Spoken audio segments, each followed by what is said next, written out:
Так.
Мгм.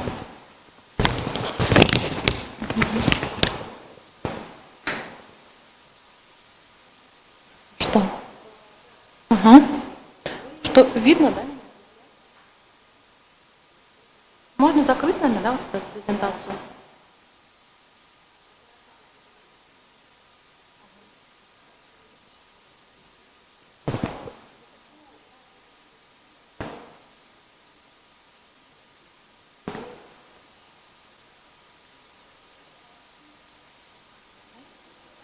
Выше будет Да, да, да, да, да. вместо. Ага, хорошо. Так, хорошо. Так. Ну ладно. Ну и потом сама Значит, тут буду выступать. кликер. Ага, хорошо. Микрофон.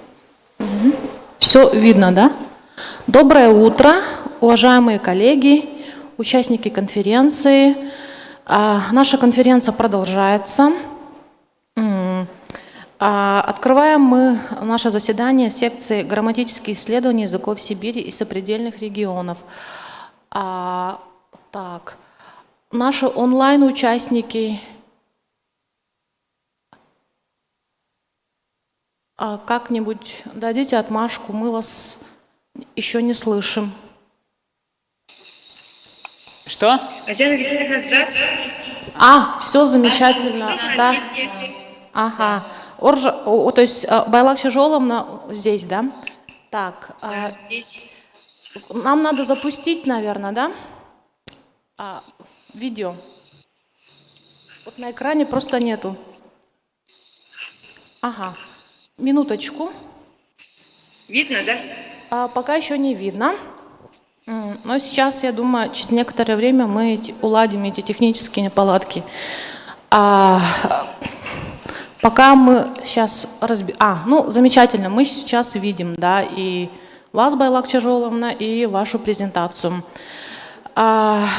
Открывает наше заседание Оржак Байлак Чашоловна, доктор филологических наук, главный научный сотрудник сектора языкознания Тувинского института гуманитарных и прикладных социально-экономических исследований при правительстве Республики Тува, город Кызыл. Тема доклада «Межкатегориальные связи в тувинском глаголе». Байлак Чажоловна, можете начинать. Мы все прекрасно Спасибо. видим. Меня слышно, да? Да, прекрасно слышно. Уважаемые коллеги, здравствуйте, доброе утро. Я рада быть вместе с вами сейчас. И я поздравляю всех нас с юбилеем, с юбилейным годом нашего гуманитарного факультета. Ведь многие из нас выходцы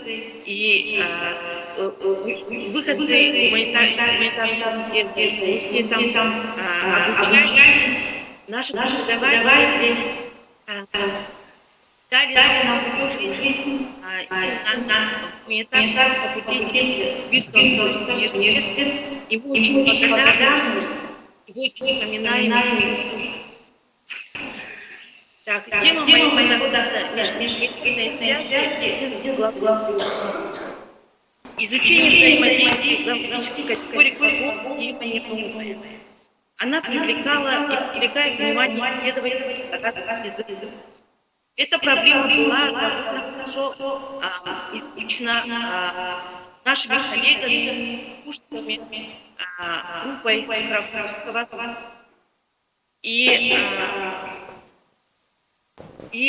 Поскольку описание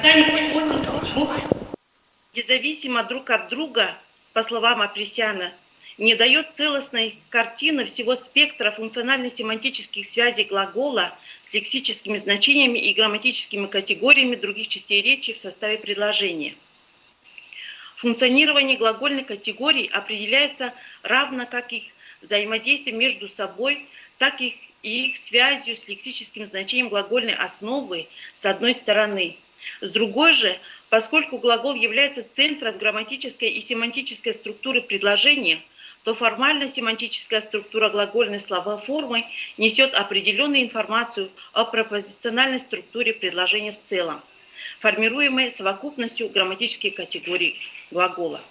И именно грамматические категории глагола придают ему признак процессуальности глаголу. Основными категориями тувинского глагола являются залог, вид или аспект, наклонение, время и лицо. Принято говорить о связанных глагольных категориях вид и время или время и наклонение. Взаимосвязанность этих категорий предопределяется наличием у них общего семантического компонента. Общим компонентом времени и вида является идея времени, которую они отражают по-разному. Время и наклонение имея в виду косвенные, являются морфологическими репрезентантами идеи реальности и ирреальности совершаемого действия. Тут возникает вопрос об отношениях, казалось бы, не сопряженных между собой глагольных категорий, залога и наклонения, например, времени, вида и лица. Есть ли у них общие семантические компоненты? Вот такой вопрос. И проявляются ли каким-либо закономерным образом наличие отсутствия взаимозависимости категорий в структуре семантического представления словоформы глагола? Каковы взаимосвязи глагольной категории в тувинском языке? Если рассмотрим структуру тувинского глагола,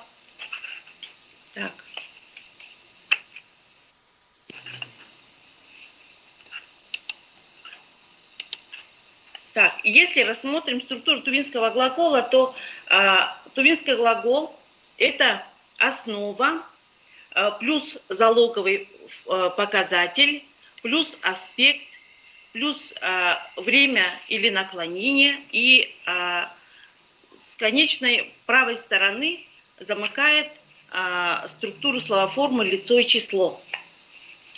Залог – это глагольная категория, которая выражает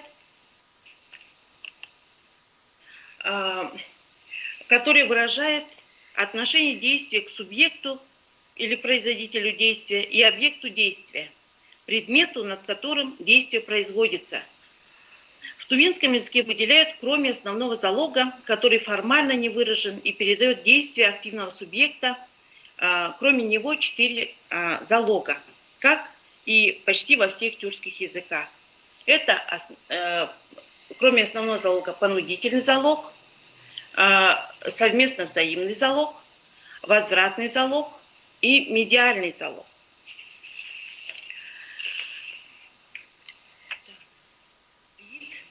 Или аспект в тувинском языке выражается рядом синтетических и аналитических форм. Мы сегодня остановимся, их много, мы остановимся на синтетических формах. Будем рассматривать в нашем докладе. Это многократный вид, который выражается формой на глаголе, прекратительный вид, баста, бесте, ритмический вид, аңна, эңне, или аңайын, эңейін, кейін, законченный вид, ывыт, ивит. Остальные незаконченные, начинательные, мгновенные виды, они аналитические. Одни из граммем, принадлежащих разным грамматическим категориям, способны сочетаться и пересекаться между собой в пределах одной словоформы, тогда как другие обнаруживают меньшую способность сочетаться с другими граммемами. В таблице 3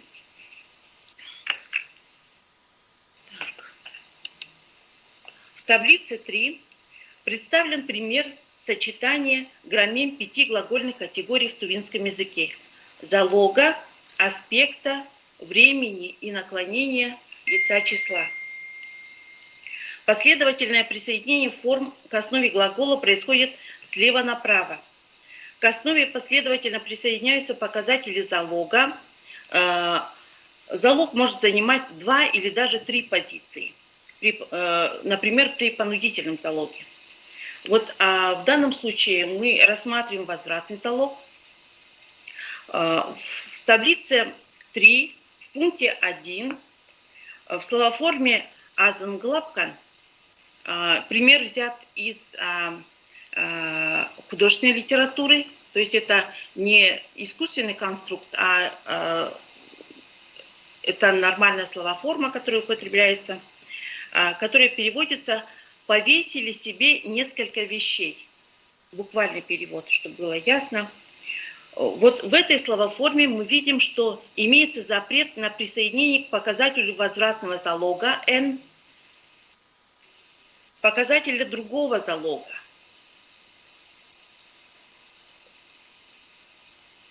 При возвратном залоге второй залог, другой залог не может присоединяться к форманту в форме возвратного залога.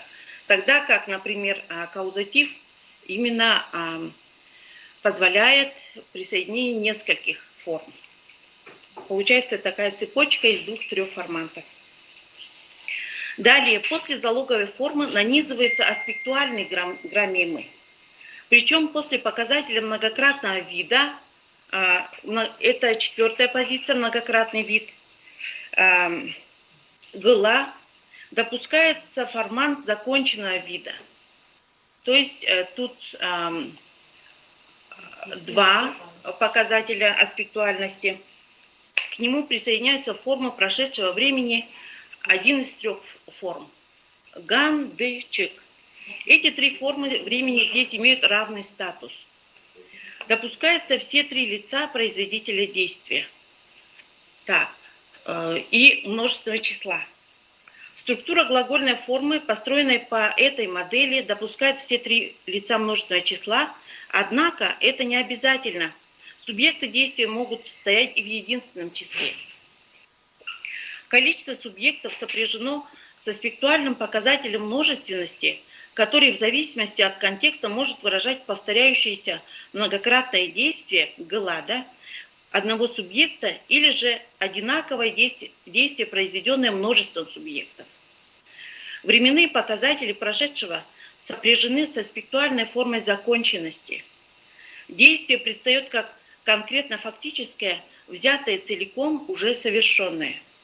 Такое же значение цельности действия, но только в будущем, представлено во 2-м примере. Вот посмотрите, пожалуйста, этот 2-й пример.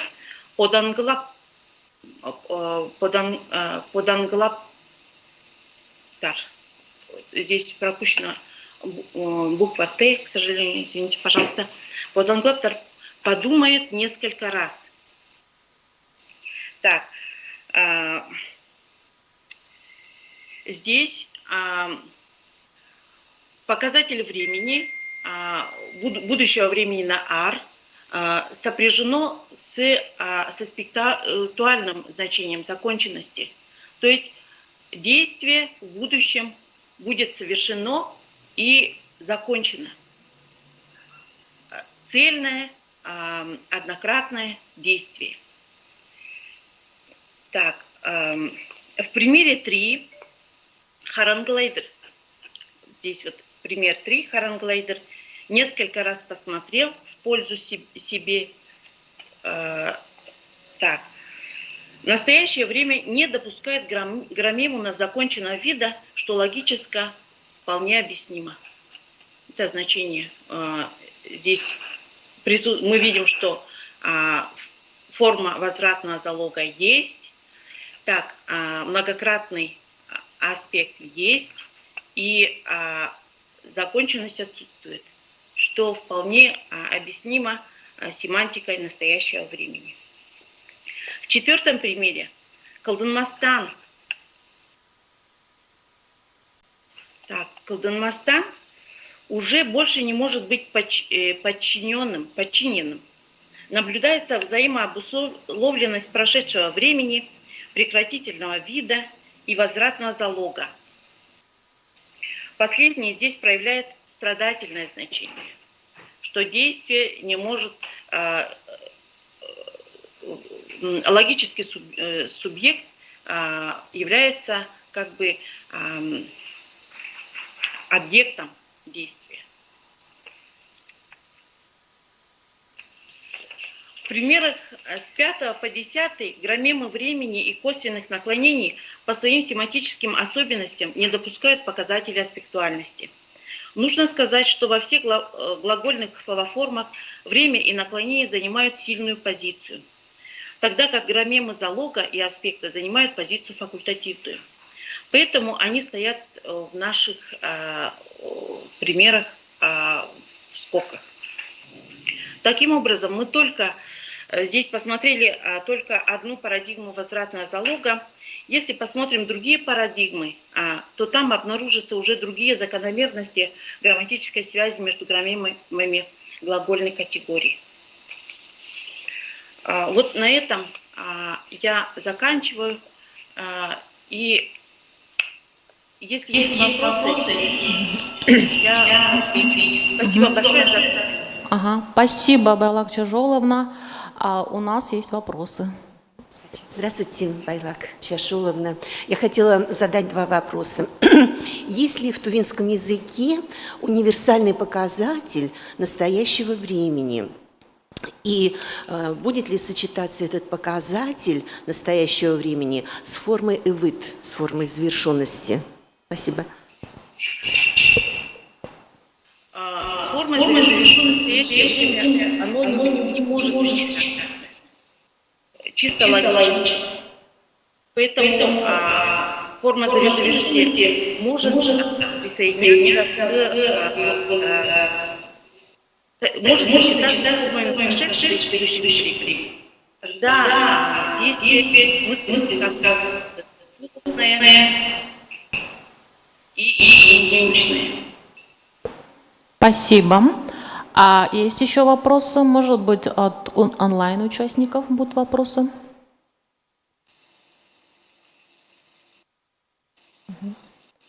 Ну, раз вопросов нет, спасибо еще раз, Байлак Чажоловна. Мы переходим к следующему докладчику.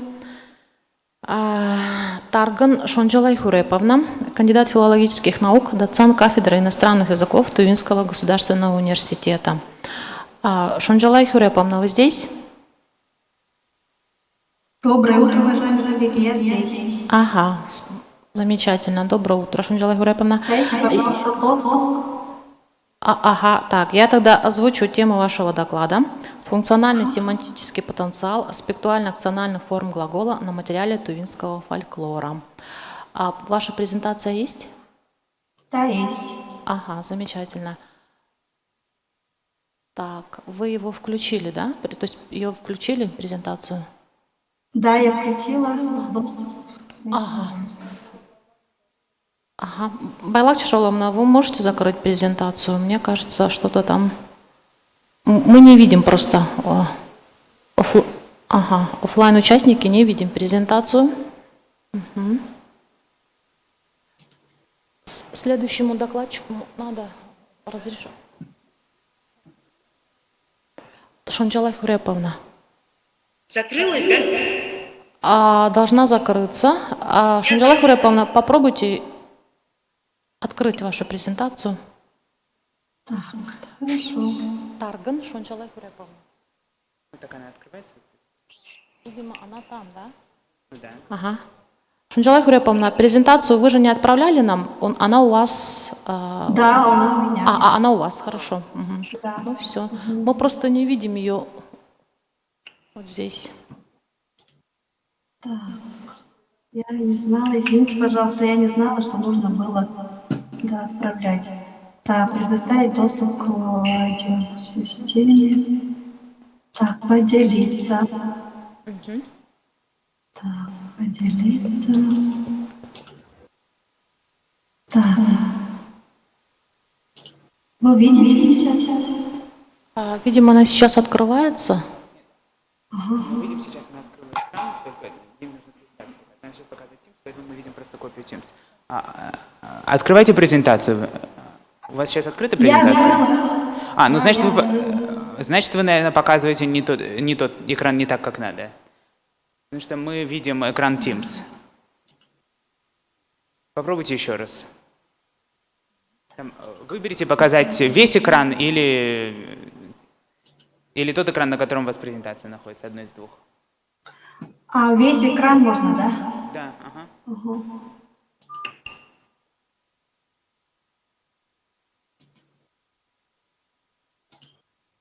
Ага, замечательно. Ага, мы видим вашу презентацию. Открылась, Да. Да, вижу. Можете полностью раскрыть? Да, сейчас нажимаю. Ага, замечательно. Все, можете начинать. Доброе утро, уважаемые коллеги, доброе утро. Спасибо за предоставленную возможность онлайн участвовать в большой конференции вашего университета. Тема доклада называется «Функционально-семантический потенциал акционально-аспектуальных форм глагола и на материале тувинского фольклора». Здесь даны первые замечания, которые мы наблюдаем в ходе исследования. В данной работе определяется функционально-семантический потенциал тувинских акционально-аспектуальных форм глагола. Аспектуальные категории отличаются друг от друга, но у них есть одно общее свойство, которое их можно рассматривать как элементы единого класса. Аспектуальные категории определяют ситуацию с точки зрения характера и ее протекания во времени, длительности, ограниченности, наличия результата и так далее. В статье, в данной работе проделана попытка разграничения терминов аспектуальность и акциональность. В настоящее время ученые термин «аспект» в основном связывают с группой грамматических значений глагола, модифицирующих внутреннюю структуру ситуации, а состояние, процесс рассматривает с помощью термина акциональность. В нашей работе эти параметры глагола рассматриваются как акционально-аспектуальные формы глагола, так как в этих формах в основном сопряжены семантические зоны обеих форм как единое целое.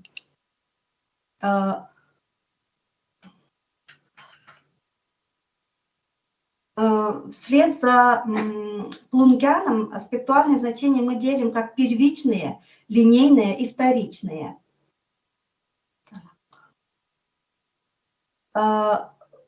Первичные аспектуальные акциональные формы выражают следующие функционально-семантические значения.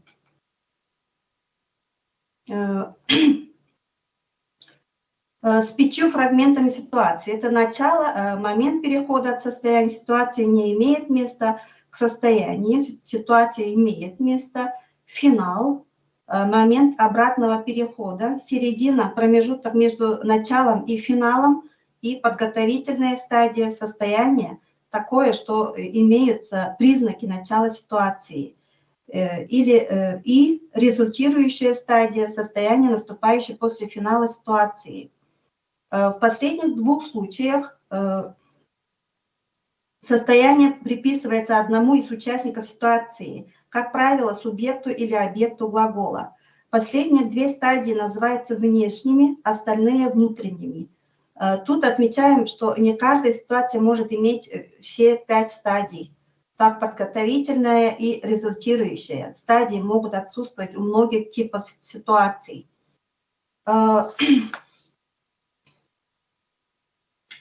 Так.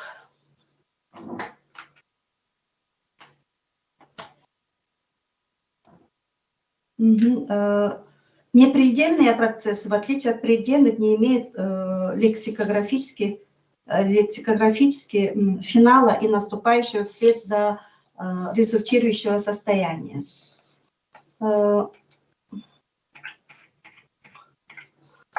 Рассмотрим общую схему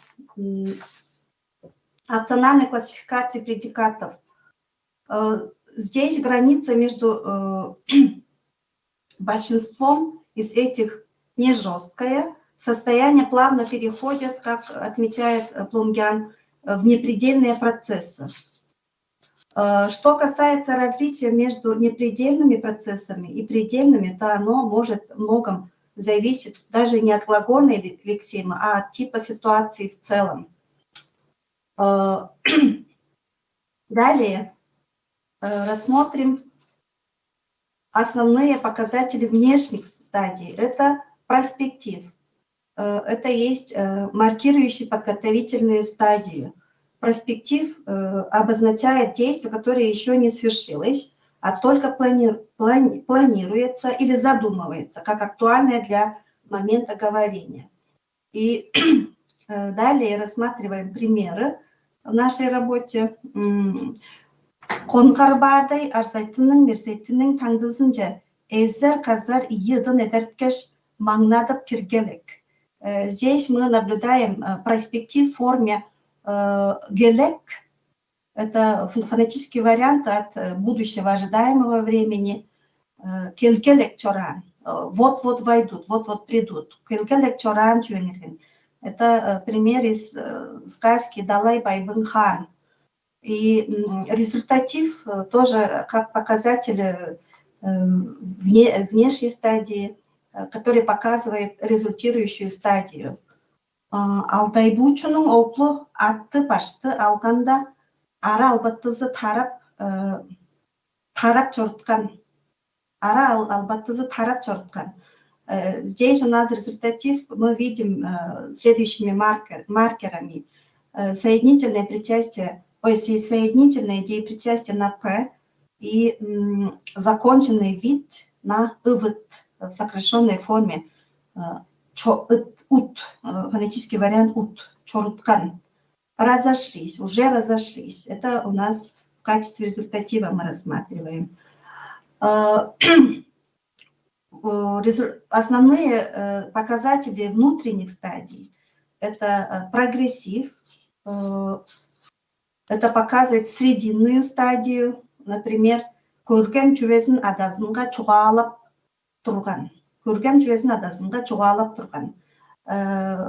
И мы здесь наблюдаем маркер соединительного деепричастия на «п», на чуғалап, и маркер на «ган». Это прошедшее неопределенное время на «кан». Да, фонетический вариант «кан», «туркан», рассказывал.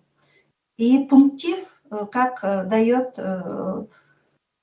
Владимир Александрович Плунгян, который показывает любую из двух мгновенных стадий, то есть начало или конец ситуации, а также ситуации в целом, если она представляет собой мгновенное событие, не имеющее длительности. Чанам, это как шьянам, да, в сказке. Аштанып, чемненіп, алғаш олырда, чанында бір жөе чыжырт қынып. Чыжырт қынып тұрған жөнерген. Ой, чыжырт қынып тұр емес пе.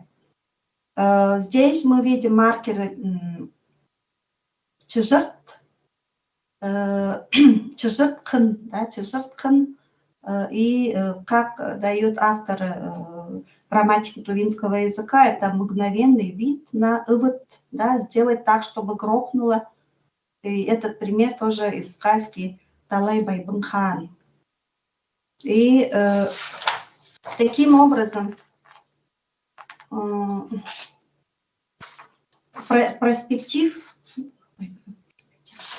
таким образом мы видим функционально-семантический потенциал акционально-аспектуальных форм глагола в тувинском языке, в частности, на фольклоре большой, и вопрос остается открытым для дальнейшего детального исследования. Спасибо за внимание. Анжела Хуреповна, спасибо. Есть ли докладчику вопросы? Есть вопрос. Ага.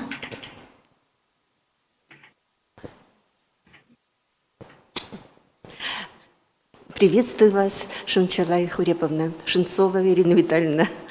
Я хотела спросить у вас, а вы рассматривали только бивербальные конструкции, а есть ли у вас трехкомпонентные в фольклоре? У нас, можно сказать, эта работа только начинается. Первые заметки, то, что было в нашей картотеке из двух сказок. У нас еще намечается дальнейшая работа, и будем рассматривать все возможные, весь потенциал, который есть в фольклоре и в тувинском языке. Большое спасибо. Спасибо. Может быть, у онлайн-участников есть вопросы?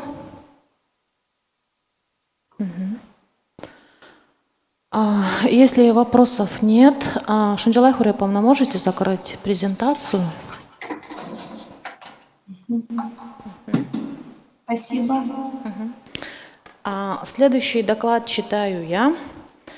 Байрол Азиана Витальевна, кандидат филологических наук, старший научный сотрудник Института филологии СОРАН Новосибирск. Тема моего доклада – тувинские глагольные конструкции с фрустративной семантикой. Сейчас. Замечательно, хорошо. Ага. В грамматических работах, посвященных описанию разных языков, фрустратив является термином с еще не устоявшейся семантикой. Термин фрустратив используется для обозначения категорий с разной семантикой. Например, он употребляется для показателей с такими значениями, как неосуществленное желание, неожиданный исход событий, напрасность совершенного действия. Однако все исследователи соглашаются, что фрустратив связан с выражением негативных эмоций из-за того, что нарушился нормальный ход событий.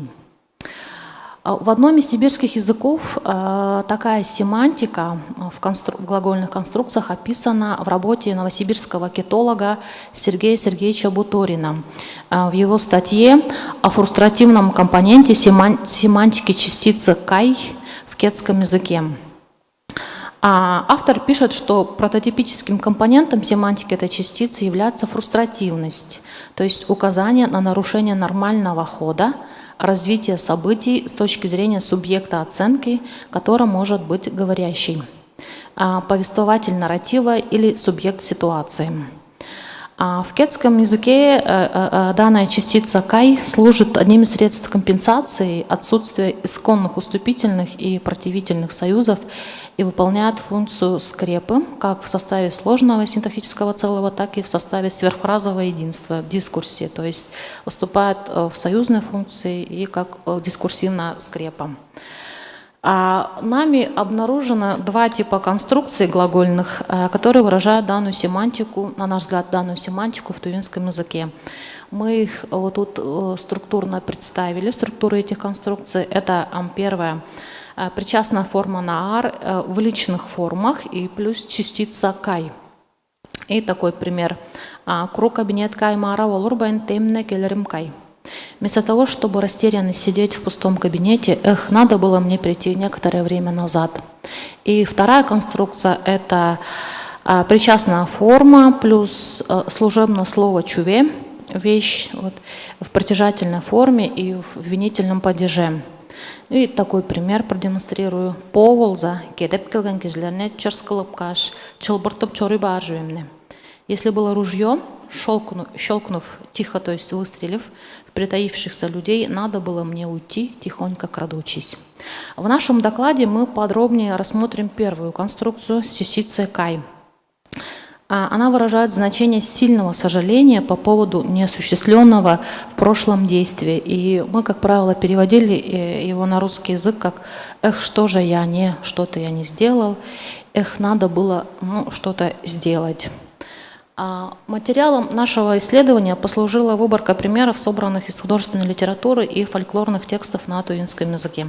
К исследованию привлекались и наши субъективные наблюдения на тувинской разговорной речи. Данная частица «кай» является многозначной, полифункциональной, и вот данное значение выделяется в толковом словаре тувинского языка как сожаление по поводу неосуществленного в прошлом действия. В сочетание причастия наар в формах принадлежности с частицей «кай» может оформлять сказуемо как глагольных, так и именных предложений. Вот тут даны примеры. Что же я не сказал ему этого? Anga чуаларым кай. И вот пример с именным предложением. Вот, если бы я была молодой. Большинство выявленных глагольных сказуемых выражено простым глаголом, но также встречаются аналитические конструкции. Например, они могут быть депричастные, причастного типа. Вот у нас тут пример с депричастной конструкцией, где основной глагол в форме слитного депричастия на «а» и вспомогательный глагол «бер». Эти конструкции в тувинском языке, как и в других близкородственных тюркских языках, алтайский и хакасский, выражают аспектуальное значение начинательности. Что же вместо тебя не умер я, человек, видевший многое, попавший в безвыходное положение? Данная форма имеет полную лично-числовую парадигму. Вот тут я продемонстрировала это второе лицо.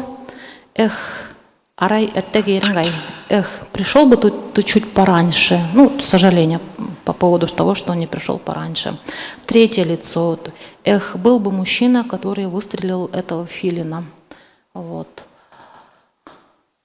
И второе лицо множественного числа, да, то есть ода карактык борун аркай, хоть были бы вы зрячий. Вот. И тут есть третий пример. Вместо гибели лошади, что же эти бешеные типы сами не умерли. Ну вот в последнем примере, выражающем значение третьего лица множественного числа, число хоть и не получило формальное выражение в глаголе, однако на множественный субъект указывает, собственно, вот это чувелер во множественном числе типы и, собственно, вот это возвратное местоимение под тарым. Отличительной особенностью данной конструкции является его ярко выраженная эмоциональность. То есть она выражает чувство очень сильного сожаления. Она встречается в тувинском песенном фольклоре, например, в тематической группе народных песен «Өскүстүн ырызы» – песни сироты, которые характеризуются особым эмоциональным накалом. Ну вот тут есть текст, например, «Эрле жаңгыз болурумда эзерле төрен болурумгай», то есть рожденный одиноким я, орлом, что же я не родился. И дальше «Эңме хая уят удар эзер куштак болурумгай», в скалистых местах гнездо свивающее, как орел птица, что же я не стала. Ну и вот дальше, если посмотрите, то есть такое вот... В тексте песни говорится об отчаянном одиночестве человека и его сильном сожалении, что он мог бы, как орел или как сокол, свить свое гнездо. И также повествуется, что внезапная смерть, в которой человек станет пищей для черных насекомых, предпочтительное мучительное существование сироты. И как-то, может быть, продемонстрировать действительно вот это прям такой накал, я бы хотела вам показать этот фрагмент песни сироты. Так, как же мне включить его-то? Ага. Ой. Ага. Небольшой фрагмент.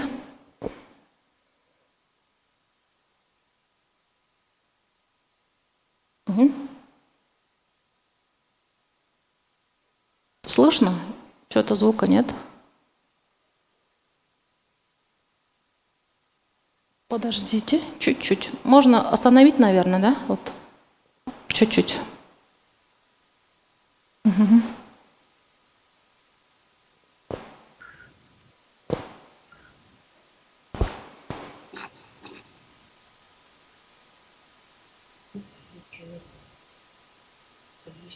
Можно с самого начала, да? Ага.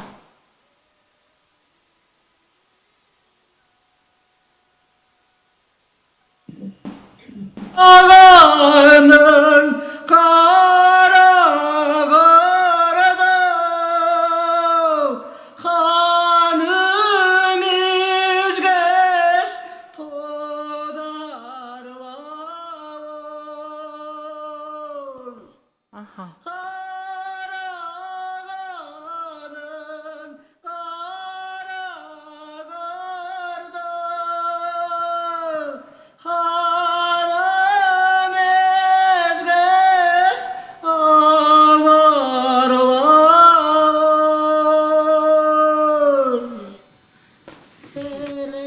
Так, ага.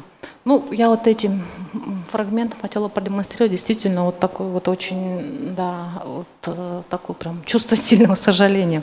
Вот как раз она в песне народных и выражается, получается. По материалам нашей выборки данная конструкция в подавляющем большинстве случаев оформляет сказуемое простое предложение. Однако встречаются также примеры сложных предложений с придаточными времени и условия, в которых она оформляет сказуемое главное предложение. Вот. Ода мен өлі верімге, мені соқтап че олырған борун гайлы. Хотя бы, когда я умру, эх, клюя, ел бы ты меня. Или вот второй пример с условной формой. Если бы была жива вырастившая меня мама, эх, сыграл бы я на бузанче ей. Формы наклонений, образованные сочетаниями глагольных форм и различных служебных слов или частиц, нередки в тюркских языках. Также часто частицы или другие служебные слова в сочетании с различными полифункциональными глагольными формами выполняют формообразовательную функцию. В тувинском языке, например, так образовано одно из косвенных наклонений, условно-сослагательная форма глагола. Подытоживая наше исследование, мы считаем, что грамматикализованное сочетание причастия на ар и частицы кай можно определить как одно из средств выражения фрустративной семантики в тувинском языке. Данная форма осложнена значением очень сильного сожаления. Если вы просмотрели примеры, там вот можно даже в контексте оно употребляется, когда речь идет о каких-то уже таких неотвратимых событиях, часто это смерть, например. И данная конструкция носит регулярный характер и имеет полные лично-числовые формы. На наш взгляд, она грамматикализована, и ее можно рассматривать в качестве, может быть, отдельного наклонения в системе глагольных форм тувинского языка, выражающих отношение содержания высказывания к действительности. Спасибо, у меня все. Ага. Если будут вопросы, да, вопросы есть. Спасибо. Вы знаете, на меня очень большое впечатление произвел этот звукоряд «кай». Это слово широко распространено в Сибири, в языках генетически неродственных народов. И вот это, или припев, он описан в обрядах многих сибирских народов.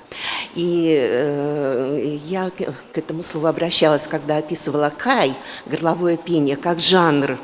И исследователи делали ссылки именно на это обстоятельство. И меня прям очень заинтересовало, что в тувинском языке это частица в такой вот форме звуковой присутствует и функционально близка именно выражению чувств, очень сильной эмоциональной окрашенности. Очень интересно.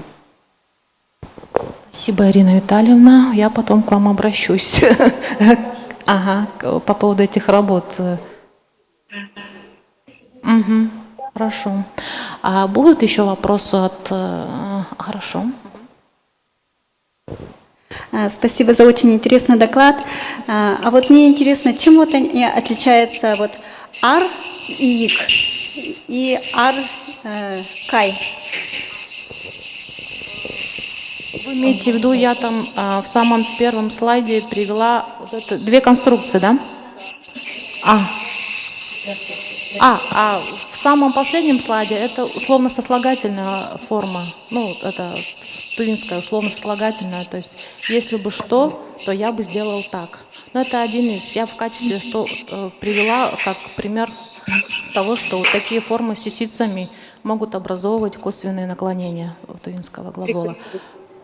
Да. Да, вопрос. Спасибо. Татьяна Витальевна, у меня тоже есть вопрос. Да, конечно. Угу. Спасибо большое за интересный доклад и очень интересное замечание по поводу вот этой формы, очень интересной формы. И вы обратите внимание, вообще обращайте внимание на то, что в речи южно-тувинцев есть тоже частица «хой». Честно, вот... И да. это просто такая вот диалектная такая частица. И там тоже они... Вот я затрудняюсь определить, какое значение имеет вот это вот «хой». Вот, может быть, это что-то тоже общее с этим «кай». Спасибо за замечание. Я обращу на нее на нее внимание. Видите, мы только с литературными текстами работали, и вот какие-то вот интересные были примеры из фольклора. Но, возможно, к диалектам, да, можно обратиться. Да, действительно, в диалектах бывают такие интересные моменты, которые не получили описания, и их редко, практически невозможно увидеть в литературных текстах. Спасибо. Уважаемые коллеги, у меня тоже вставочка есть.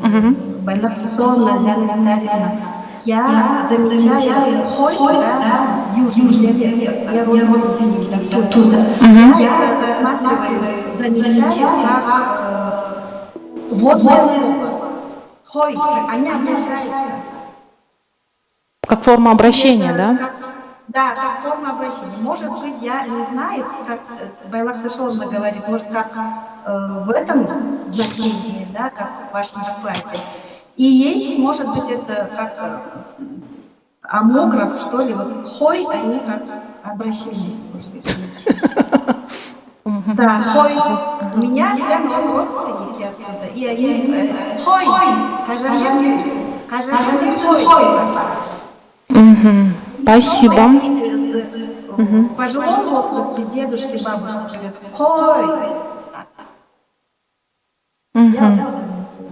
Спасибо. Что интересно, кай, вот эта частица кай в литературном языке, она ведь тоже может употребляться как тоже как функция вводного слова кай, парала, нар. Ну-ка, пойдем-ка туда, например, да. То есть редактор толкового словаря Тургол Нойш Монгуш почему-то, я бы их разграничила, но вот в этой конструкции значение этой частицы и как функция вводного слова или такого вводного междометия, кай, паралы, ну-ка, пойдем-ка туда, он это определяет как значение одной частицы, то есть в одной словарной статье они описаны в толковом словаре.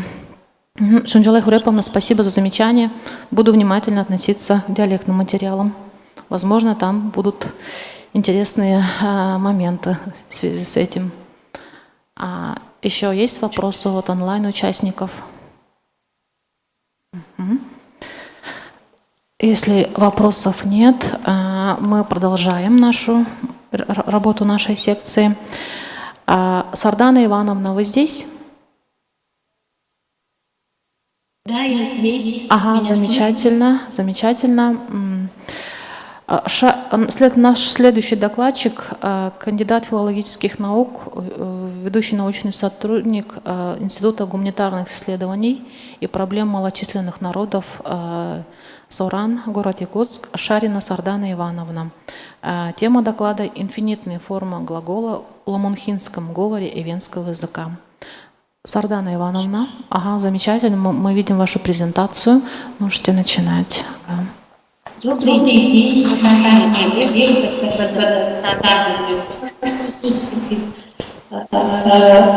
ламунхинский говор, я хотела вам представить его в карте венских наречий и говоров. Это один из наиболее благополучных говоров в социолингвистическом отношении. И он расположен, село Сибянкёль расположено возле Якутска. Вот вы видите на карте, что ламунхинский говор обозначен цифрой 7, и это один из крайне западных говоров венского языка. В венском языке около 25 говоров и диалектов, и они не все, к сожалению, имеют грамматическое описание. В ламунхинском говоре по описанию Раисы Петровны Кузьминой, которая вышла в 2010 году, совершенно недавно, было представлено 4 формы причастий. Значит, под причастием прошедшего времени обозначались причастие перфектное и причастие нардан-ден. Вот они, 2 причастия под цифрой 2 и 3. И следующая позиция, которая начинается с цифры С, 7, 8, 9, 10, это разряды причастий, которые обнаружены при более детальном рассмотрении нами языка эвенов Сибянкёль. То есть, надо сказать, что вообще состав причастных форм говоров эвенского языка по имеющимся описаниям включает до 12 форм. А вот в ламухинском говоре обнаружены из них 10 форм.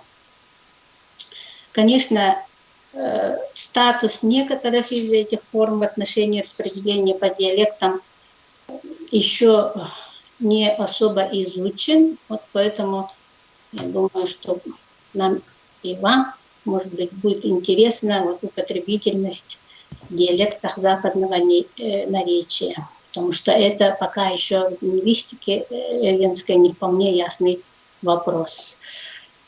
Давайте посмотрим то причастие, которое мы называем перфектным, и которое Петровна включила вместе с показателем Дангден как причастие прошедшего времени. В приведенных 4 примерах, значит,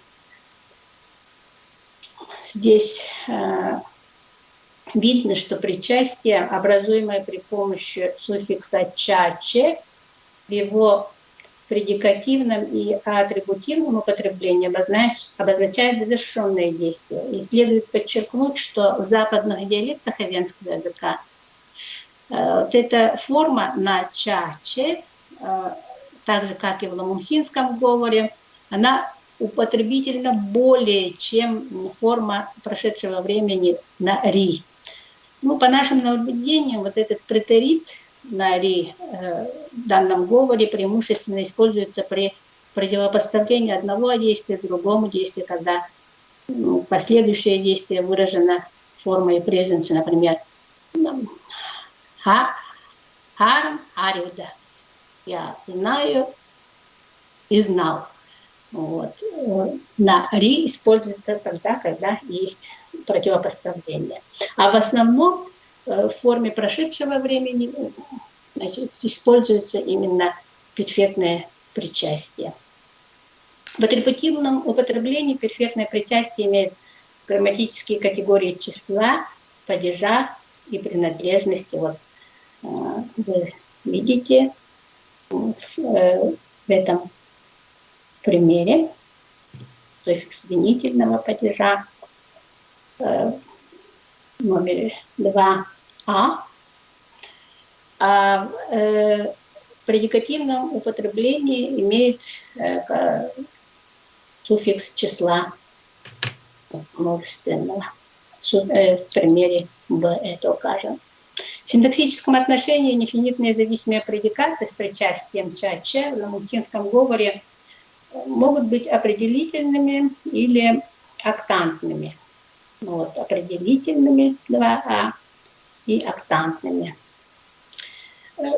Языковой материал показывает, что для ламухинского говора наиболее типично использование причастия на «ча-че» с выраженной вершиной именной группы, нежели безвершинного причастия. Далее, объектные причастия, оформляемые суффиксом «дам-ден», «там-тен», тоже имеют значение прошедшего времени, но обладает одним отличительным специфическим признаком. Он используется только с притяжательными аффиксами. Вы видите в примерах, это притяжательное оформление, возвратно-притяжательный суффикс и в следующем примере лично-притяжательный суффикс.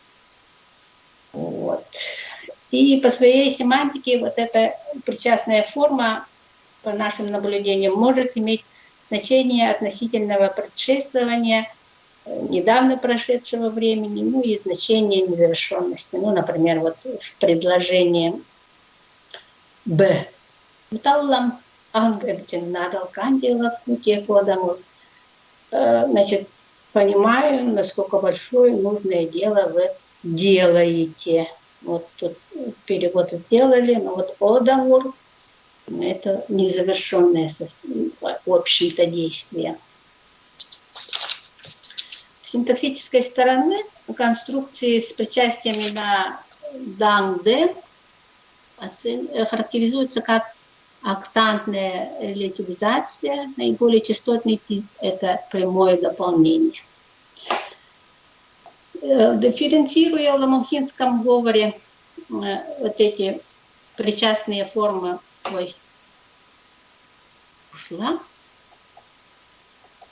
причастные формы на дангден и чаче, важно подчеркнуть, что отличие этих форм составляет вот наличие обязательно притяжательного оформления и отсутствие случаев употребления в атрибутивной и предикативной функциях. Поэтому причастие с суффиксом чаче можно выделить как отдельную категорию, как отдельный разряд префектное причастие, а дангден как отдельное причастие прошедшего времени. Следующее причастие называется причастие удобства для совершения действия. Это название ввел Василий Афанасьевич Ропик при описании березовского говора. Этот суффикс Арис Петровна выделила, но включила его в показатель причастия будущего времени. Однако и по значению, и по форме это, конечно, другое причастие, другой разряд. Бгон показывает удобство совершения для какого-то действия. Отличительная его черта в том, что он не принимает никакие суффиксы ни числа, ни падежа и так далее. Следующее причастие, не отмеченное в описаниях ламонхинского говора, это долженствовательное причастие на «не».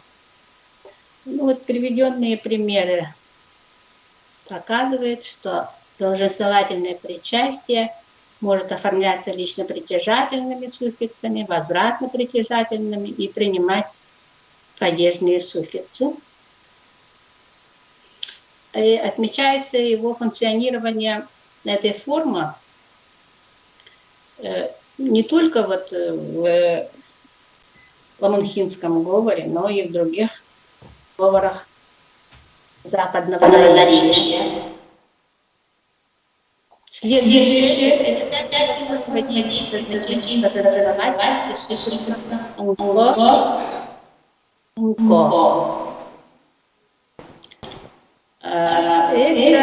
причастие не было отмечено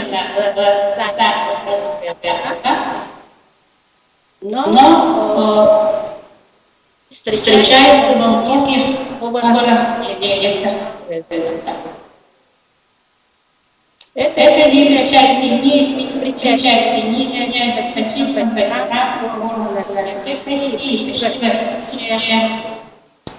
употребляется в сочетании с слагательным глаголом «видеть». Быть. Это форма предварительного названия, как причастие истинных значений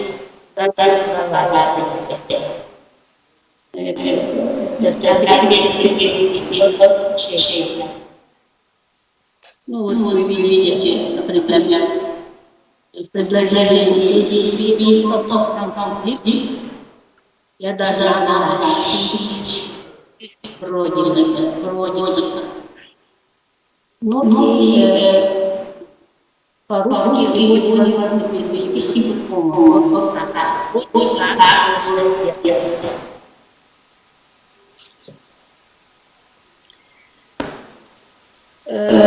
Судя по этим примерам, касательно не является запретным.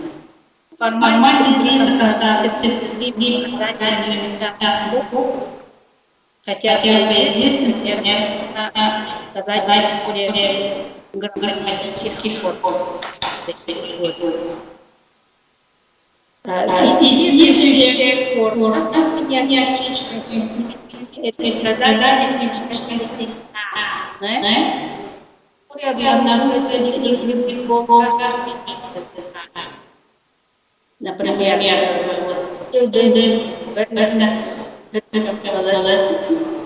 если соединение с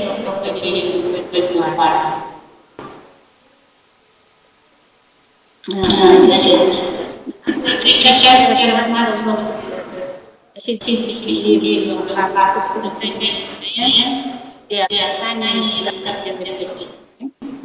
но нашим странам более страдательной части. Ну, по семантике, если можно показать, встречающую часть их, вот является пассивной формой, то есть страдательной части.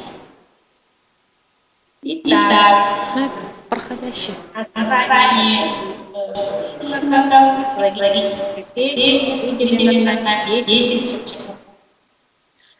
Где причастие? В латинском говоре выделяется номинация, где причастие, они все ограничены, кроме последних знаков,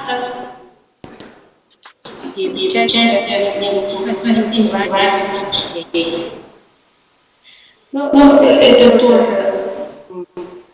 формулировка моя. И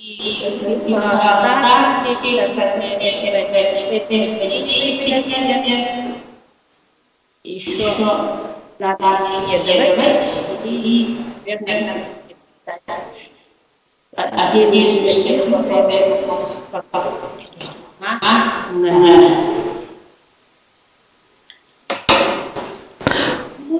вывод, что в латинском говоре восточного инфинитивные формы представлены более разнообразно, в виде 10 причастий, 12 причастий, а вот определено, что в восточном округе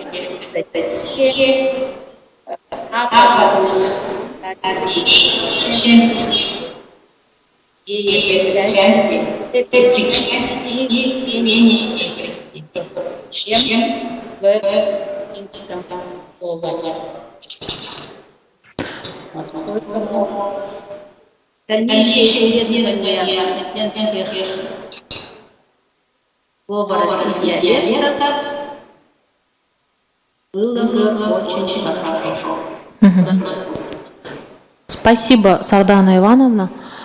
А есть вопросы? Есть вопросы? Как мне выключить?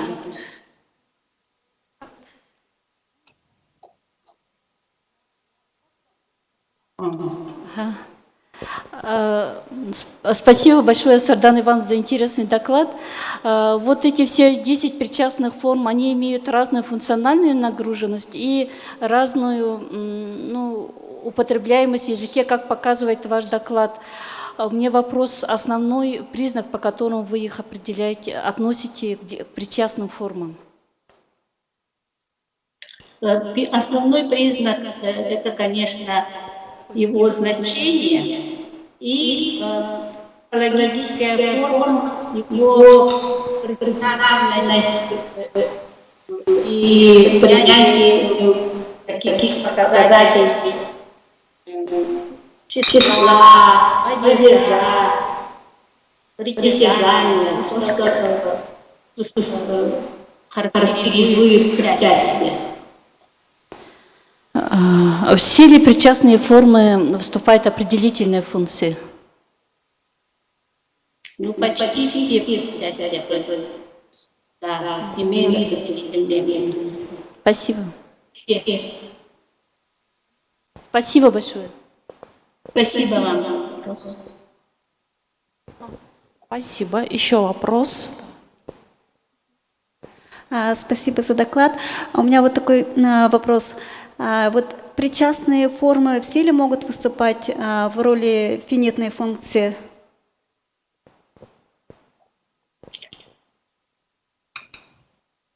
Причастные формы – это нефинитные. Да. Ну, а могут ли они выступать в роли глаголов? Выступает только вот перфектное причастие в присутственном часе и то западного говора. А все остальные, получается, выступают в роли определительной функции. Я правильно поняла? И определительные, да, и могут выслушать предложения, они могут выслушать в виде сказания. Спасибо. Еще есть вопросы у онлайн-участников? Ага. Если вопросов нет, следующий наш докладчик Ильина Людмила Алексеевна, кандидат филологических наук, старший научный сотрудник Института филологии СОРАН. Тема доклада «Особенности сенсорно-эвиденциальных высказываний и семантикой слуховой и косвенной зрительной сосвидетельствованности в произведениях самодийского традиционного фольклора». Людмила Алексеевна, можете тут?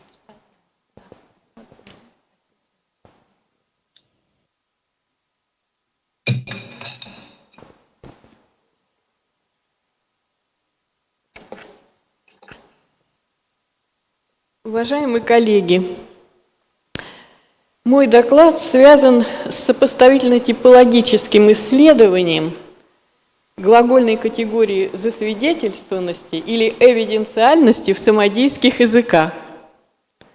И тема «Особенности сенсорно-эвиденциальных высказываний семантикой слуховой и косвенной зрительной засвидетельствованности» на материале текстов ненецкого и селькупского традиционного фольклора. Произведения традиционного фольклора – это, как известно, хранители диахронически ранних языковых явлений, зачастую малоисследованных и малоизученных, особенно в языках устного общения, в бесписьменных языках, к числу которых относятся селькупский, энецкий, ненецкий. Вот 3 из самодийских языков. Евгений Арнольдович Хелимский писал о фольклорных самодийских текстах как о среде сохранения древнейших форм языка. Недостаточно изученными и объясненными диахронически ранними являются и выявленные нами в текстах селькупского и ненецкого традиционного фольклора типологически сходные сенсорно-эвиденциальные высказывания с семантикой слуховой и косвенной зрительной засвидетельствованности особого, вероятно, архаичного типа. Следует отметить, что грамматикализованная в системе глагола сенсорная эвиденциальность в современных языках встречается редко и, как правило, только в таких языках, которые обслуживали в недавнем прошлом этнические культуры древнего происхождения. В самодийских языках ненецком, энецком, нгоносанском и селькупском сенсорная эвиденциальность – это существенная типологическая особенность. Сенсорно-эвиденциальные глагольные формы самодийских языков указывают на чувственные источники информации – зрение, слух, осязание, обоняние, общее ощущение. Центральная оппозиция субкатегории сенсорной эвиденциальности – это оппозиция зрительного и незрительного чувственного восприятия, то есть противопоставление видимых и невидимых ситуаций. Оппозиция зрительного и незрительного чувственного восприятия является главным индикатором исконности и глубокой древности категории засвидетельствованности в самодийских языках, поскольку ее можно объяснить с учетом данных исторической этнологии как отражение системами этих языков в диахронической ретроспективе одной из центральных бинарных оппозиций древнего мифологического типа мышления – оппозиции видимого и невидимого. Не случайно, например, что в документированных финским языковедом Лихтисала в начале XX века текстах обрядовых песен ненецких шаманов именно с помощью глагольных форм незрительной слуховой засвидетельствованности передавались шаманами сообщения о действиях невидимых духов-помощников и вообще о невидимом мире. Вот эта семантическая зона незрительной чувственной засвидетельности в диахронии самодийских языков была закреплена за глагольными формами с морфологическими суффиксальными показателями, указывающими в базовых значениях, в базовых именно, на слуховое восприятие невидимой ситуации.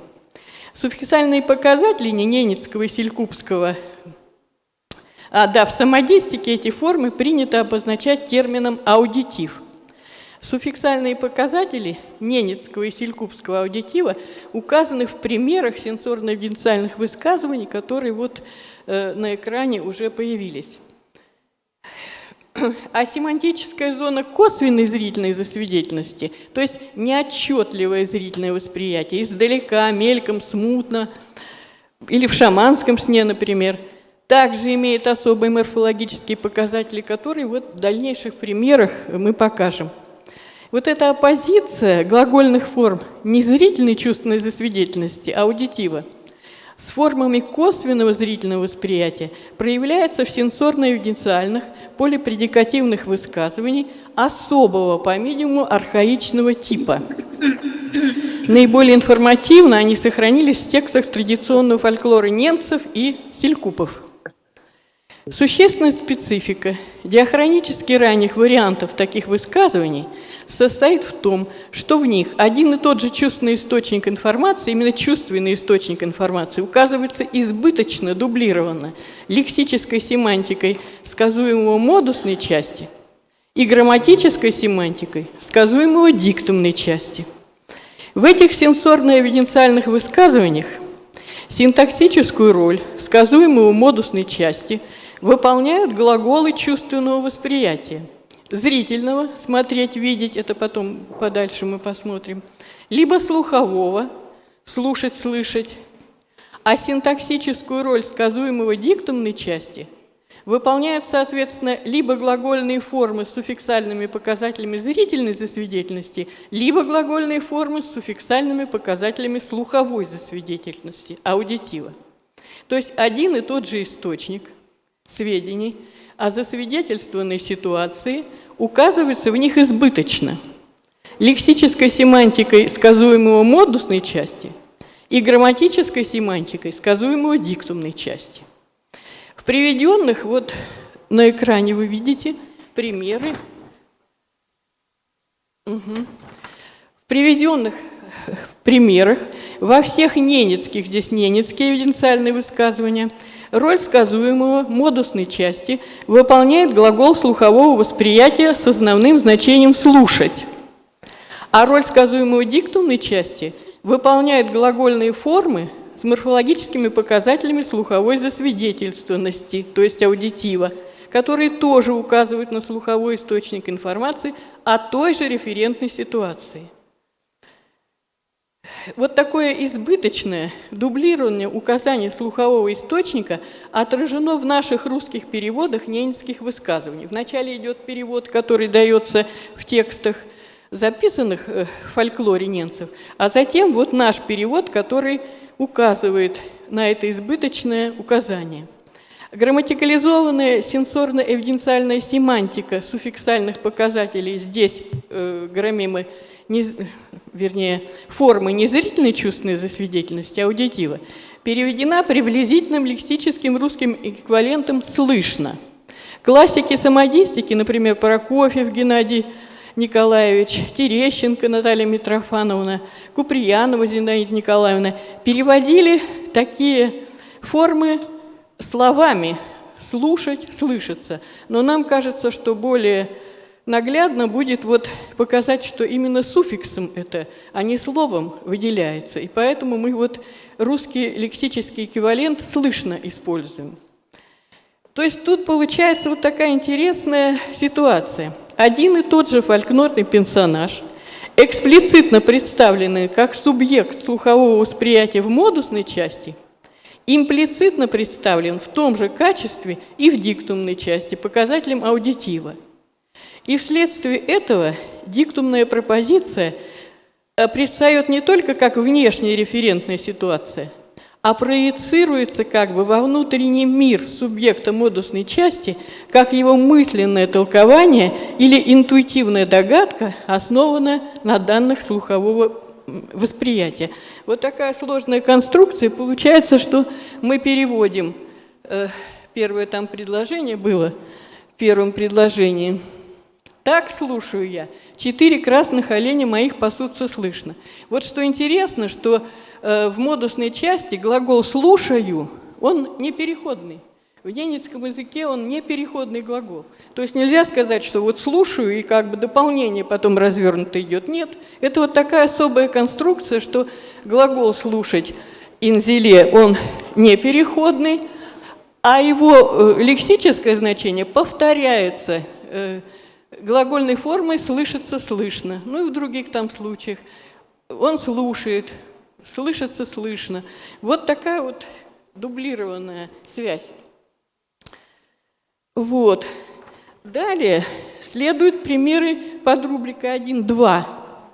Будьте добры, Зиян, рубрику 1.2.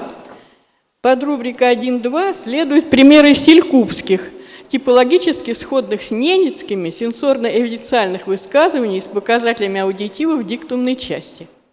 В модусной части то же самое. Глагол слухового восприятия «слышать», «слушать». В диктумной части глагольные формы с показателем слухового источника информации, аудитива. Интересно, что и в ненецких, и в селькупских высказываниях модусному предикату «слушать», как правило, предшествует наречие «так». То есть получается формула «так слушаю я», «так слышим мы», «так слышит он», и потом развертывается эта формула. И получается, что позиционно это наречие локализовано в модусной части, но семантически обозначает диктумную часть и логически как бы ее выделяет. То есть как бы свернуто представляет его в модусной части и логически выделяет. Далее под рубрикой 2.1 представлены селькупские примеры сходных эвиденциальных высказываний, только уже с глаголами зрительного восприятия в модусной части и с глагольными формами косвенной зрительной засвидетельности в диктумной части. В модусной части сказуемые глаголы зрительного восприятия «смотреть», «видеть», в диктумной части сказуемые с суффиксальными показателями косвенной зрительной засвидетельствованности. Ну, надо отметить, что вот в дихронии селькупского языка зона косвенной зрительной засвидетельствованности была закреплена за глагольной формой латентива или неочевидного действия, которое в базовом значении указывало на неотчетливое зрительное восприятие издалека, мельком, как я уже говорила, смутным. Геннадий Николаевич Прокофьев при переводе данных форм использовал лексический эквивалент «вроде» или «видать». Подобные эвиденциальные высказывания многочисленны, в отличие от... Да, ненецкие тоже многочисленные, но вот селькупские эвиденциальные высказывания зрительной косвенной восприятельности, они многочисленные даже вот в настоящих фольклорных текстах, не только в ранних фольклорных текстах. И вот пример 11 там есть, пример 11. Там, значит, при переводе используется комментарий информанта. И информант нам объясняет.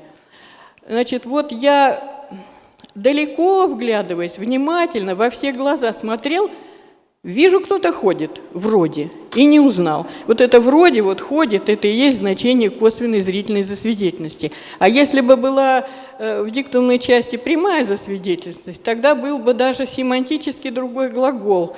Не видит, вот как здесь, маном пыку, а глагол ко, который с такой семой отчетливо увидеть. И вот если глагол с семой отчетливо увидеть, то в диктумной части, значит, тогда прямая засвидетельность. А вот если не отчетливо увидеть, как в данных примерах все дано, то зрительная засвидетельность. Вот. Далее немногочисленные примеры типологически исходные с селькупскими, вот со зрительной засвидетельностью. с дублированным указанием зрительного источника информации. В ненецком языке это немногочисленные выявленные нами предложения, можно их назвать, или высказывания. Значит, в модусной части у них глаголы «смотреть», «видеть», а в диктумной части наклонение кажущегося действия с показателем «раха» в диктумной части. Исследователи состава формы эвиденциальности в ненецком языке, описывая основные грамматические средства выражения эвиденциальных значений, выделяют наклонение кажущегося действия с показателем «раха» и подчеркивают его, как они называют, импрессивное значение с лексическим русским эквивалентом «кажется», как обозначающее неуверенную оценку достоверности на основе непосредственного зрительного восприятия. Вот это значение «кажется», оно также и соответствует и селькупским указанным примерам. Однако эти ненецкие высказывания требуют более пристального изучения. В данном случае мы просто главную особенность отмечаем, что вот такое дублирование указаний есть сенсорных источников информации. Я полагаю, что главным средством связи модусной и диктумной частях всех рассмотренных сенсорных эвиденциальных высказываний служит такая двусторонняя семантическая связь, что ли, взаимозависимость, взаимная связь, семантическая взаимная связь или семантическая взаимозависимость. То есть, еще раз повторюсь, дублированное указание лексическими и морфологическими средствами слухового и костного зрительного источника информации. И эта взаимная связь, вероятно, является древней и архаичной, лишь остаточно сохранившейся на документированных срезах рассматриваемых текстов.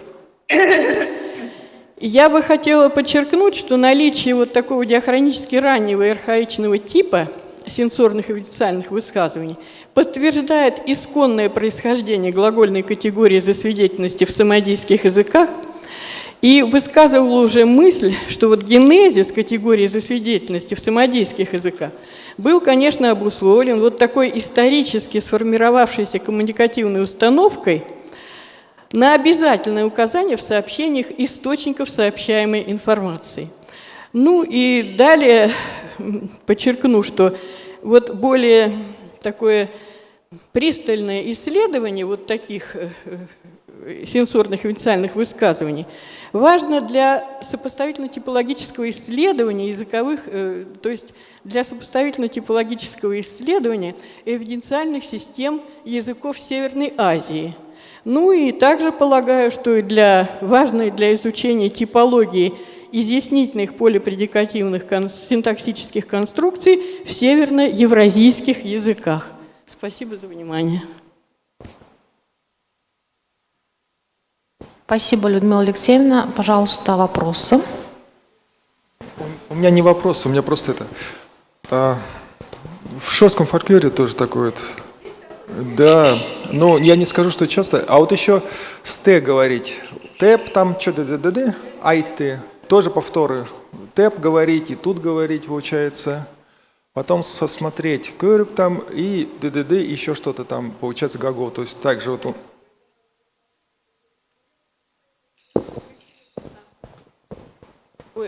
Спасибо, Николай, огромное за эту подсказку.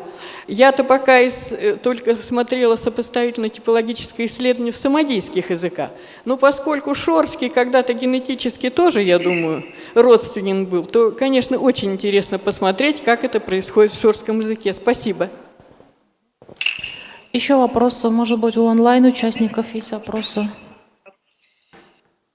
Можно? Ага. Раз вопросов нет... Нет вопросов. Слышно? Угу. Есть? Хорошо. Да, конечно. Угу. Людмила Алексеевна, здравствуйте. Скажите, пожалуйста, спасибо большое за ваш доклад интересный. Скажите, пожалуйста, двойное маркирование слухового источника информации, он только в фольклорных произведениях употребляется или просто в речи, как у них сейчас? Да, вы знаете, я подчеркнула, что вот фольклорные тексты являются как бы хранителями древних форм. Поэтому я вот пока все, что здесь представила в презентации, это, конечно, древние архаичные фольклорные тексты селькупского и ненецкого языков. Но я говорила, подчеркнула в докладе, что такое дублированное указание косвенного зрительного источника информации, то есть когда есть в модусной части глагол зрительного восприятия и в диктовной части суффикс косвенной зрительной засвидетельности, он и сейчас в селькупском языке распространен. Спасибо. Следующий наш докладчик Плотников Илья Михайлович, аспирант, младший научный сотрудник Института филологии СОРАН. Тема доклада – моделирование вариативности порядка, составляющих в сургутском диалекте хантыйского языка.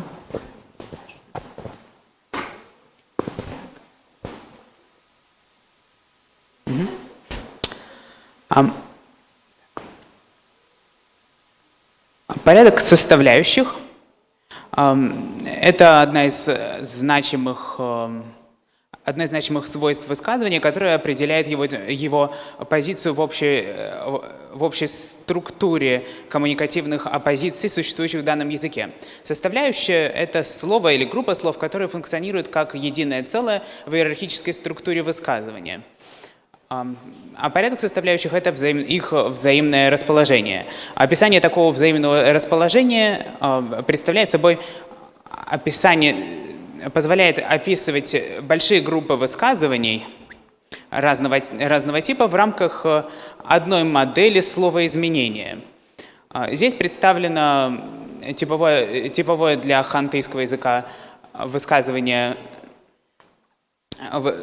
акциональное высказывание с порядком составляющих субъект, объект, предикат. Такое маркирование порядка составляющих было введено Джозефом Гринбергом и до сих пор используется в типологии порядка составляющих. Изначально эта типология в первую очередь использовалась для описания типологически значимого параметра языка, характерной для него порядка последовательности этих составляющих. Однако сейчас эти термины используются более расширительно и применяются по отношению к описанию варьирования порядка составляющих. Тем не менее, используя такие термины, мы в определенной степени делаем некое допущение о том, что именно такой порядок составляющих, то есть порядок составляющих в акциональных предложениях, является либо наиболее демонстративным, либо является на самом деле полным обобщением всех порядков, которые могут встретиться в данном языке. Это, разумеется, не так. Поэтому для более подробного анализа системы порядков составляющих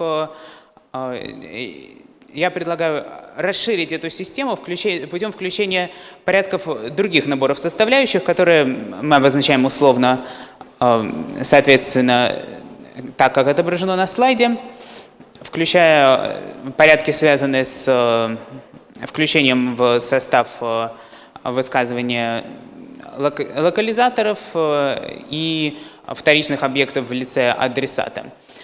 Целью моей работы является проанализировать сопоставимость вариативности таких порядков составляющих в разных типах синтаксических структур, чтобы прийти к выводу, насколько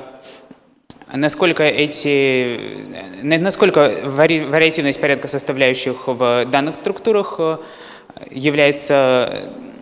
подчиняется общей модели или уникально в каждом случае. В качестве материала используется набор различных источников фольклорных и художественных на сургутском диалекте хантыйского языка. Были отобраны группы предикативных единиц, которые соответствуют этим типам порядка составляющих и содержат в эксплицитной форме как минимум 3 элемента из этого набора. что позволяет судить об их линейном расположении в высказывании, и описаны статистически все особенности распределения этого порядка в каждой из групп. Первая структура – это структура с позицией статического локализатора. Здесь действуют два порядка составляющих, которые традиционно связываются с двумя коммуникативными типами высказываний. Высказывание типа местонахождения и высказывание типа существования. Высказывание типа местонахождения используется порядок субъект-локализатор-предикат, как в примере 2. Такие высказывания можно представить как отвечающие на вопрос «где?». То есть в рематической позиции высказывания попадает локализатор. С другой стороны, в высказываниях существования принципиальный вопрос – это кто живет, например. Соответственно, субъект оказывается в позиции ремы. Соответственно, расположение субъекта и локализаторов предпредикатной позиции в данном случае очевидно коррелирует с теморематическим членением.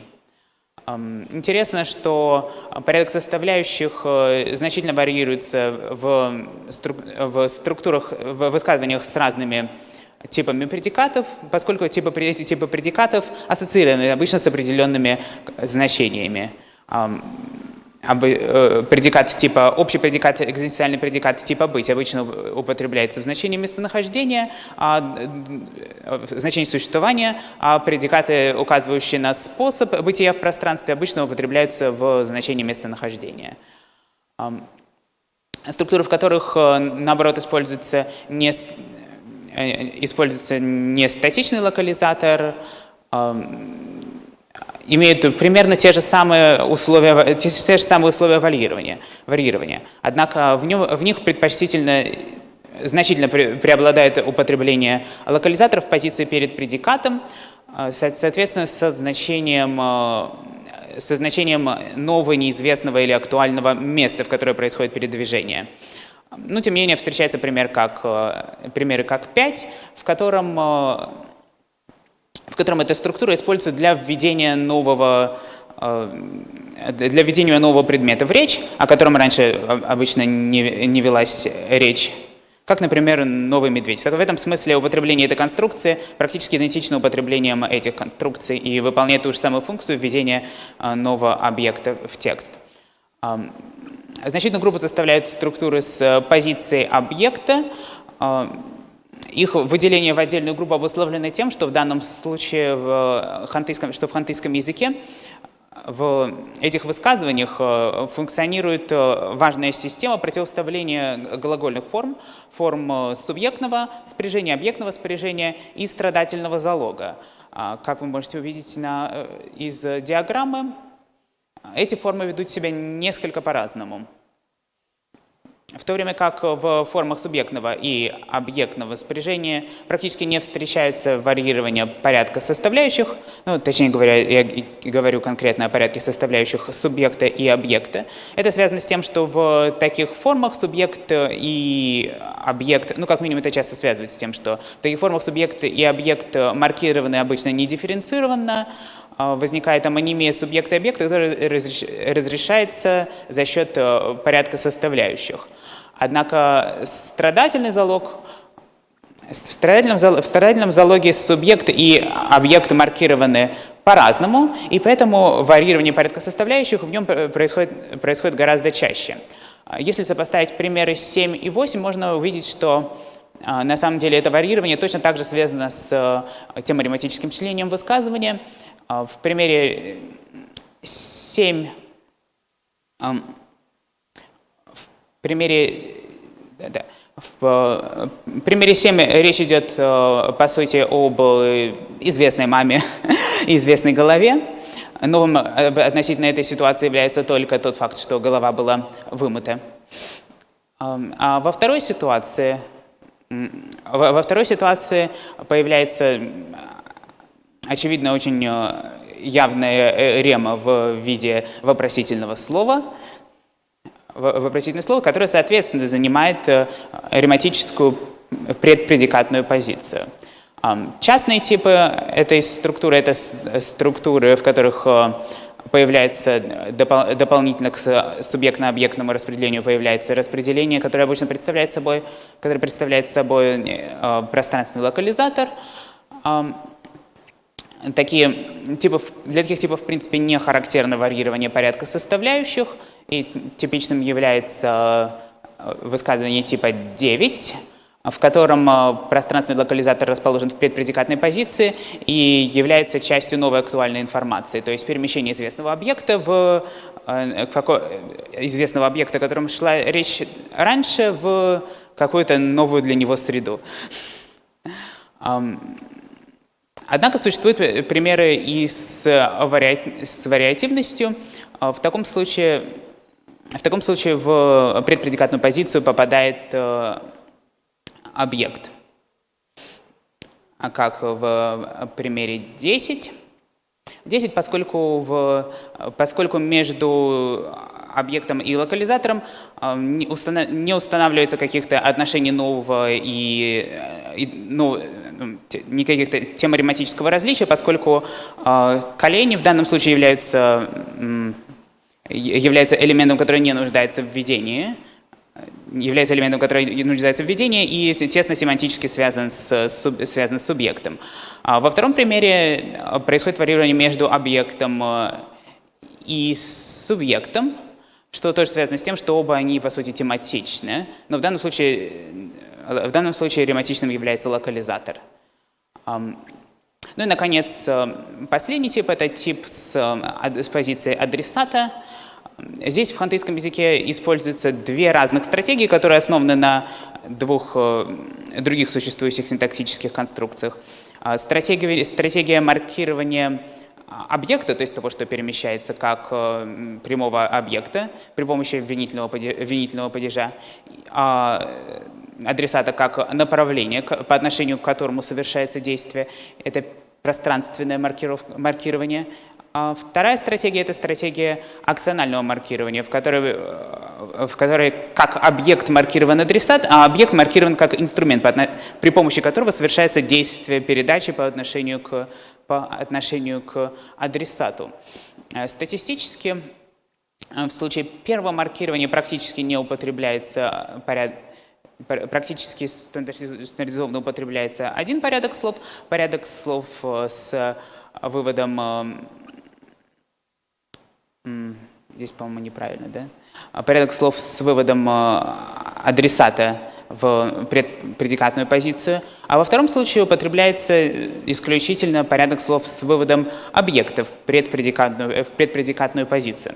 Таким образом, эти типы маркирования различаются одновременно и порядком составляющих, и ассоциированным с ним коммуникативными значениями этих компонентов. В общем и целом, если сопоставить все полученные нами статистические данные, оказывается, что варьирование порядка составляющих, во-первых, присутствует во всех структурах, во-вторых, во всех структурах похоже с точки зрения значимых оппозиций, которые выражаются этим порядком составляющих в данных типах синтаксических структур. Во всех случаях можно постулировать существование общей модели варьирования порядка составляющих, которая проявляется в каждом случае появляется с некоторой вероятностью, но тем не менее проявляется. Это противопоставление с точки зрения рематизации одного из аргументов, который попадает в предпредикатную позицию, или, возможно, противопоставление двух тематических аргументов, которые меняются местами в рамках общей темы. В таком случае рематизирован предикат.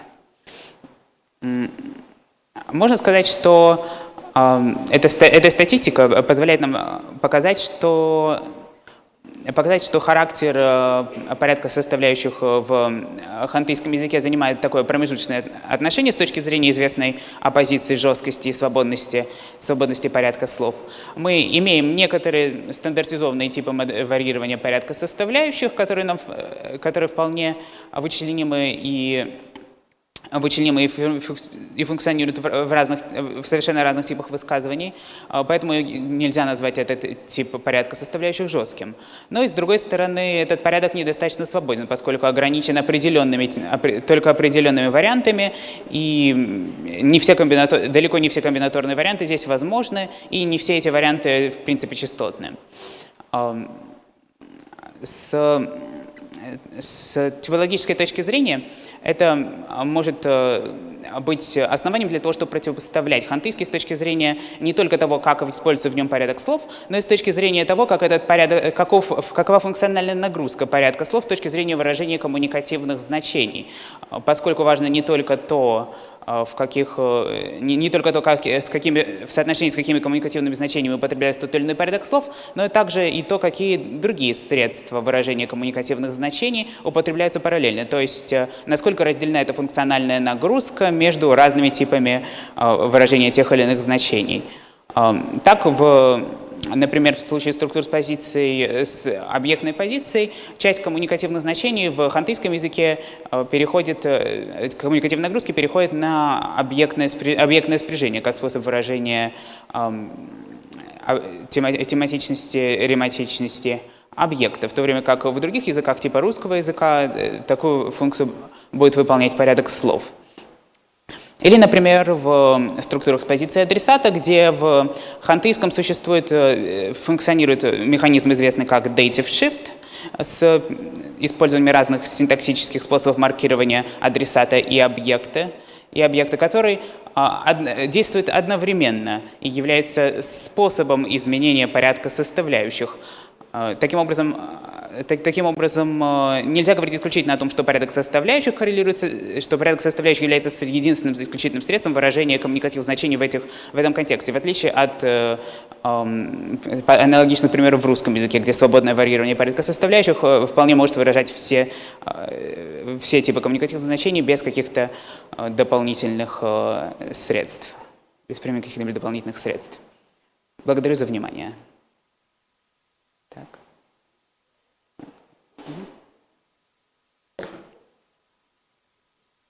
Давайте.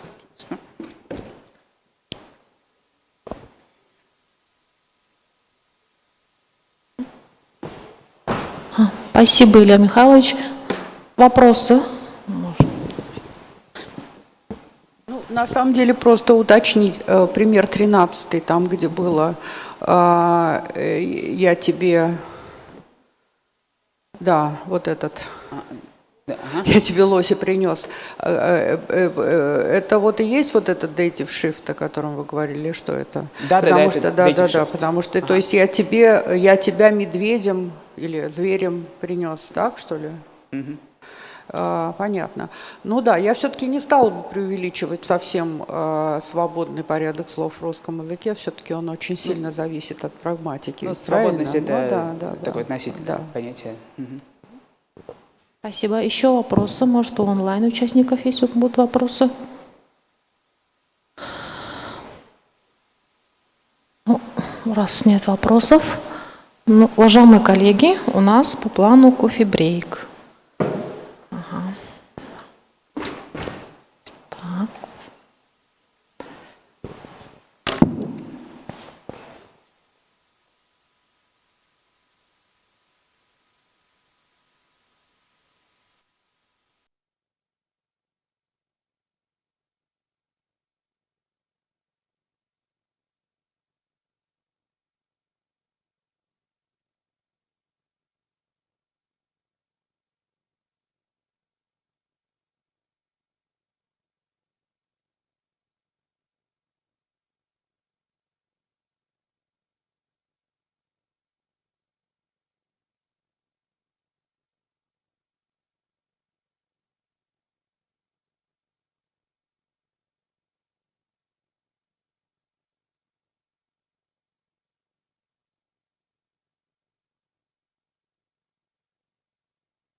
дома не будешь, лет 5 об этом говорить.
Дорогие участники нашей секции, я вас приветствую. Дорогие коллеги, разрешите мне представить доклад о речи норских ивенков. И сегодня я расскажу немного об особенностях фонетического акцента этой группы ивенков. Не буду останавливаться на полной характеристике.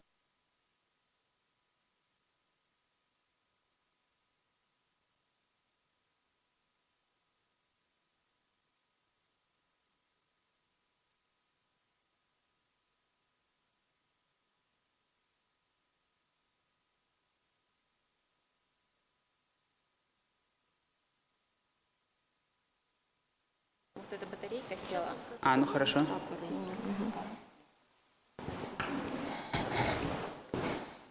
Микрофоны отказываются работать. Уже много докладов было прослушано. Ну, теперь у меня синий микрофон. Итак, доклад, который я представляю вашему вниманию, он касается речи норских ивенков. Ивенки, которые расселены по реке Норы и впадающим в нее притокам. Я приготовила карту. Это карта Амурской области. Вот можно видеть немного Охотское побережье, да? Затем белой линией видна граница, российско-китайская граница.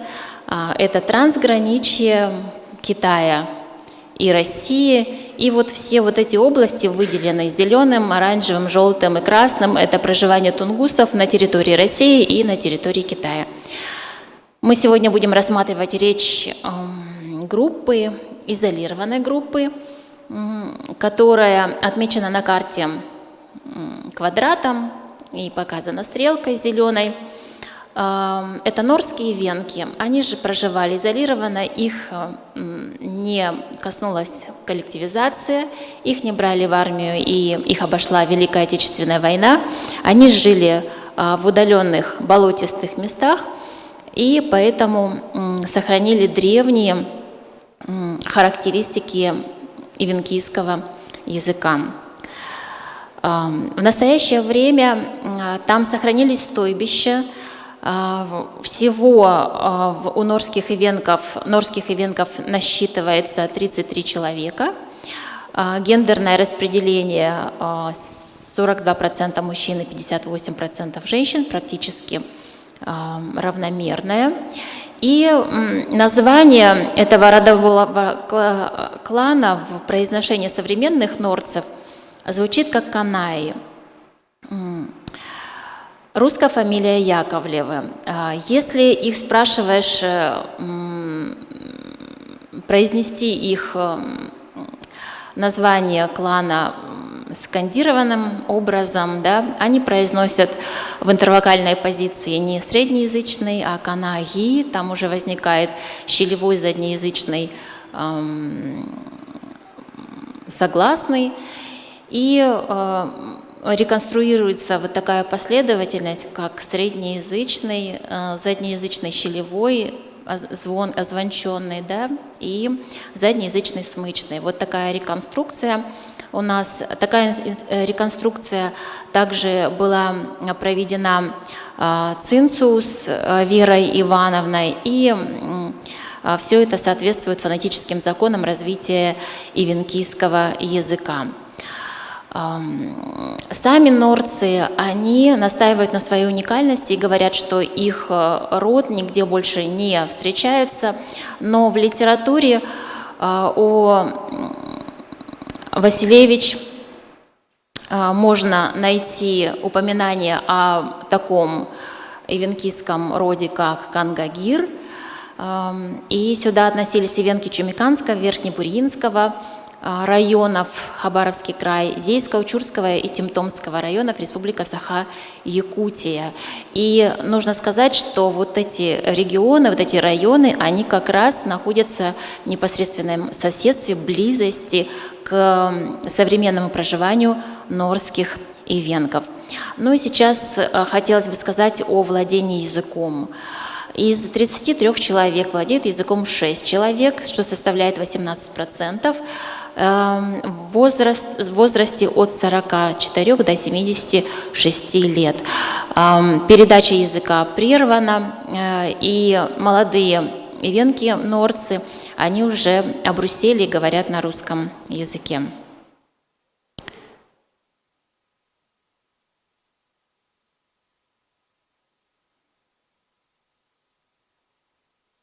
Илья, надо переключать.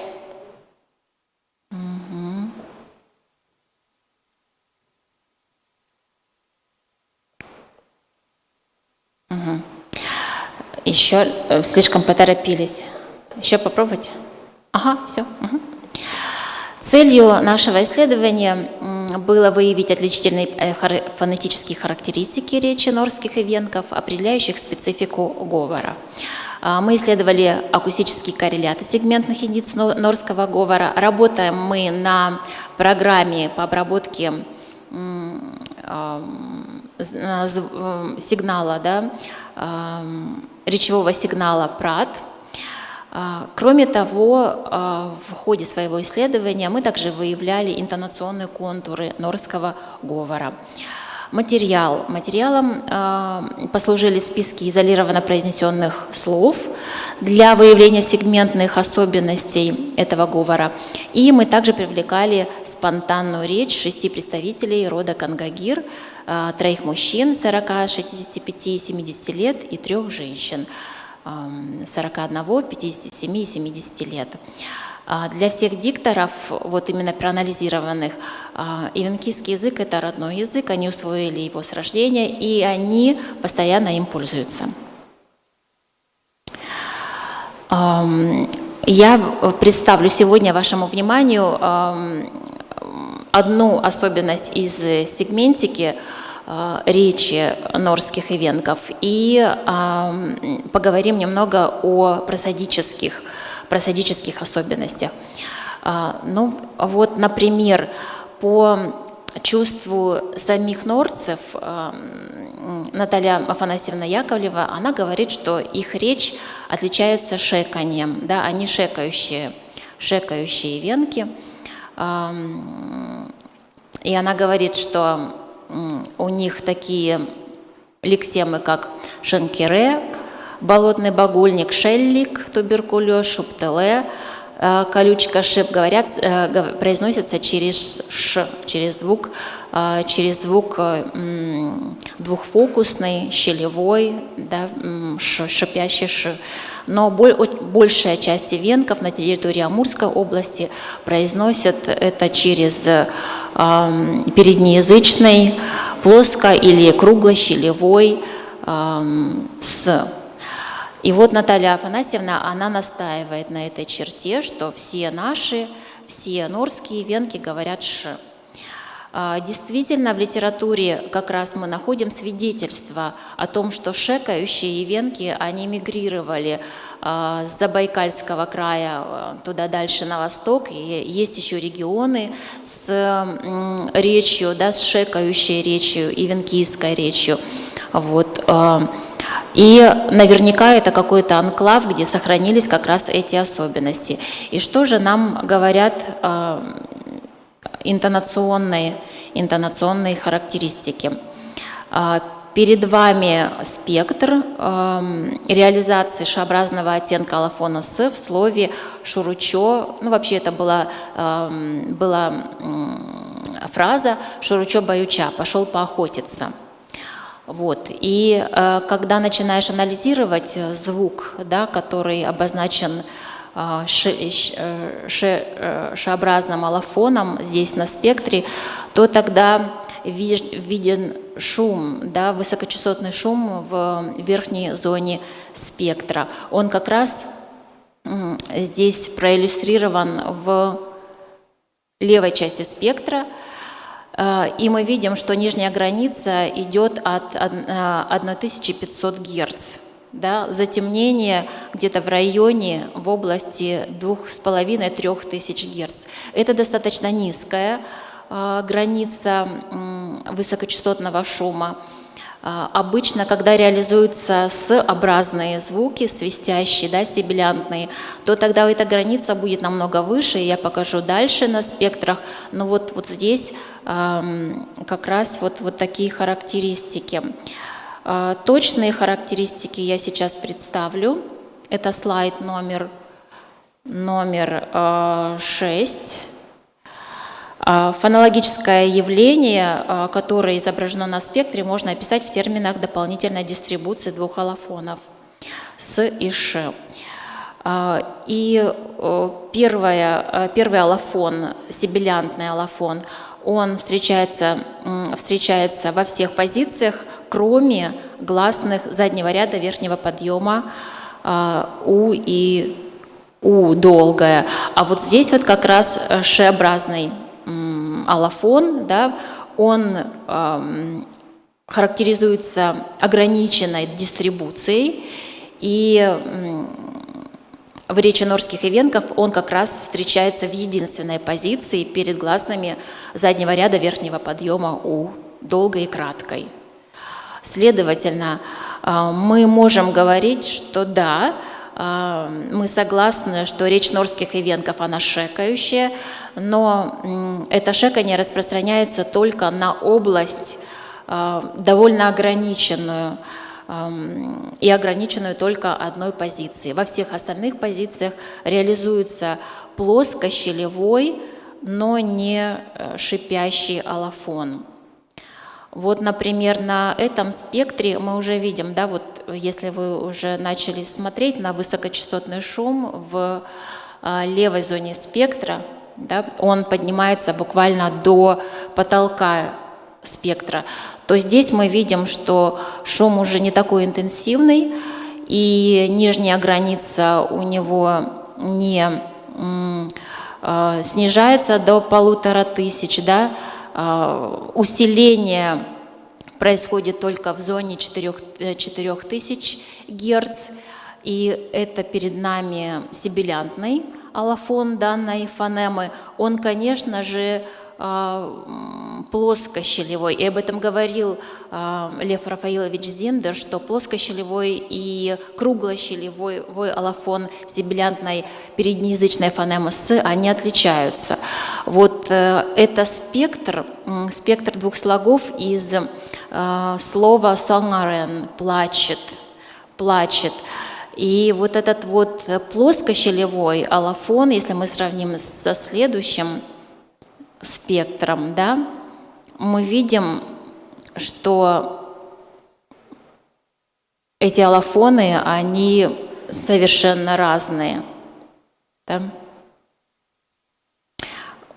Вот на следующем спектре сибилянтный аллофон «с», он уже круглощелевой, и нет такой интенсивности в реализации данной фонемы, да, как, например, когда аллофон реализуется в своей плоскощелевой реализации, либо вот в шекающем варианте.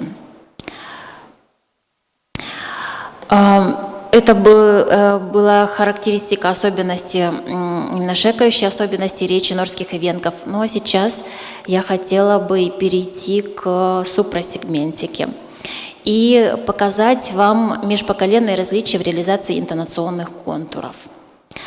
Материалом для исследования послужили рамочные конструкции и спонтанная речь, потому что при записи рамочных конструкций было выявлено, что не все наши дикторы обладают артистическими способностями, и много неудачных реализаций, поэтому кроме вот таких вот фраз мы изолированно произнесенных фраз, мы еще использовали материал спонтанной речи, где у нас была записана диалогическая речь, и оттуда уже мы брали правдоподобные контуры из живой речи и сравнивали их с изолированным произнесением. На данном слайде вы можете увидеть реализацию повествовательного предложения, высказывания, да, и я хочу вам предложить сравнить его в речи носителя старшего возраста, то есть это Яковлева Светлана Семеновна. И вот следующий слайд, это будет то же самое предложение «эрдюдом», только в произнесении ее дочери, Яковлевой Натальи Афанасьевны. И вот если мы сравним эти два контура повествовательного предложения, то мы видим различия. Ну, что общего? Общее – это, конечно, направление контура, это деклинация от начала к концу интонационного контура. И что разного?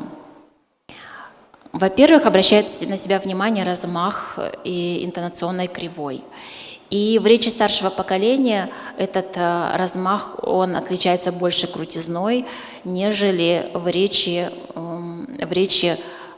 среднего поколения. Следовательно, интонация в речи среднего поколения, она уже не такая живая, она однообразная и монотонная. И наверняка это связано с освоенным языком.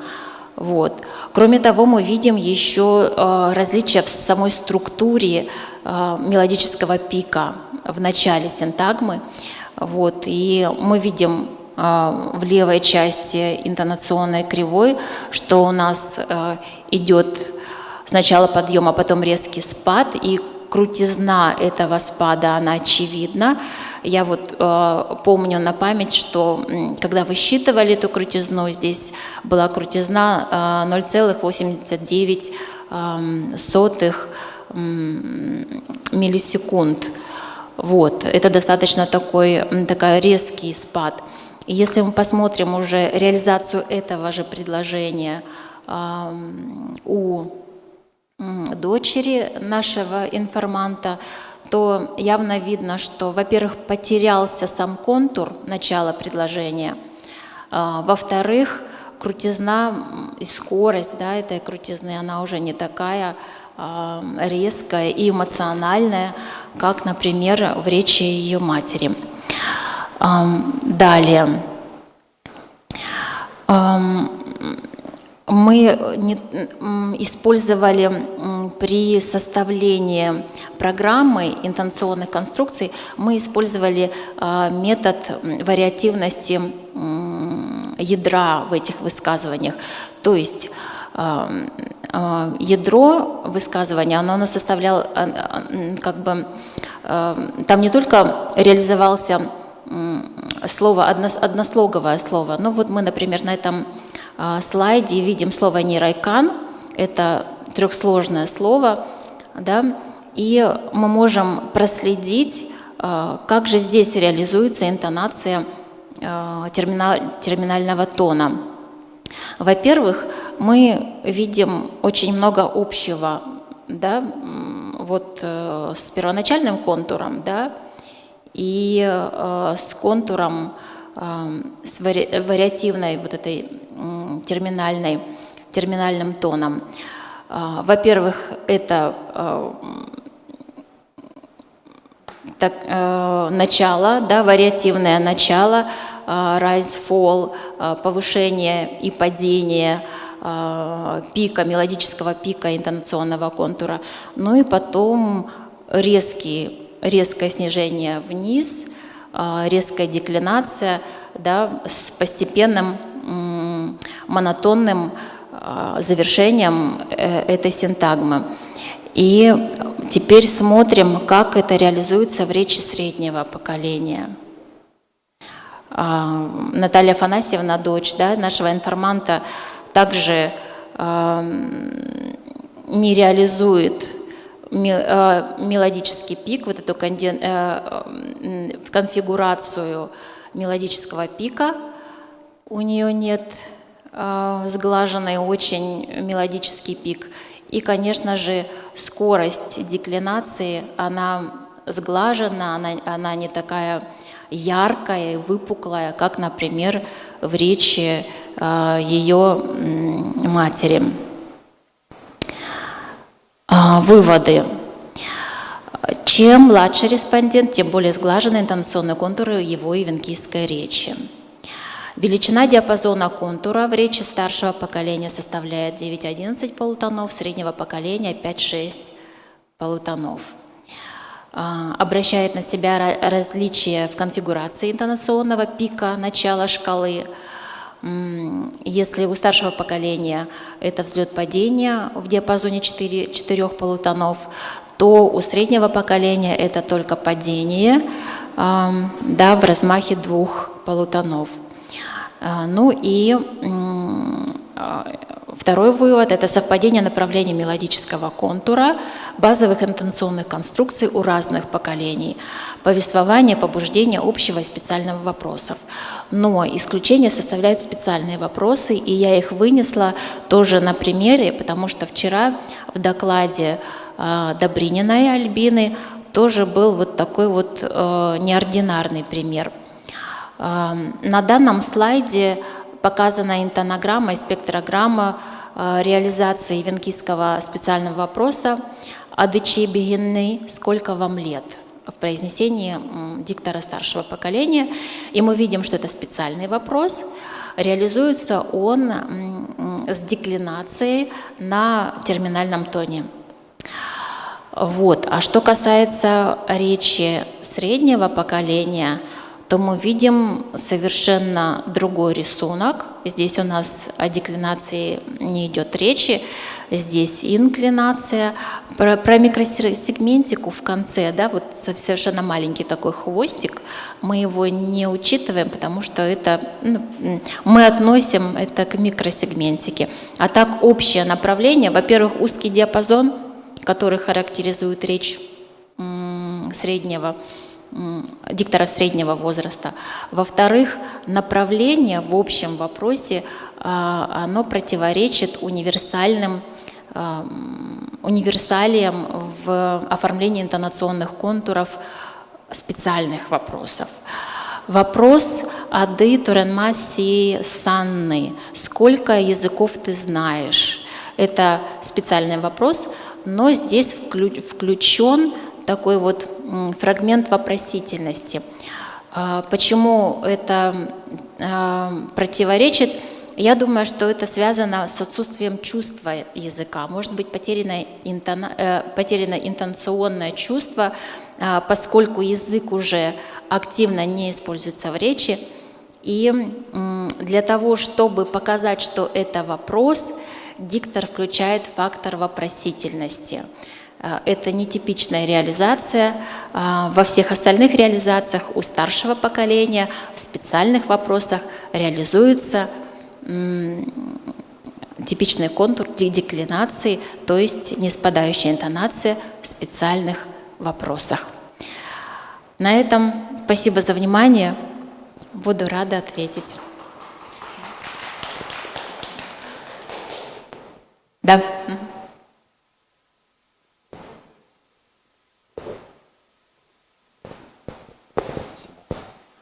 Ольга Николаевна, а приходилось ли вам сталкиваться с такой ситуацией, что вот разноместное положение топикальной и фокусной части высказывания влияли на интонационный контур?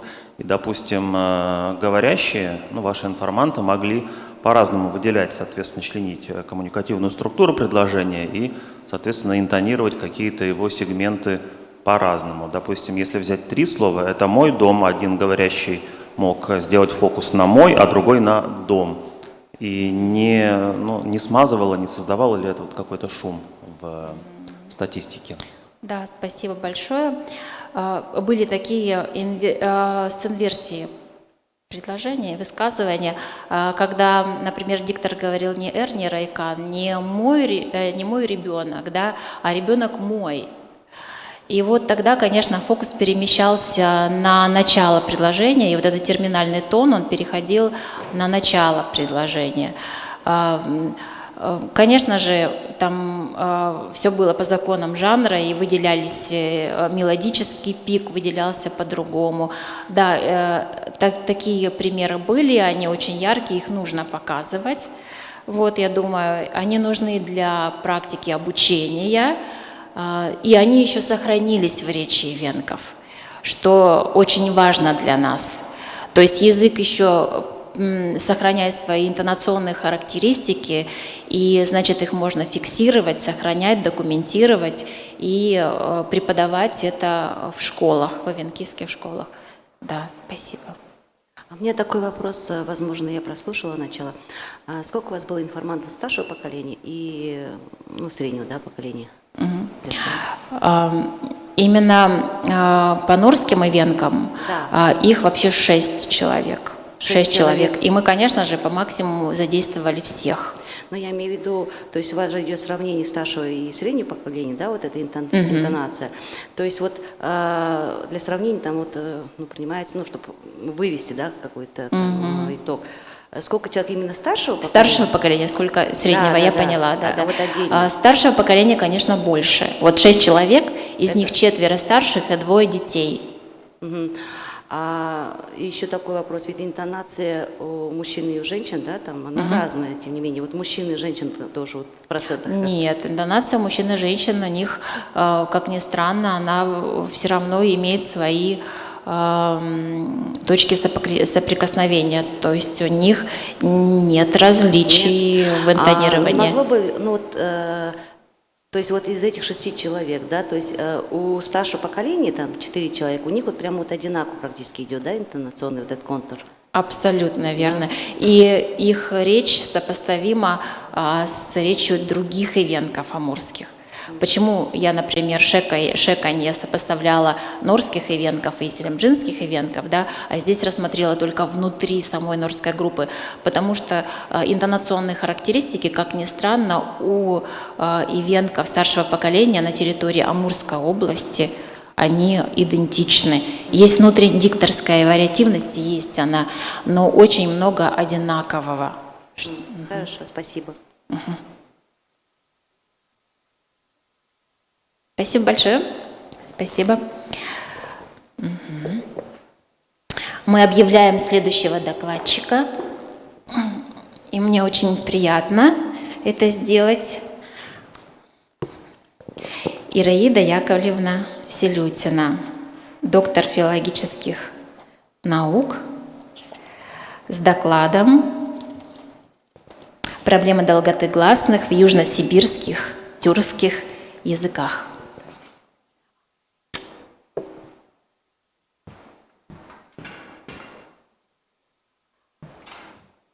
Будете сами переключать или я переключу?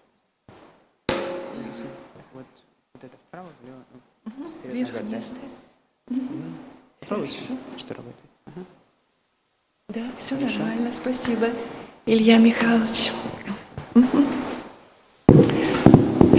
Дорогие коллеги, нам надо, наверное, подарить точки кипения коту.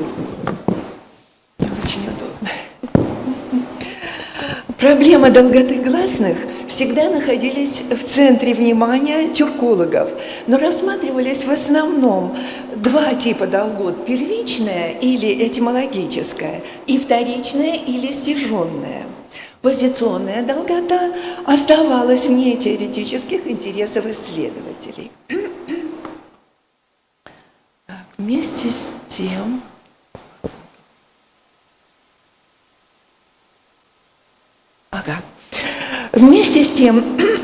существенное, вплоть до длительности стяженных единиц, удлинение широких гласных в определенном фонетическом контексте, а именно в открытом слоге, перед слогом с узким гласным, отделенным от предыдущего слога звонким или сонорным согласным, именно в таких позиционных условиях реализуется позиционная долгота о которой пойдет речь.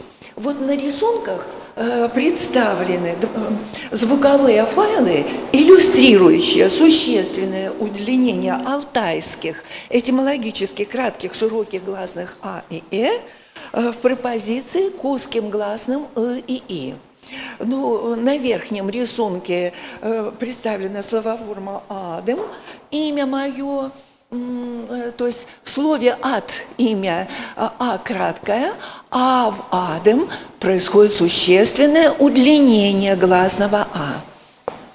И то же самое на нижнем рисунке в словоформе «эдем», мясо мое, в слове «эд» краткое, в «эдем» оно существенно удлинилось. Позиционное удлинение сформировалось в закономерность, последовательно и систематично реализующуюся в тюркских языках. Впервые это явление было зафиксировано на болгарском языке еще в 1940 году Филоненко. Затем Людмила Александровна Покровская отмечала в гагаузском языке, простите, пожалуйста, в гагаузском языке, ну и ряд упоминаний о позиционной долготе наблюдается в работах и сибирских тюркологов, и не только сибирских. Отмечалось, например, в туркменском языке Дмитриевым, Николаем Константиновичем, Римой Махмутовной Бирюкович, Чулымско-Тюркском, но во всех этих случаях позиционная долгота фиксировалась в привязке к аффиксам личной принадлежности. У Дмитриева это были аффиксы первого и второго лица, а у Бирюкович плюс еще аффикс третьего лица. Затем Михаил Дмитриевич Баргаяков рассмотрел эту закономерность очень детально на материале хакасского языка, и он очень убедительно показал, что никакой привязки к аффиксам принадлежности или вообще каким-то грамматическим показателям искать не стоит. Это, как он назвал, это общий закон, но только для хакасского языка. Он не смотрел шире, он выводит его только для хакасского языка. То есть это удлинение широких гласных перед узкими «и», в хакасском только перед «и», происходит независимо от морфологической структуры слова. И в этих случаях следует говорить не о восстановлении первичной долготы гласных, как это делает Рима Махмутовна. Она объясняет случаи удлинения, позиционного удлинения гласных в чулымско-тюркском восстановлением первичной долготы гласных. Здесь следует говорить не о восстановлении этой долготы, а о действии закономерности позиционного удлинения гласного, распространенного в большинстве тюркских языков. Но интерес лингвистов к проблематике позиционной долготы гласных актуализировался в 80-е годы в связи с введением в информационное пространство тюркологов большого объективного экспериментального фонетического материала, полученного в русле единой методики, комплексной методики, разработанной Владимиром Михайловичем Наделяевым. При подготовке данного сообщения использовались результаты исследований, выполненных по тюркским языкам Южной Сибири. Я не буду языки перечислять, но во всех этих работах дискуссионные вопросы природы и статуса долготы гласных, первичной, стяженной, позиционной, рассматривались лишь на материале конкретных языков и диалектов.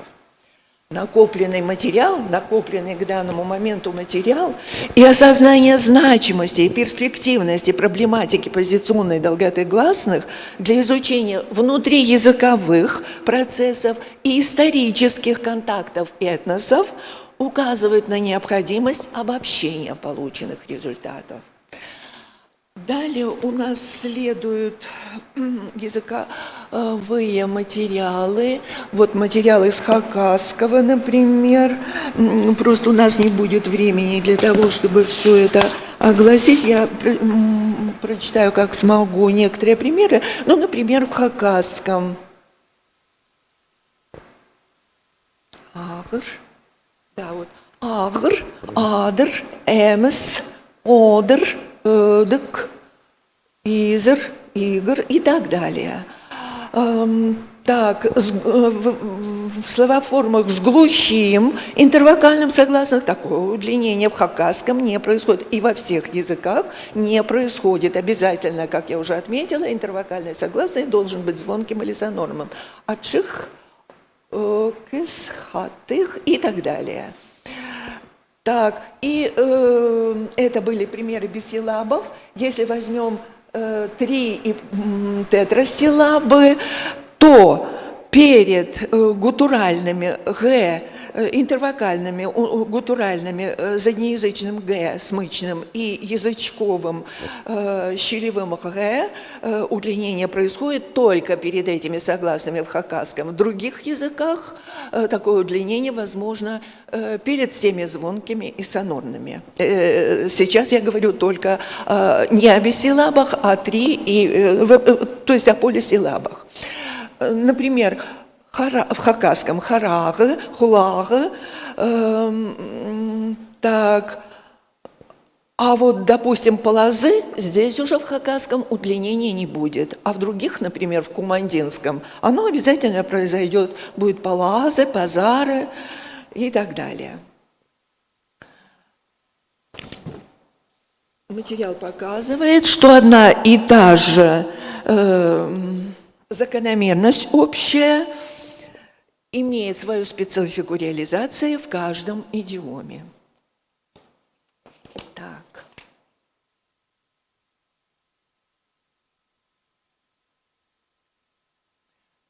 Это кумандинский язык, чулканский, тубинский, алтайский. Так. Итак, результаты анализа звуковых оболочек словоформ в южносибирских тюркских языках свидетельствуют о формировании в определенном фонетическом контексте и фонологизации позиционной долготы гласных наряду с незавершившимся еще процессом образования стяженной, то есть вторичной долготы гласных. Как я уже упомянула, в би- и полисиллабах фиксируется регулярное, значительное, вплоть до длительности стяженного гласного, удлинение в открытом слоге широкого, этимологически краткого гласного, если за ним следует слог с узким гласным. Обязательным условием реализации данной трансформации является отсутствие глухого согласного или биконсонантного сочетания в постпозиции к широкому гласному. Слогу с широким и узким гласным могут отделяться только звонким или сонорным согласным. Для реализации этой закономерности общая закономерность позиционной долготы имеет специфику реализации в конкретных языках и диалектах. Сопоставительный анализ показал, что в зависимости от фонетического контекста реализации закона позиционной долготы все рассматриваемые южносибирские и тюркские языки можно поделить на две группы. Обратите, пожалуйста, внимание на вторую таблицу, то есть на верхнюю таблицу. Если в первом слоге би- и полисиллабов кумандинский, шорский, теленгитский и тувинский демонстрируют возможность удлинения всех широких гласных, вот они там в левой части таблицы, так, как перед неогубленными узкими «и», так и перед менее частотными огубленными «у», вот «у» самой последние две колонки таблицы, то в хакасском, чилканском, тубинском, нутайкиже и барабинско-татарском позиционная долгота фиксируется лишь перед нелабилизованными узкими «и». И здесь интересно отметить, что теленгитский по данному признаку примыкает к кумандинскому, северному диалекту алтайского языка, а также к шорскому и тувинскому, а не к алтай-кижи, как следовало бы ожидать. Вместе с алтай-кижи он входит в южную группу алтайских диалектов.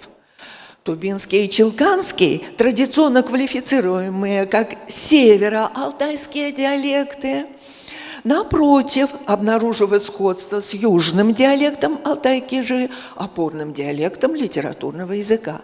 Причиной таких трансформаций, возможно, является наличие тувинских этнических компонентов в составе теленгитского этноса, а также более позднее вхождение теленгитского этноса в состав России, вследствие чего он подвергся меньшему ассимилирующему воздействию со стороны нормированного языка по сравнению с чилканским и тубинским, испытывающими сильное давление со стороны языка более многочисленного титульного этноса Республики Алтай. Так, по-видимому, на полисиллабах я не буду останавливаться. Так, ну, как уже отмечал, хотя здесь есть своя специфика. Если широкие, вот в таблице 3, если широкие неогубленные гласные «а», удлиняются перед узкими «и» во всех рассматриваемых языках, то долгота огубленных гласных «о» и «ё» перед узкими «у» и «ю» фиксируется лишь в кумандинском и телеутском. Это связано с закономерностями лабиального сингармонизма по языкам. Как уже отмечалось, специфика проявления закона позиционной долготы широких гласных определяется и качеством интервокального межслогового согласного.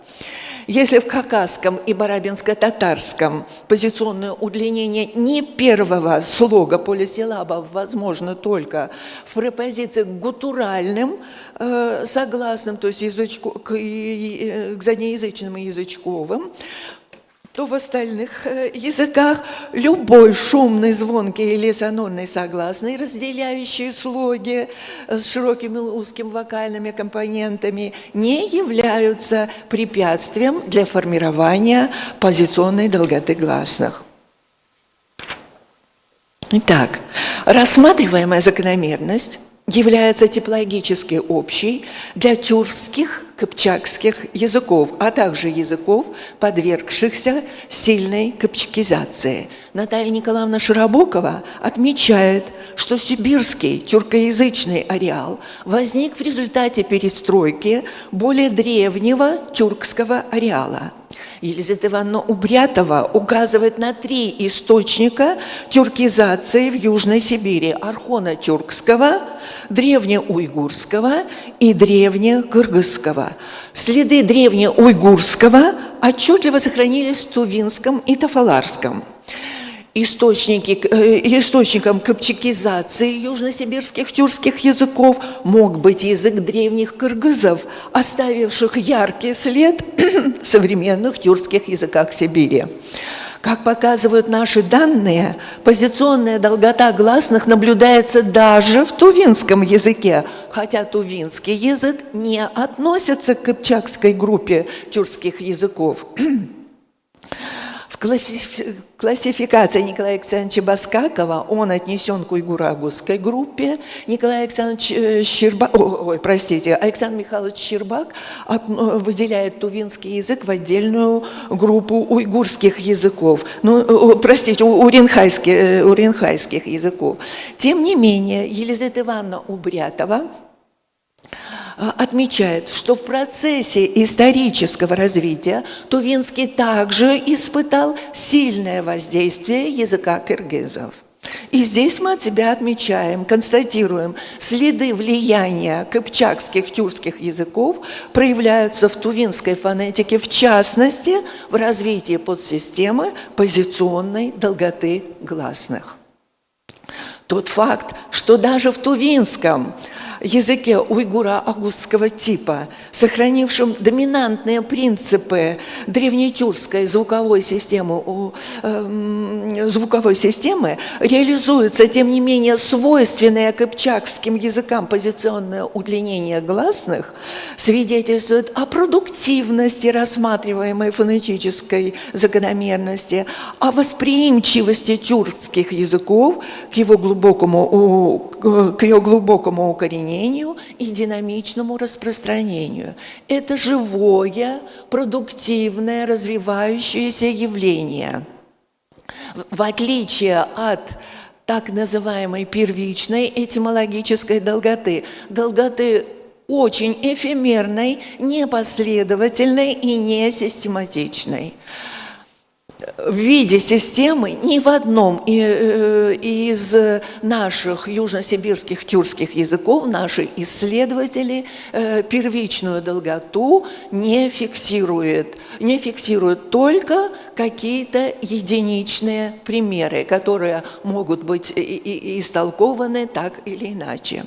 Таким образом, при проведении исследований историко-сравнительного характера распространение на фонетическую систему языка действия закономерности позиционного удлинения широких гласных, являющейся типологически общей для языков кыпчакских или сильно кыпчакизированных, эта закономерность может служить маркером наличия в этническом образовании кыпчакско-тюркских компонентов и свидетельствовать о взаимодействии с языками кыпчакской группы. Благодарю за внимание.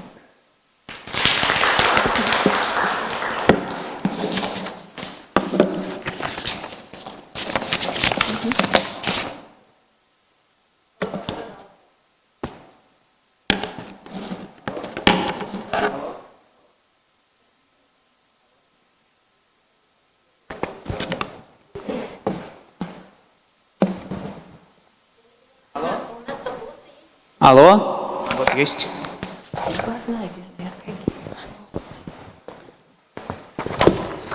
Ираида Яховна, спасибо за доклад большое.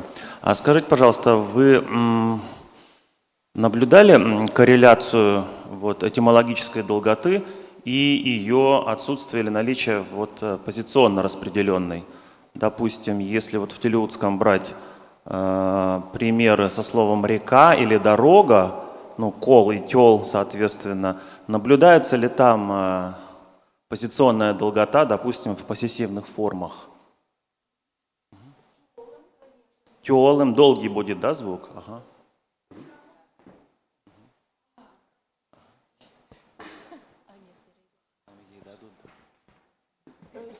И что еще? И кол, рука. Колом, естественно. Будет, да? Позиционное удлинение обязательно будет. Независимо от этимологической долготы гласного, да? Она никак не мешает. И потом, мешает. если она там, это вопрос. Это этимологическая долгота. Спасибо. Я сказала, что наши исследователи Шалданова, например, Алла Александровна, Дамбыра, Ирина Дашуловна проводили исследования, и в частности проверяли список слов, представленных у Александра Михайловича Щербака, как лексемы с первичной этой долготой. одни дикторы давали эту долготу, другие не давали, третьи иногда давали, иногда не давали. То есть как система, если эта система когда-либо существовала первичной долготы, то как система в современных тюркских языках, она не сохранилась.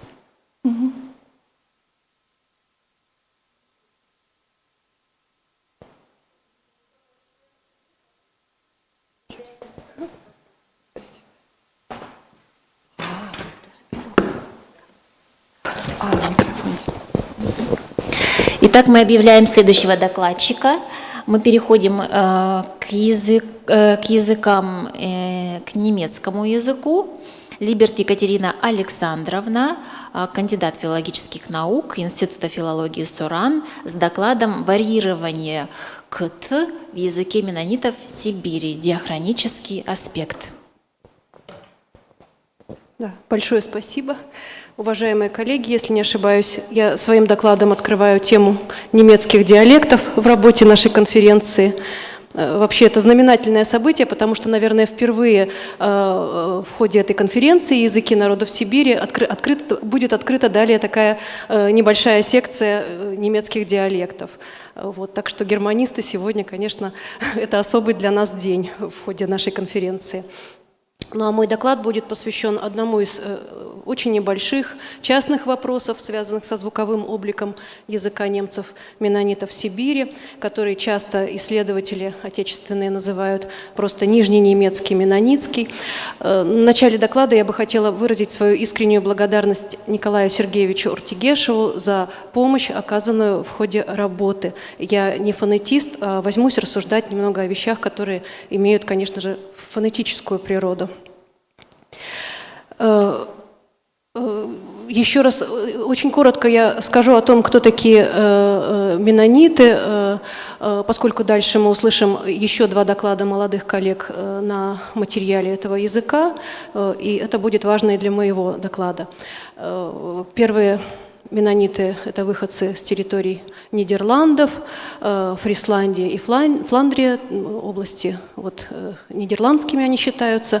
Когда-то в 15 веке в результате гонений они покидают эти территории, мигрируют в Пруссию, и достаточно долгое время, 200 лет примерно, они проживали в области вокруг города Данцига, где были большие меннонитские поселения. И вот, очевидно, уже там в 17-18 веке начинает оформляться особый их язык, само название которого было «Плотич». Вот вы видите на экране наверху в заголовке.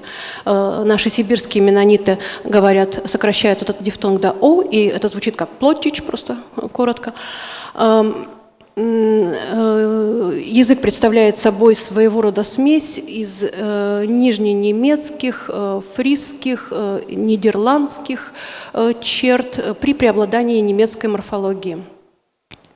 И примерно в начале XIX века меннониты в составе других немецких переселенцев прибывают на территории юга России, тогда еще это была Российская империя, где основывают большие колонии, большие поселения. И именно здесь оформляется окончательно вот этот особый язык немцев-меннонитов. Уже тогда они начинают понемногу считать себя немцами, и немцами тоже. Ну, я чаще всего пишу вот так, через дефис «немцы-меннониты».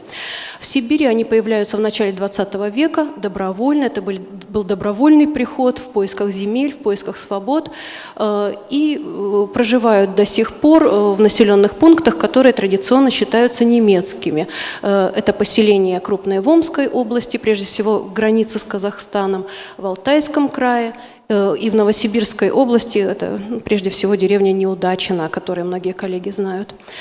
А теперь, собственно, поближе к теме моего небольшого доклада. Яркой особенностью Плотич является большое количество мягких консонантов. Это такая вот яркая черта консонантизма. Они написаны на экране Т, Д, Н, Е и Х.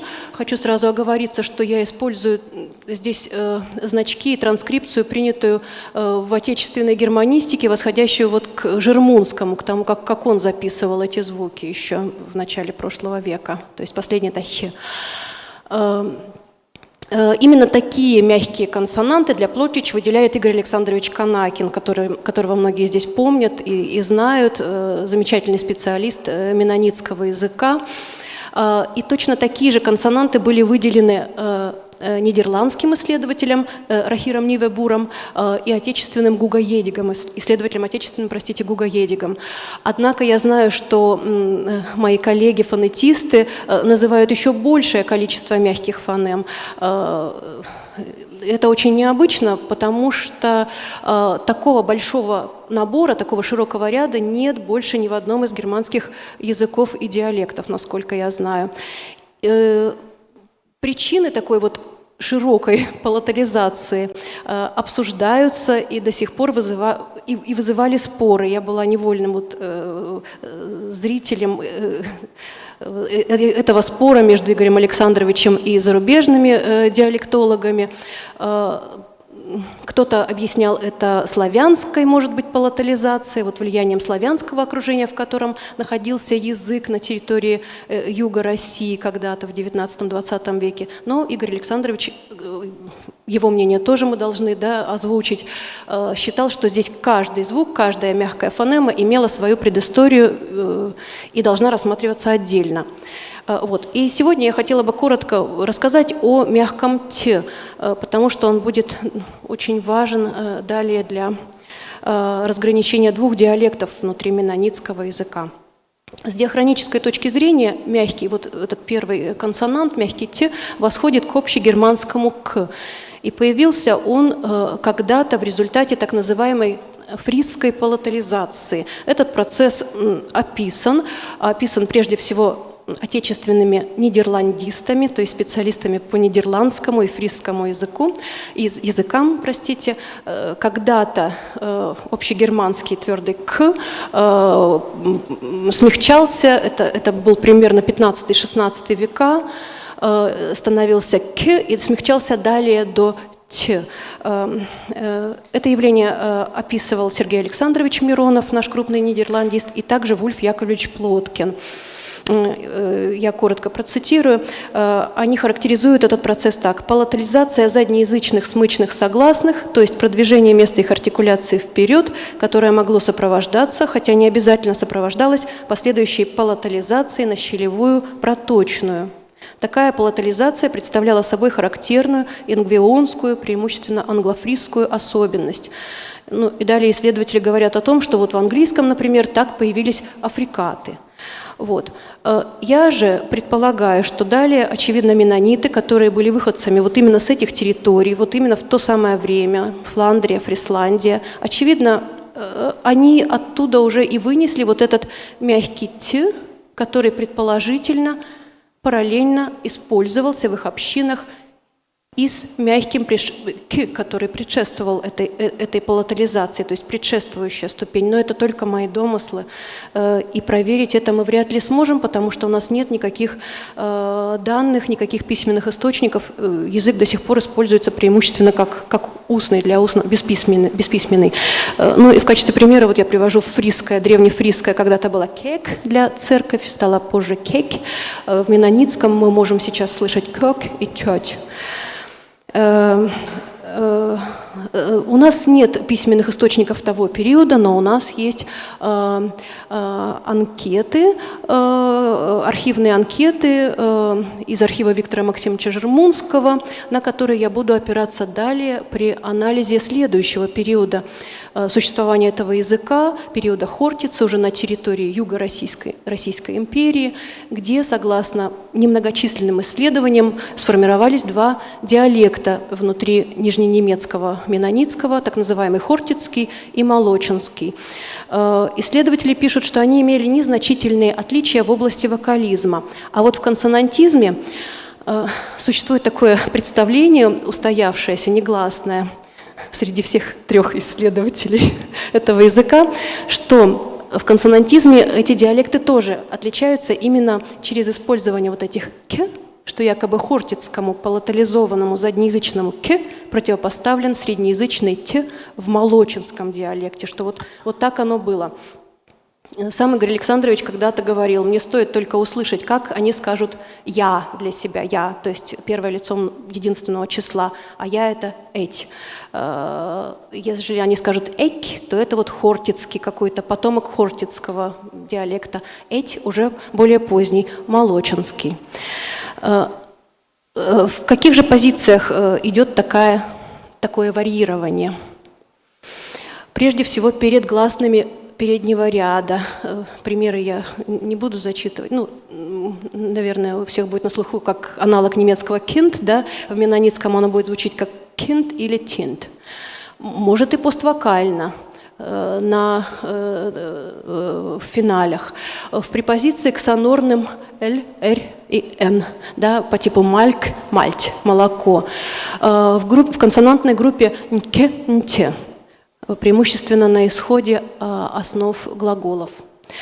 А также диминутивный суффикс тоже часто выступает здесь ярким маркером, показателем. Одни информанты могут сказать «ке», другие «тье». Ну и, собственно, переходя к сибирскому... Нет, простите, пожалуйста.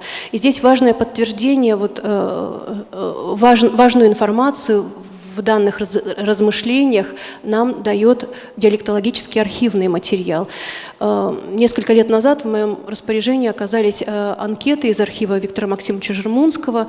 Я уже коротко оговорилась об этом, сказала. Они собирались в 20-е годы прошлого столетия, то есть ровно 100 лет назад в немецких поселениях южных территорий России. Это точки, которые сейчас, печально известные горячие точки: Херсонская, Луганская, Николаевская область, Мелитополь, Запорожье, Крым.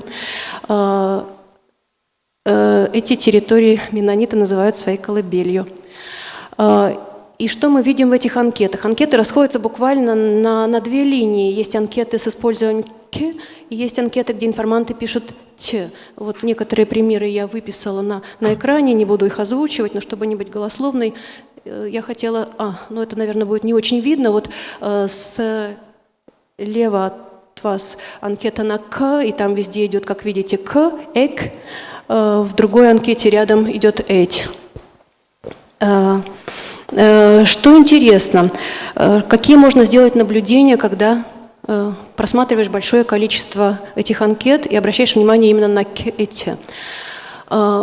Очевидно, что йод считался информантами показателем мягкости, но это очевидно, а сам симультанный признак как бы выделялся в отдельную букву.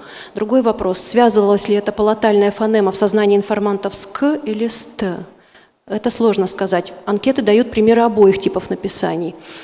Иногда сами информанты на полях анкеты, потому что Жермунский очень просил там писать, что они сами слышат, как они сами слышат этот звук.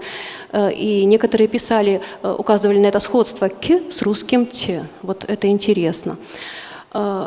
Кроме того, иногда носители одного населенного пункта или одной области дают разные написания, то с «к», то с «т», но внутри анкеты нет никакой черезполосицы. То есть либо анкета идет записанная с одним, либо с другим согласным. Таким образом, материал анкет, по моему наблюдению, скорее не подтверждает то утверждение Игоря Александровича о том, что использование «к» является таким ярким различительным признаком между этими диалектами, которые восходили к хортицкому или молочинскому типу. Ну и теперь...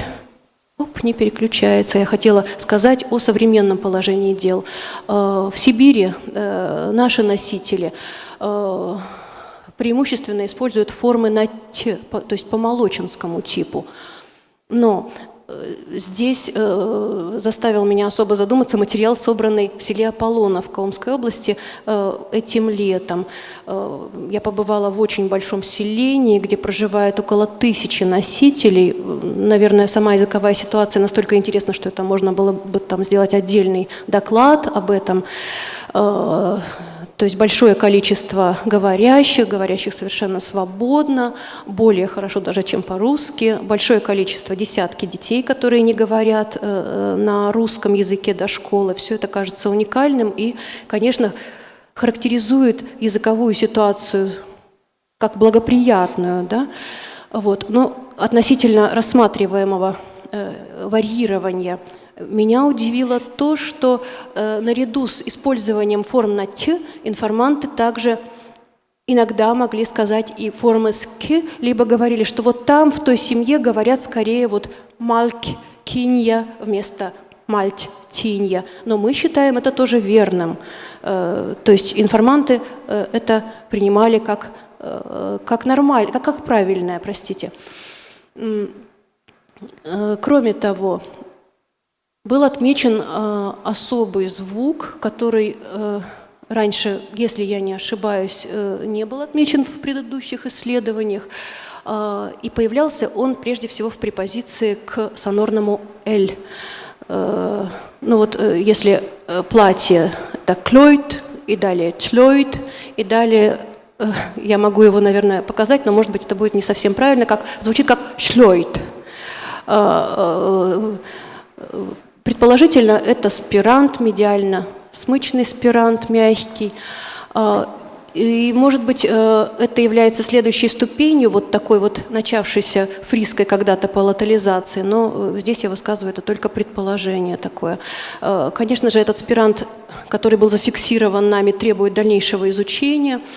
Возможно, он будет выявлен в других позициях, но пока неизвестно. Вот. Таким образом, я перехожу к выводам. Вероятно, рассматриваемые звуки «т» являются факультативными вариантами, наличие которых оказывается произвольным. Их употребление идет параллельно и не связано с различием в фонетическом окружении. Скорее всего, это связано с привычкой говорящего, с традицией произношения в семье и так далее. И можно предположить, очень осторожное такое предположение, что в поселениях меннонитов более раннего периода Пруссии и более позднего юг России использование указанных мягких консонантов тоже варьировало.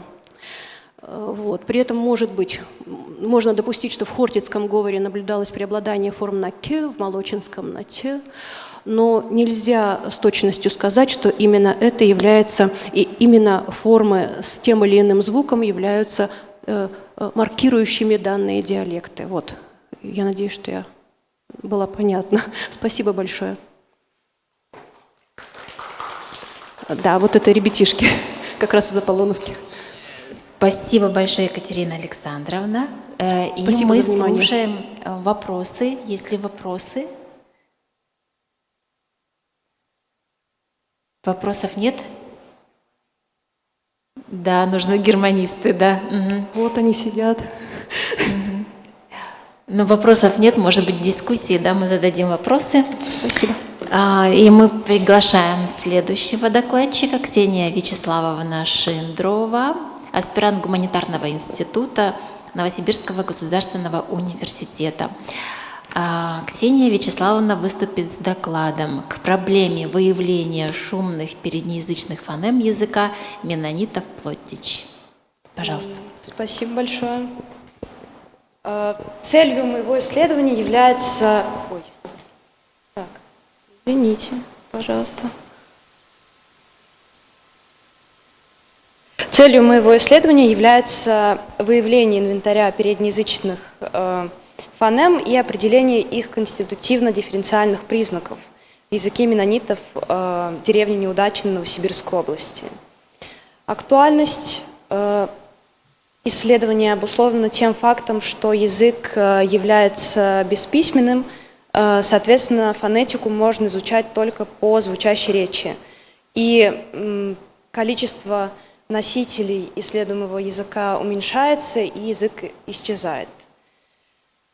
Материалом для исследования послужили записи, полученные от двух носителей во время их визита в лабораторию экспериментально-фонетических исследований Института филологии, и от 13 носителей во время моей командировки в деревню Неудачино Татарского района Новосибирской области. Присутствовали мужчины и женщины, возраст которых варьировался от 14 до 76 лет.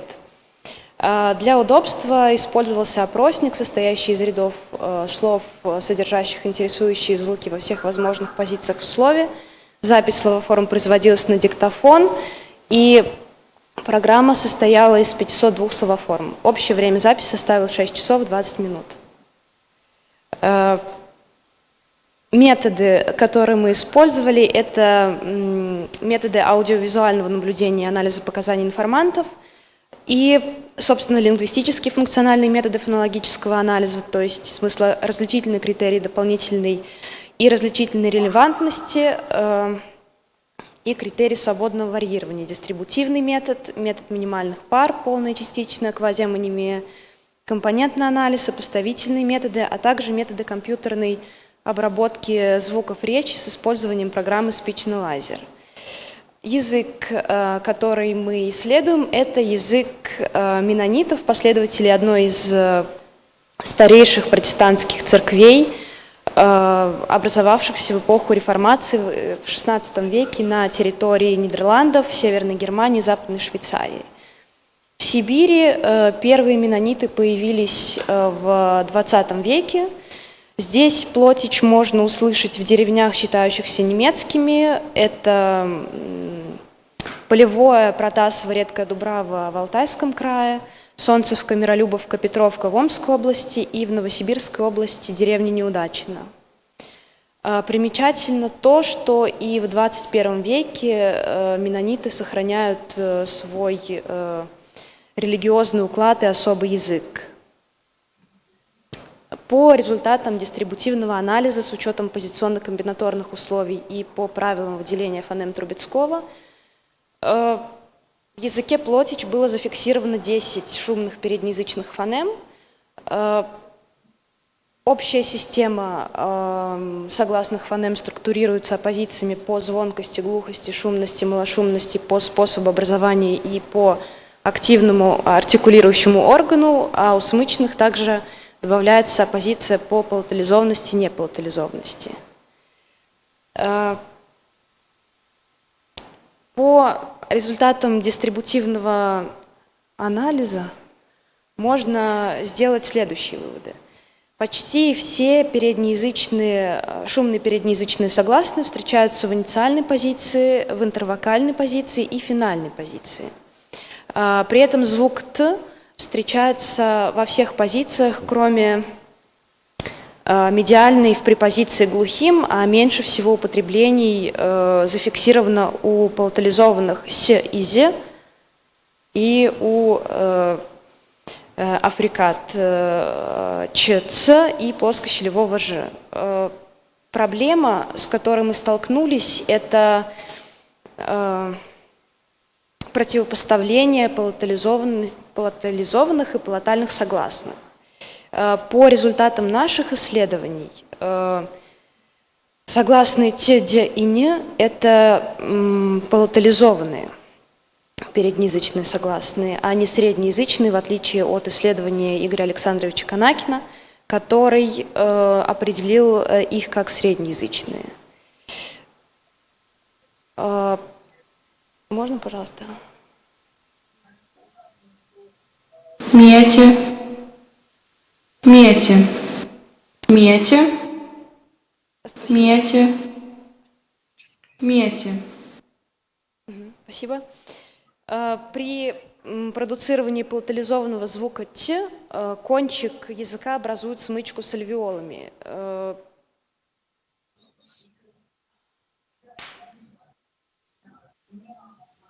Пит. Пит. Пит. При продуцировании непалатализованного звука «т» кончик языка также образует смычку с альвеолами, следовательно, место образования звуков одинаково. Дистрибутивный анализ исследуемых словоформ свидетельствует о том, что звуки «т» и «д» нельзя квалифицировать как оттенки одной фонемы. Финальный звук «т» при словообразовании словоизменения, оказавшись в интервокальной или приконсонантной позициях, не заменяется на звук «д». Также, несмотря на то, что звуки «т» и «д» могут встречаться в одной позиции, они имеют смыслоразличительную функцию и поэтому являются разными фонемами. Встречаясь в одинаковых позициях в слове, звуки «с» и ц находятся в отношениях дополнительной дистрибуции, являются вариантами фонемы с. Звуки с и с не встретились в инициальной позиции. Как и в немецком литературном языке, в инициальной позиции может находиться только звонкий согласный «з», а щелевой глухой согласный «с» в препозиции к «т» и «п» преобразуются в сочетание «шт», «шп». Звуки «з» и «зи» находятся в отношениях дополнительной дистрибуции и, встречаясь в одинаковых позициях в слове, являются вариантами фонемы «з». Дистрибутивный анализ словоформ свидетельствует о том, что звуки «с», «с» и «з», «з» нельзя квалифицировать как факультативные оттенки одной фонемы. В интервокальной позиции звуки «ш» и «ж» находятся в отношениях контрастирующей дистрибуции, и замена одного звука на другой невозможна без изменения семантики слова, поэтому мы пришли к выводу, что это разные фонемы. И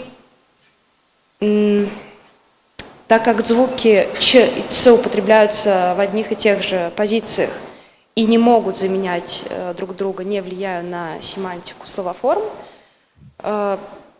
это дает основание рассматривать их на основании первого правила выделения фонем Трубецкого как разновидности двух отдельных фонем. Также в языке Плотич нами было зафиксировано 3 типа палатализации. Это мотивированная палатализация, чередование палатализованного и непалатализованного согласного в зависимости от ряда и подъема гласного, и немотивированная палатализация. Однако выявленная система является неполной и несимметричной, и палатализованные пары встретились у язычных согласных, но не везде они были развиты. Это может быть связано с тем, с историческим фонетическим изменением, в результате которого на некоторые пары повлияли другие согласные, которые вызвали немотивированную палатализацию. У меня все. Благодарю за внимание. Спасибо огромное. И мы слушаем вопросы. Будут ли вопросы? Позвольте вопрос задать? Да. Представьтесь, пожалуйста. Калинин Степан Сергеевич. Да, мы слушаем вас. Да, был следующий вопрос. Ксения Вячеславовна, скажите, пожалуйста, вот вы выделяете мотивированную, немотивированную палатализацию, на основании чего вы определяете, что там мотивируется? Повторите, пожалуйста, последнюю часть вопроса, не очень слышно было. Что там не мотивировалось? Я не поняла.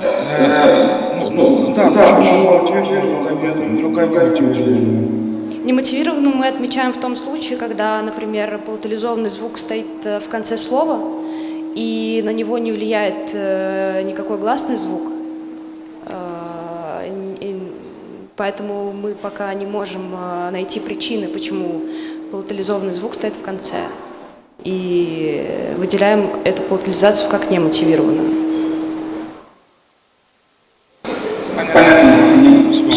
Спасибо. Спасибо большое, Степан Сергеевич. И мы объявляем нашу секцию закрытой. Передаем слово руководителю следующей секции, посвященной рассмотрению немецкого.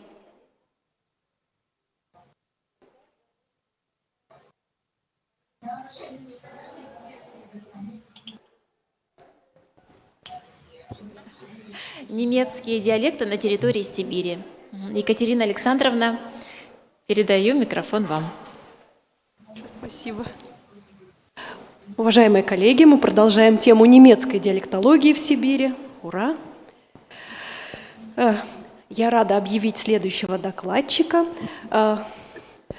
Доклад подготовили Наталья Валерьевна Налетова, доцент кафедры романо-германской филологии Гуманитарного института НГУ, и Григорьева Алена Сергеевна, магистрант 2-го курса у нас Алена Сергеевна. Доклад имеет следующее название: «Ассоциативно-вербальная сеть языка немцев-меннонитов в Сибири Плотич».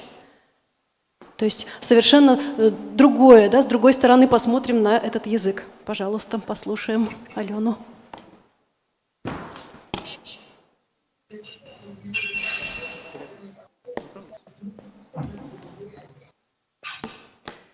Добрый день, уважаемые организаторы и участники конференции. И сегодня нами будет представлено исследование на тему «Ассоциативно-вербальная сеть языка немцев-меннонитов Плотич».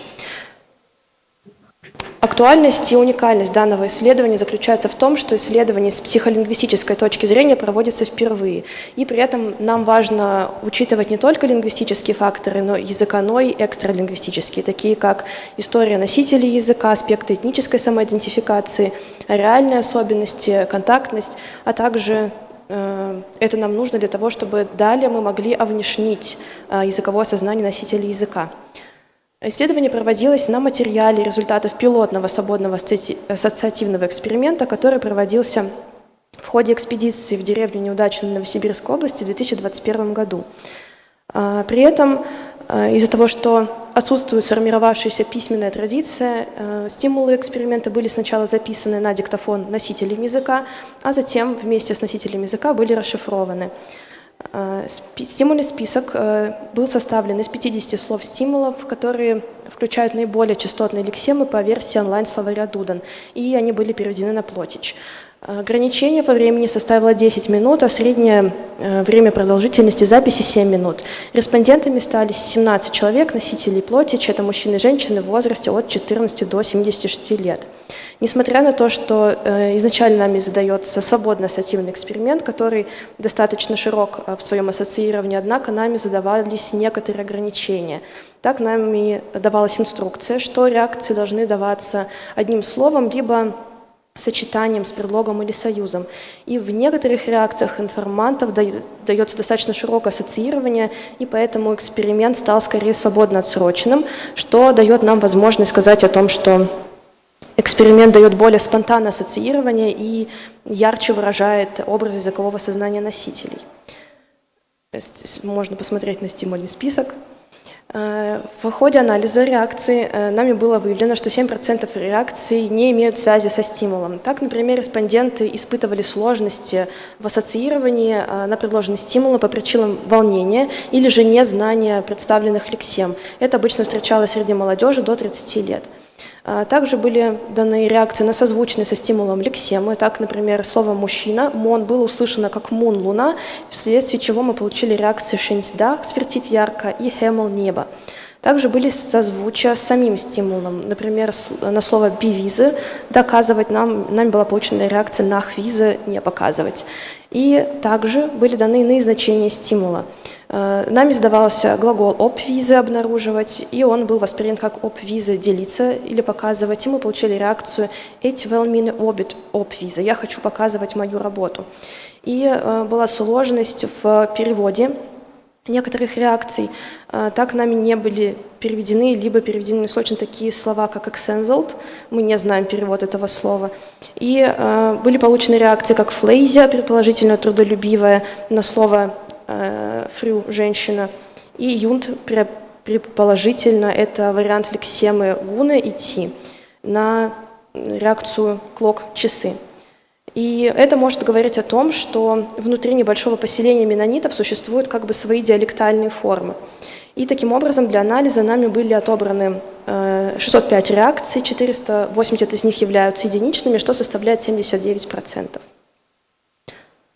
Среди стимулов, среди пар стимула ассоциация, где можно было выделить синонимические и антонимические отношения, нами было выявлено, что немного преобладает синонимия, это 56%, и нами выделялись такие пары, как «мог делать» и «шофы работать», или «тинт ребенок» и «грёташ» старшие дети.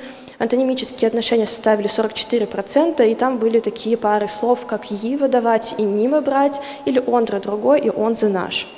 В целом для людей свойственно объединение предметов в некие парадигмы, И в синонимических парадигмах немцев-меннонитов у нас наблюдается противопоставление внутри нее самой.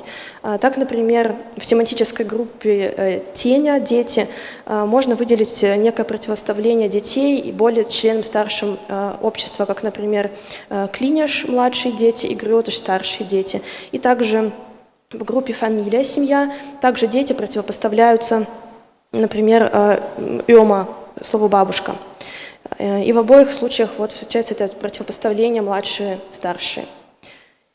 Для построения ассоциативно-вербальной модели нами были выделены 16 семантических групп, на основании которых мы сформировали ядро, полупериферию и периферию языкового сознания немцев-меннонитов. Для этого нами был подсчитан совокупный индекс яркости значения. Согласно Иосифу Абрамовичу Стернину и Анне Владимировне Рудаковой, индекс яркости семы представляет собой очень важный показатель семантического компонента, и сумма индексов яркости всех образующих значений 7 позволяет выделить более или менее яркие ядерные и периферийные ассоциации и объединить их в группы и ранжировать по яркости. Таким образом, в ядро у нас формируются группы с индексом яркости выше 5. Сюда нами были отнесены такие группы, как семья и дом, характеристика чего-либо, люди и эмоции состояния человека. Полупериферия формируется всего двумя группами. Это локус, как, например, энлон – страна, деятельность, как мог делать. И периферия самая большая. Сюда были отнесены такие группы, как время. Тут здесь мы можем встретить такие реакции, как тить, само время, лут, поздно, интеракция, то есть взаимодействие людей между собой. Например, Ллойд разрешил движение, рано бежать, досуг, эншпел или дэшпил, игра, поссессивность, минть, мое, указание на что-либо, вот что-то. Финансы, например, интересная реакция была получена, пенсия, добавляй 8%, к пенсии добавляют 8%. Природа, например, бог, гора, количество, фил много и части тела, как феня, палец. И в итоге нами была сформирована сама ассоциативно-вербальная модель, и она может быть условно разделена на несколько зон, которые посвящены основным категориям, присущим языковому сознанию немцев-меннонитов. Первая область – это повседневная жизнь. Она отражает рутинные, ежедневные составляющие жизни и быта, то, на чем основана большая часть повседневности большинства меннонитов. Это забота о семье и о хозяйстве. Здесь область формируется такими семантическими группами, как семья и дом с подгруппами хозяйства, трапеза и предметы быта. И может быть проиллюстрирована такими реакциями, как БДЛ-зене, быть у родителей, дарб деревня, фой скот и тому подобное. Вторая область – это область, присущая людям. Сюда нами были отнесены такие подгруппы, такие семантические группы, как характеристика чего-либо, эмоции, состояние человека и части тела и интеракция. Эта группа тесно связана с первой своей антропоцентричностью, однако ее база выстраивается скорее на ментально-эмоциональной составляющей, которая не осознается носителями языка, но она при этом ярко фигурирует в коллективном их сознании и в коллективной языковой картине мира. Характерными реакциями здесь могут быть как характеристика клинь или клинет, или эс-клинь, как маленький, эмоции, состояния алонь, войта, справляться одному, части тела, здесь приводится также слово хэнь, руки, и интеракция, например, очень милая реакция, wie måtte uns Gott sehen, мы должны любить друг друга. Третья подгруппа – это ориентация в пространстве. Она определяет восприятие меннонитами окружающего мира с помощью каких-либо систем отсчета. Нами были выделены приуроченность к определенному месту, например, к дому, стране или родине, и действительной или исторической, или временная парадигма. Здесь встречаются локус, например, «Wie es Himmel», там, где небо, время, лут, поздно, и количество, например, «Rit dot alles», всего достаточно.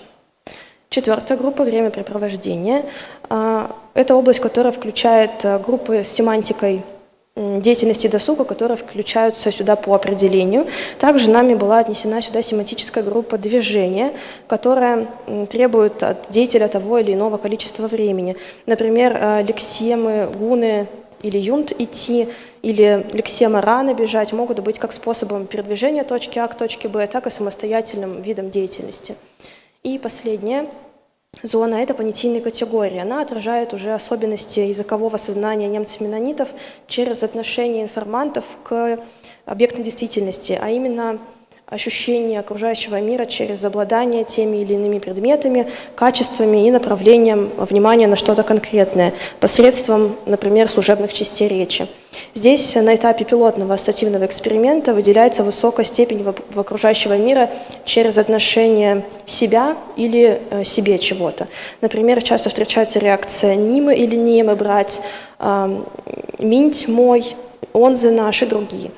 Группа указания на что-либо выделяется набором частей речи. Здесь нами преимущественно встречаются местоимения, такие как «вот» или «эрнт» – «вот что-то», «дес» – «эти», «с» или немецкое «с» как «это».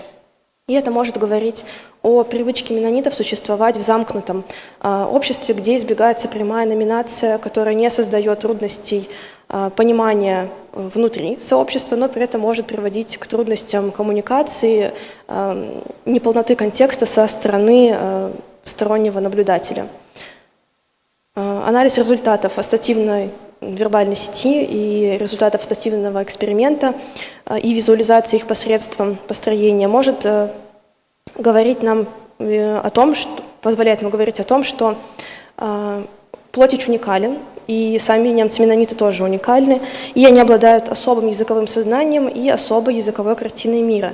И особенности эти формируются на основании исторической идентичности, этнического самосознания, особенностей географического расположения, немецких корней и также влияния, конечно, русского менталитета, языка и культуры.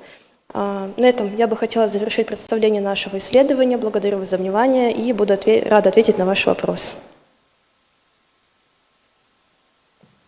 Вопросы, пожалуйста. Большое спасибо. Пожалуйста, вопросы, уважаемый Степан. Да, у меня есть вопрос, даже, может быть, не один. Да.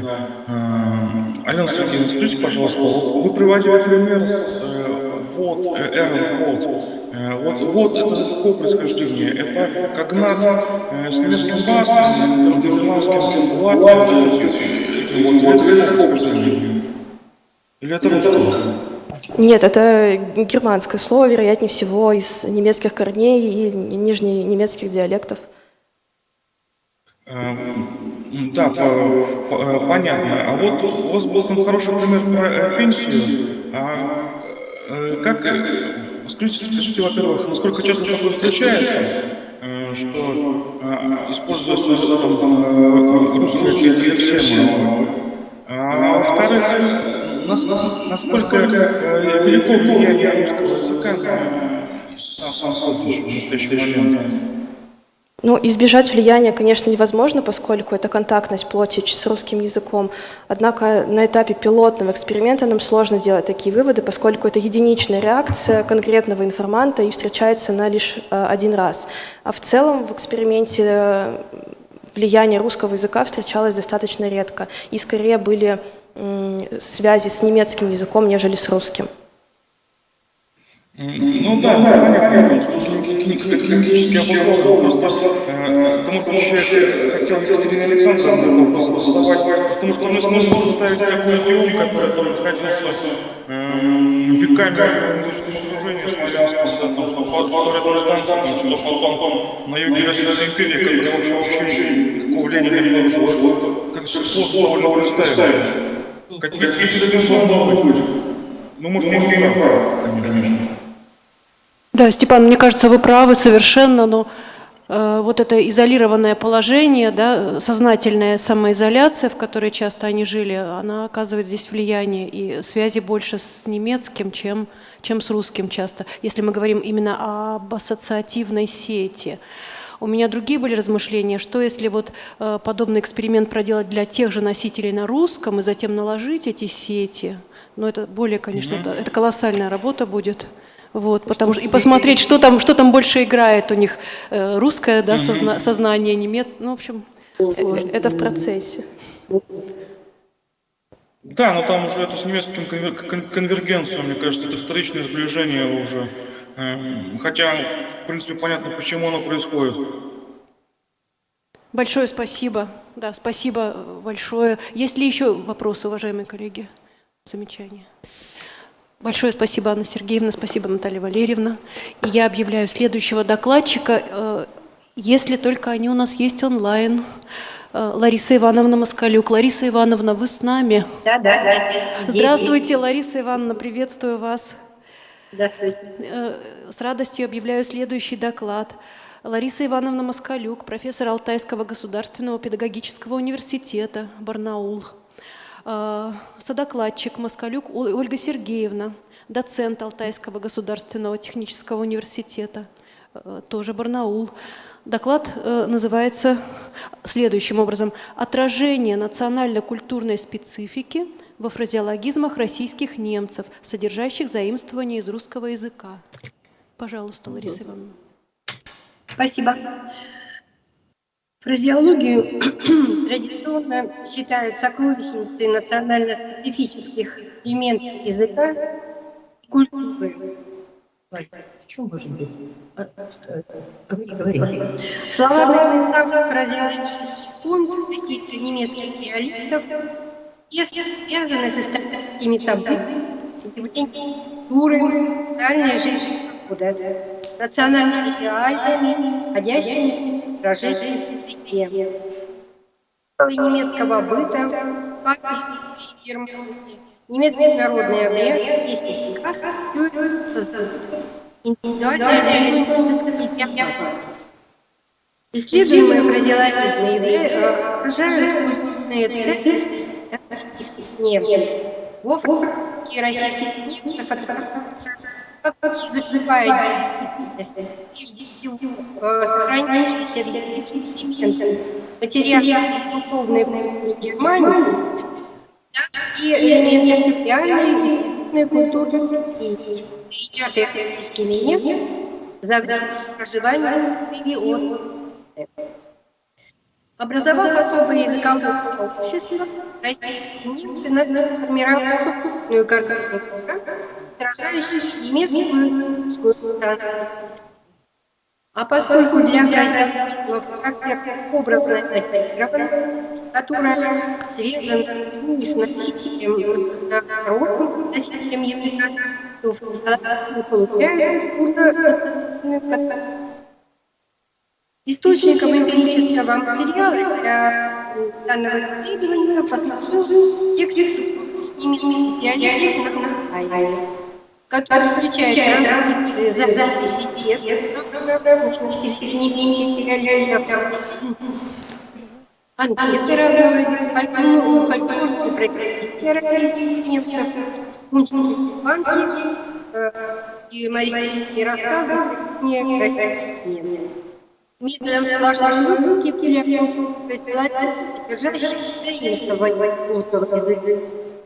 Для сопоставления привлекались фразеологические словари языка и немецкого Будена и Рерри. Развитие фразеологического состава исследуемых островных немецких говоров определяется тем, что для них наличие очень немецких фразеологических представленных в стандартном немецком языке и современных немецких диалектах на территории немецкоязычных стран. Это как раз мы спрашивали, был вопрос, как обсуждали предыдущий документ. Все-таки фразеологии не сохраняют не только те, которые представлены в литературном языке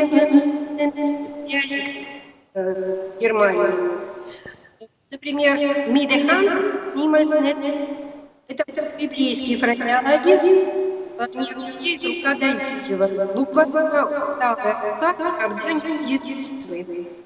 Диалектный фразеологизм, кроме диалектного фонетического оформления, силабилизации и выпадающих отдельных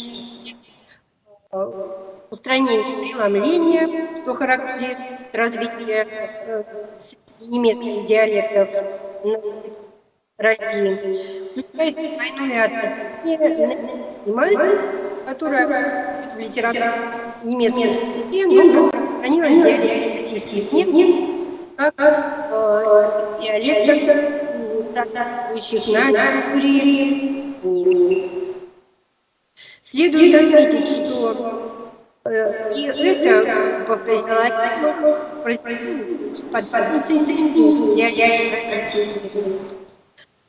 следующий пример показывает сохранение ученической формы, но изменение содержания филологизма. This is and дело началось счастливо. Разговорное немецкое обращение не противоположное значение. Печально, конечно. Это является немецкое воспитание, как заканчивались печально.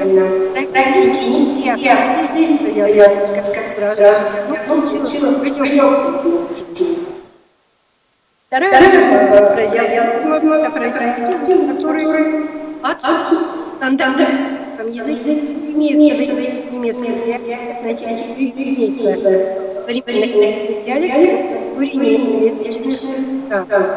Например,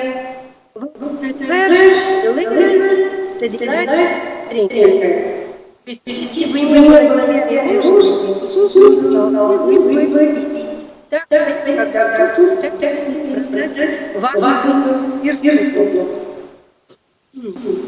третий характеризуется появлением фразеологических единиц, которые не имеют соответствия в фразеологическом конкурсе, не в диалектах, они появились в результате самостоятельного развития островных диалектов в отрыве и правду. Например, сбили новые локали, обменять на число, то есть получить прибыль. И четвертая группа – это фразеологизм, который появился в результате языковой системы, вызванной влиянием язычного окружения. Это прежде всего кальки, перевод русских фразеологизмов на немецкие диалекты, либо заимствованные фразеологизмы. Например, слова «бакова», буквально «жевать за щеки», то есть большим аппетитом. Это как? То есть немецкие слова передают русские фразеологизмы. И структуру, и значение. Заимствуется целиком фразеологизм, например, широко употребляется такой фразеологизм, как «каша масла не испортишь», с произношением немецкого необходимо. Большое количество фразеологизмов российских немцев содержит заимствование из русского языка. В результате использования заимствований фразеологизмов российских немцев привлекает внимание необходимый момент, ситуации, действия из повседневной жизни человека, и в результате они описываются регионально. И при этом в результате заимствования отдельных элементов фразеологизмов из русского языка используется культурно связанная ассоциация, которая отражает культуру российских немцев. Общенемецкий фразеологизм, который представлен в стандартном немецком языке, современных немецких диалектов на территории немецкоязычных стран, могут содержать исследуемые говоры, заимствованные элементы, которые внесены в исконные немецкие. Например, «мэс», то есть сравнивать их с собой или отчетливо своей точки зрения, буквально немецкий язык устаревшим значение «эле», то есть немецкое выражение, которое имеет то же самое значение. Новые фразеологические единицы, имеющие фразеологического языкового коллектива, появившиеся в результате самостоятельного развития диалектов, которые работают на язычном окружении, также могут содержать заимствования, хотя эти фразеологизмы не имеют соответствия в русском языке. Деболь ничего нет.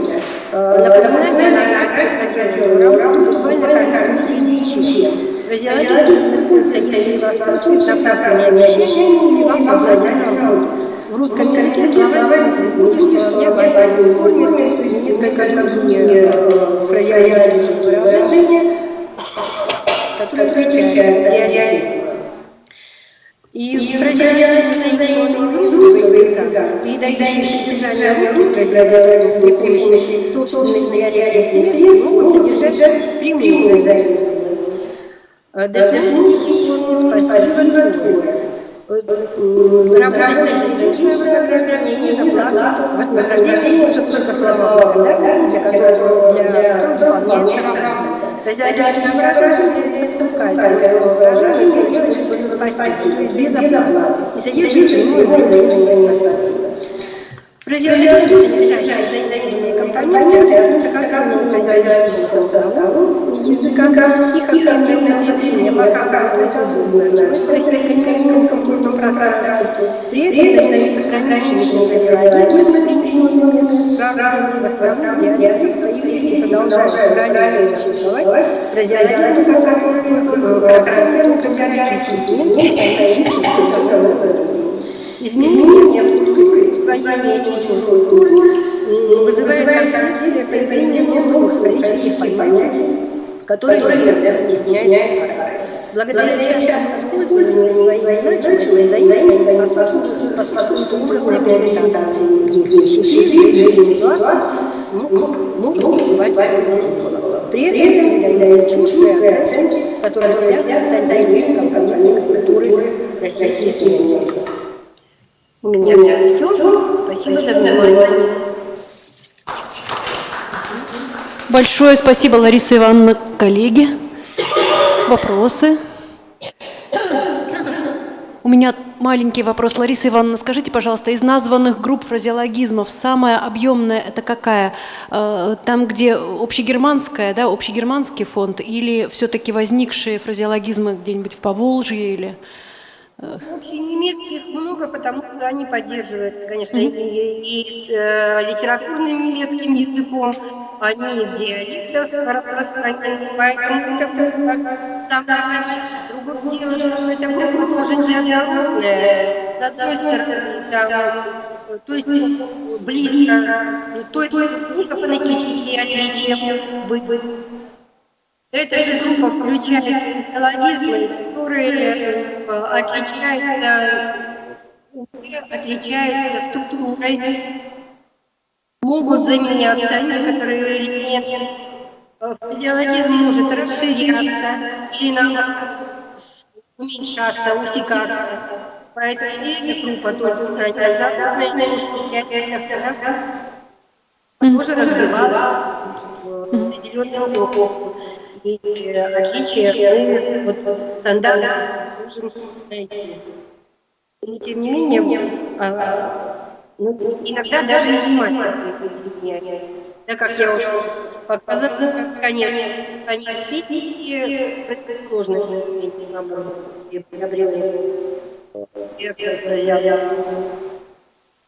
Спасибо большое. Спасибо, Лариса Ивановна.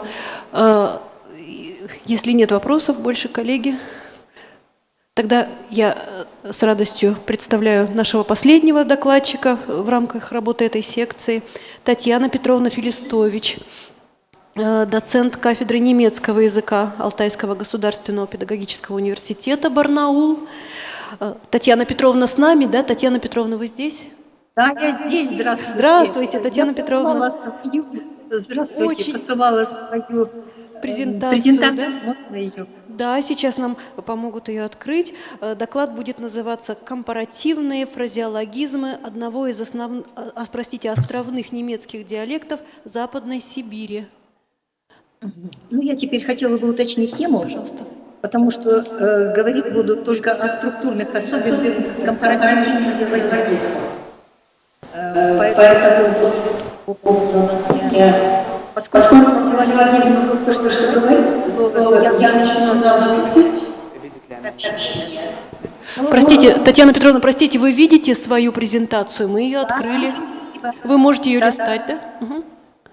А я не знаю, могу листать? Листать нет, да? Листать будут помогать, вы просто говорите следующий слайд. Да, конечно. Все, мы слушаем, пожалуйста. Хорошо, спасибо. Итак, Мы исследовали структуру одного из видов пословиц, а это структурный компонент. В работе используется метафора сельское основа. Они наследницы решили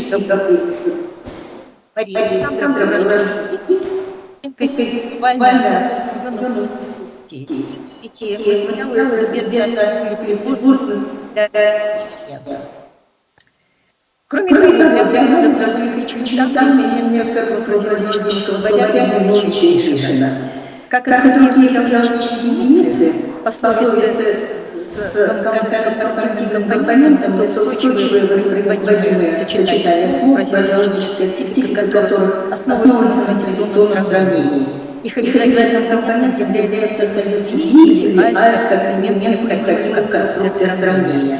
По своей структуре они могут быть как простыми, так и сложными предложениями, они должны быть подчиненными. И начнем анализ простого распространенного предложения. Пожалуйста, следующий слайд покажите. Да-да, мы видим. Итак, простое распространенное предложение. В нем сравнение может быть обстоятельства, которые должны иметь конструкции. Или существительным предложенным методом.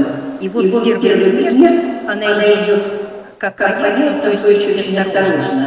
Причем во фразеологическом словаре Львовича и Гриша этот фразеологизм тоже как фразеологизм, как чистая пословица, так дается в материалах Гришиковой. И в литературном варианте, конечно, меняется на «зи», и «ауайер», создателем «же» появляется определенный аффикс. Теперь переведем пример употребления сравнения, являющегося обстоятельством, которое выражено в существительном смысле глаголом передом. Зима здесь играет в словаре фиксирована эта пословица, то есть в литературном языке она существует, причем в словаре дается несколько вариантов. Это количественное, числительное в составе этой пословицы может варьироваться. То есть кто-то мрачнее становится, чернее и мрачнее тучи. Следующий слайд, пожалуйста. Сравнение, которое является обстоятельством, может быть выражено исключительно предложенным атрибутом. Differentiation Bildung von Sonntag. Она понимает, что корового воскресенья. Вот в фразеологическом словаре такая пословица отсутствует, не находится аналога в словаре. И здесь тоже вместо личного измерения «ди» употребляется «ди». «Зи» употребляется «ди». При неравенстве сопоставляемых объектов пословицы появляется наличие «ут» компаратив, сравнительный степень, а также союз «альс». Следующий, пожалуйста, слайд. Besser Stück. Besser Stück in der Tasche als Feder und Hut. Лучше сниться в руке, чем журавль в небе. Но если дословно переводить, лучше что-либо в кармане, чем перо на шляпе. Однако при наличии здесь начинаются особенности диалекта. При наличии неравенства составляемых объектов пословица употребляется союз «ви» и «альс», что не характерно для литературного языка. Пожалуйста, следующий слайд. Вот посмотрите, здесь в словаре дается корректный вариант союза «альс», в диалекте союз «ви». Журавлей дать руки, то есть лучше воробей, чем голубь на крыше. Или еще один пример. Лучше плохо доехать, чем хорошо бежать. Ряд пословиц с компонентом имеет сложно подчиненного предложения. Исследователи свидетельствуют о наличии пословиц, выраженных в сложно подчиненном предложении, также равенство, равенство и неравенство. И начнем с предложений с задачей равенства. Зависимая часть их вводится союзом «ви». Следующий слайд, пожалуйста. Ведь отсутствует свечом Алпина, каков поп, таков и приход. Или способствующий объединиться, но для Остан. Это наступит также определенно Троице после Пасхи. Подобная пословица в протестантском словаре была найдена. Для подчеркивания составляемых объектов в сложном комплексе могут появляться корреляты, которые созданы. Здесь тоже видите следующий слайд, пожалуйста, мне покажу эти корреляции СО. Или это могут быть корреляты, или это могут быть и относительные вещи, которые заменяют союз «ви». Вот примеры Сулейман Вайнайш в словаре один аналог этой пословицы, он говорит почти так, тут замена глагола «шрайт» вместо «шрайт» «найду», «зушайся с вида», «павловская как лица». Здесь появляется корреляция «со» в диалекте, в литературном языке «вайнайш» этого элемента нет. И второй вариант, то есть второй пример зумия. Здесь вместо союза «ви» появляется относительное наречие «зо». И корреляция «зо» в главном предложении существует и в литературной форме, и в диалектной.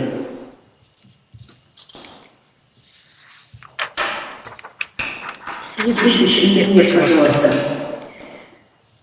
Это были сложно подчиненные предложения, пословицы, отражающие равенство сопоставляемых объектов. В диалекте чаще пословицы еще через свою структуру достаточно отрицательного равенства. И еще вариант найден в диалекте, он приведен здесь, и в словаре находим полный аналог именно этой пословицы. Второй, между так хорошо, нормально, если мы будем дословно переводить, ничего не едят настолько горячим, как насколько горячим для чего добавится.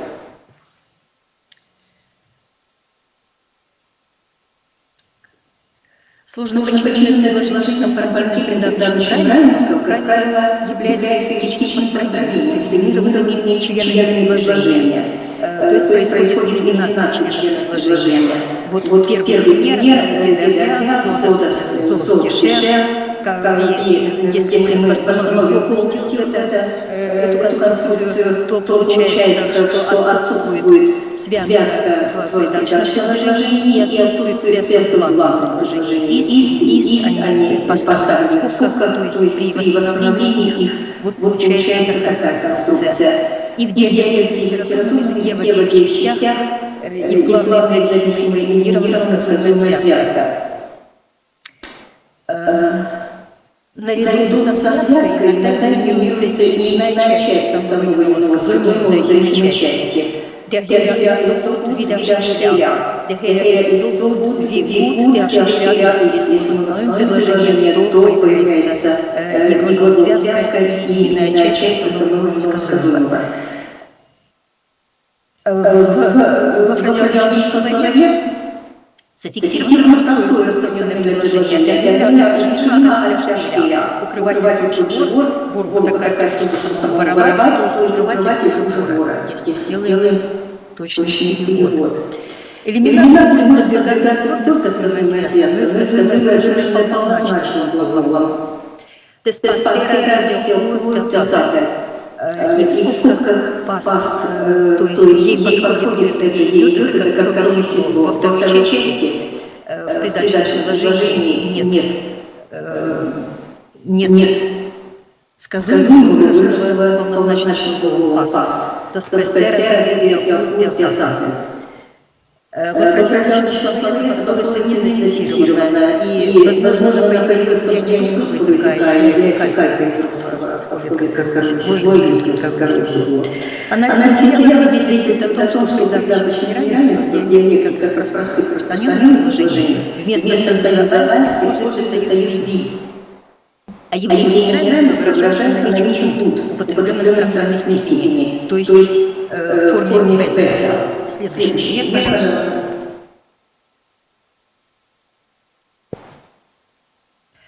Halbes Ei ist besser wie ganze Schale. Полвица лучше, чем целая скорлупа. То есть в литературном языке было естественно употреблен целый пальц, а в диалекте употребляется уже ви. Союз ви даже при неравенстве сопоставляемых объектов. Итак, анализ показал, что пословицы, следующие диалектики, содержащие корпоративный компонент, являются фразеологическими выражениями и могут иметь структуру простого распространенного предложения с обстоятельств сравнения или случайного с корпоративным датчиком равенства, социального равенства и неравенства. Их специфическая особенность является интонацией некоторых членов предложения. Это прежде всего глагол связка, сказуемое, выраженное полным глаголом, но уже имеющие придаточные части, лишь повторяющие главные. Подчиняясь условным законам языковых средств, такие элементы элиминируются из пословиц, что придает необходимую для данного вида фразеологических выражений четкую личную форму. Кроме того, для пословиц следующего диалекта характерна замена придаточных равенства союза «альс» на союз «ви». В таком случае элементом, выражающим равенство, является наличие употребляемое в сравнительной степени «бесса». Ну и далее для анализа пословиц с компаративным компонентом выяснилось, что очень интересно было бы исследовать стержневой компонент этих пословиц, что и является нашим, да, что является темой нашего следующего исследования. Спасибо. Большое спасибо, Татьяна Петровна. Спасибо. Есть ли вопросы, коллеги? Татьяна Петровна, скажите, пожалуйста, а вот в Привальном, где было все это записано, ну не все, я понимаю, что словари тоже, там говорят еще, кто-то говорит, да? Ну, она давно уехала из Привального. Это учительница немецкого языка, которая много лет жила в Барнауле, сейчас перебралась в Бийск, и вот вдруг решила прислать мне 2 тетради, исписанные вот такими пословицами, стихами, детскими стихами, песнями. Ой, а нет ли идеи? Нет ли идеи это опубликовать как-то, нет? Где-нибудь, может быть? Опубликовать, это же... не знаю, Свана, это возможно? Ну, надо собрать, надо все пословицы, еще можно собирать. Это же интересный такой материал. И... Это очень интересный материал, да, и на нем можно еще много чего сделать. Но вот опубликовать, не знаю, попробуем. Это куда-нибудь в Союз культуры международный, да, немецкий обратиться, и, может быть, они это поддержат как грант? Они же дают за это гранты. Может быть, там сейчас граф, я читала, стал председателем. Да? Елизавета Елизавета Егоровна, да, нам прислали сообщение, что она стала теперь председателем Союза. Ну, хорошо, свой человек. Можно спросить. Можно спросить.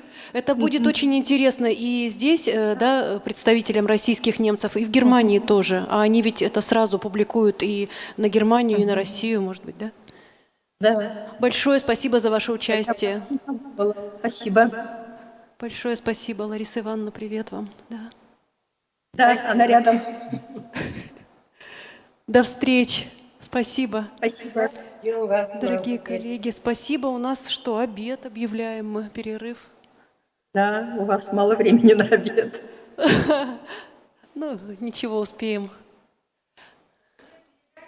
Большой привет от Людмилы Алексеевны Шаминой вам, вот тут. Спасибо. Я ее вчера слушала, только я никак не обозначилась, но слушала ее вчера. И приезжайте к нам уже как-нибудь. Добирайтесь. Спасибо. Вы молодцы, вот организуете. Да, спасибо, что организуете. Из дома. Так теперь встретимся у вас на конференции «Немцы» же, да, будет вот в ноябре? Да. И увидимся будет там, да, все в онлайне, да? В онлайне. Но вы тоже не приедете, получается, да? Ну, вот я не знаю, молодые коллеги хотели здесь, вы хотите, да? Да, вот девушки хотели приехать к вам, а я не знаю, может быть, тоже приеду, если скажете, что надо. Ну, конечно, хотелось бы встретиться. Там у вас тема тоже интересная. Я уже не стала задавать вопросы, но вообще-то не возникает с этим детей. А я ждала, что у вас будут вопросы, ага. Ну, я-то думала, вы приедете сюда к нам все-таки поговорить.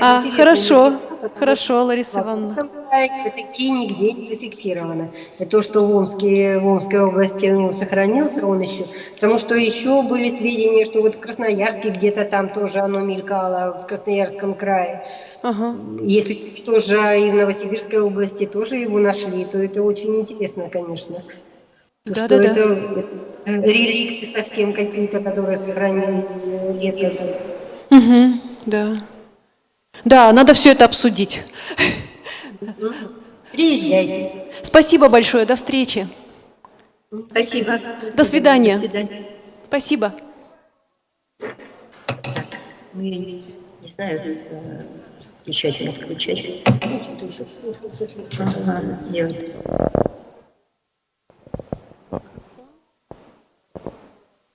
Он как-то отключается, Илья. Просто выходишь, и все там. Надо, чтобы... все пообедать.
сотрудником Хакасского научно-исследовательского языка, литературы и истории города Абакан.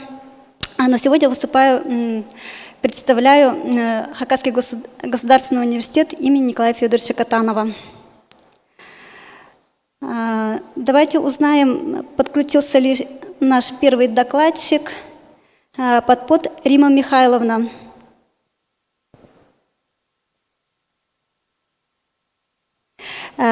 Лимаренко Юлия Викторовна. Юлия Викторовна, вы здесь? Вы нас слышите?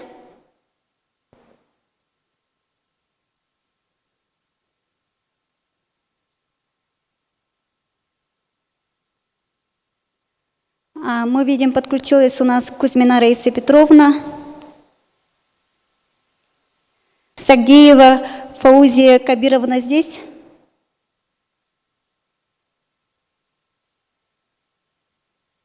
И Шамаева Нарбибиш Шамурадовна.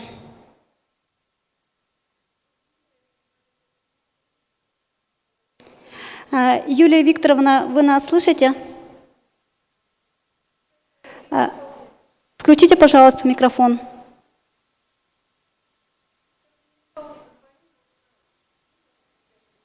Алло? Да. Хорошо. Юлия Викторовна, включите, пожалуйста, микрофон.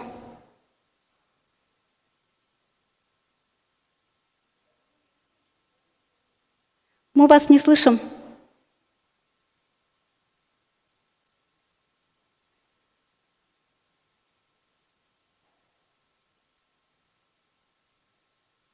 Не слышим вас, к сожалению. Включите, пожалуйста, микрофон. Внизу там микрофон должен быть.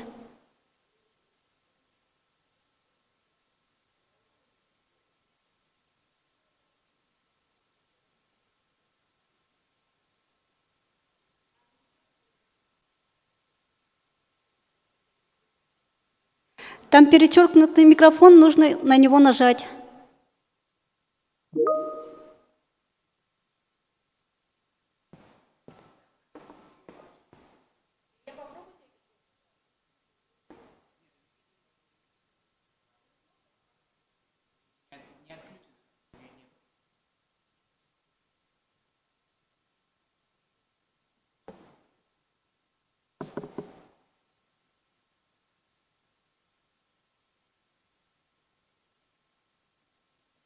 Может быть, мы тогда перейдем к следующему докладчику?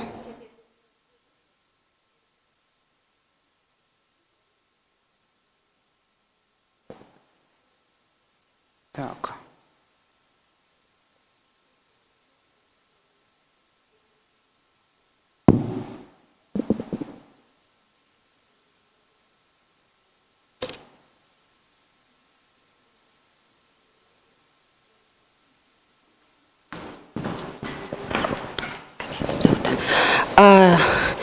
Юлия Викторовна, у вас там внизу звук выключен. А у нас тут изображение идет, что звук... Что еще раз?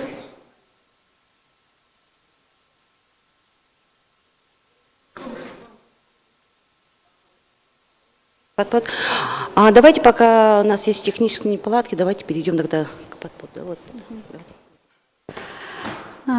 К сожалению, у Юлии Викторовны здесь технические неполадки, поэтому мы переходим к нашему первому докладчику. Это подпод Рима Михайловна, кандидат филологических наук, начальник Белоярского филиала Обско-Угорского института прикладных исследований и разработок, город Ханты-Мансийск. Тема доклада «Фольклорные эпитеты в медвежьих песнях». Рима Михайловна, пожалуйста, вам слово.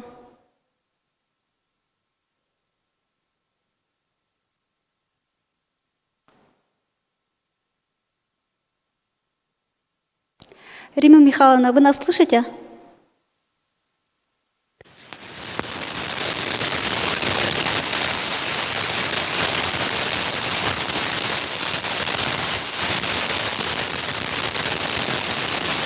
Меня слышно?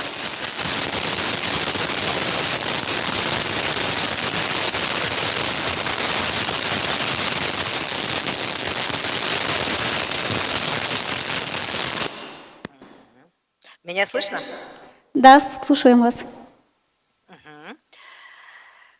Так, я сейчас попытаюсь подключить презентацию.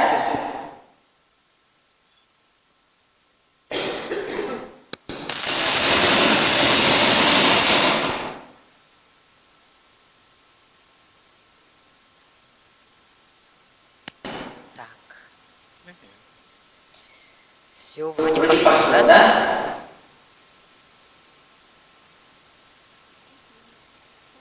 Презентация видна? Да, открывается.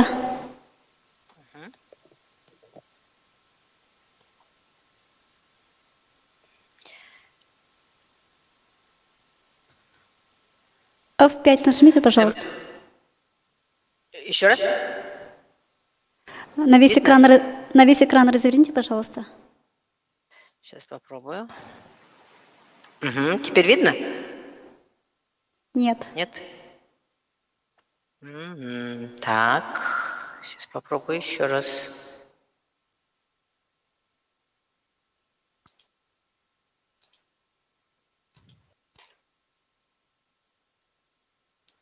Разверните на все окно. Да, и F5. Нажать, да? Да. F5. Да, видим вашу презентацию. Так.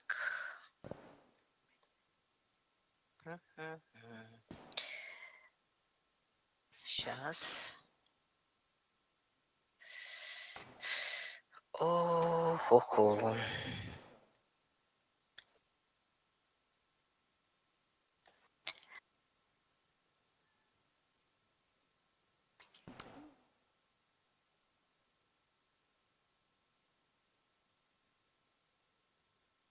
Теперь не видно вашей презентации. Так, да, вот хорошо, это сейчас. окно слева сверните. Так, слева. Сейчас попробуем еще раз. Так, а если я это сверну?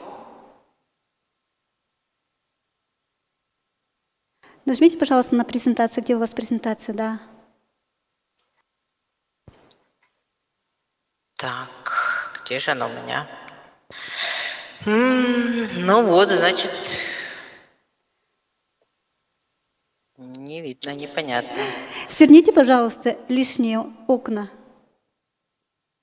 Оставьте Вроде я попыталась презентацию. все убрать. Так.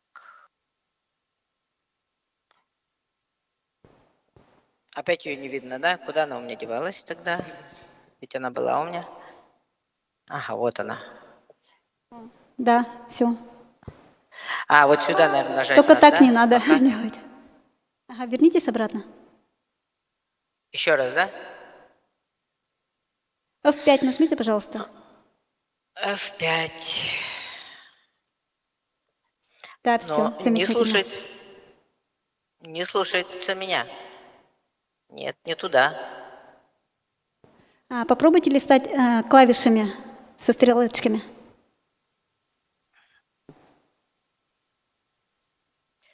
Так.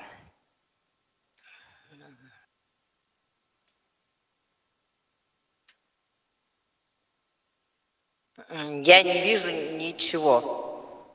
Вам видно, а мне не видно, да? Мы видим вашу презентацию, да. Ой, как же мне быть? Так, вы видите, да, теперь? Презентация видна? Да, видим. В современной фольклористике изучение языка фольклорных произведений является перспективным направлением. В фольклоре народа ханты особое место занимают медвежьи песни. Обрядовый язык медвежьих песен изобилует эвфемизмами, архаичными словами, повторами, сакральной лексикой. Медвежьи песни состоят из фольклорных эпитетов или формул. Формулой считается речевая единица, которая повторяется неоднократно в одном или в нескольких фольклорных текстах или фрагментах. Внутри формула содержит повторы, тавтологию, табуированную лексику, что усложняет расшифровку текста и его перевод. Материалом нашего исследования являются так называемые птичьи песни, записанные нами во время медвежьих игрищ, проведенных в селе Казым Белоярского района в Ханты-Мансийском автономном округе Югура в 2015 году. Это песня Кулика, песня Златокрылой кряквы и песня Журавля. Исполнителем всех этих песен является Ернхов Андрей Александрович, 1944 года рождения, уроженец села деревни Хуллоры Березовского, ныне Белоярского района. К рассмотрению образа птиц в фольклоре хантов обращались многие исследователи, в том числе Татьяна Санна Молданова, Валентина Николаевна Салавар, Любовь Васильевна Кашлатова, Евдокия Даниловна Каксина. Мы же попытаемся проанализировать фольклорные формулы и понять, что же они значат. Названные песни поются на медвежьих игрищах от имени птиц. Птицы приходят на игрища с разной целью. В первую очередь они себя представляют. Птицы являются весть приносящими существами. И поэтому каждая из них на медвежьих игрищах рассказывает свою историю. И птицы представляются таким образом. Морты мывхо шивангшорас. Шивангшорас слухаем хуша. Ветловне айхаюб. Хөтловне айхаюб. Манайом сиильтем.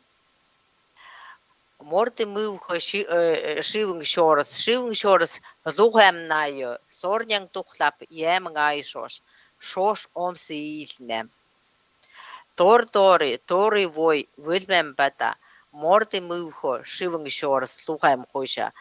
Слынгшеншен емнг вой, выльмем бата. Я надеюсь, что вам видны переводы, и вы можете их увидеть. На примере данных фольклорных эпитетов мы видим, что эти три птицы являются перелетными. Мы уже не видим вашу презентацию. Не видите? Да. Интересно. Вот опять не понимаю, куда нажимать, конечно.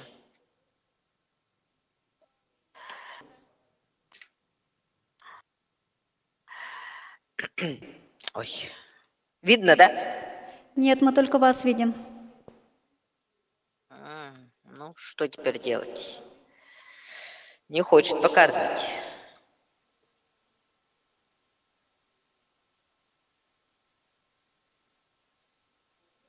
Теперь видим, да. Угу.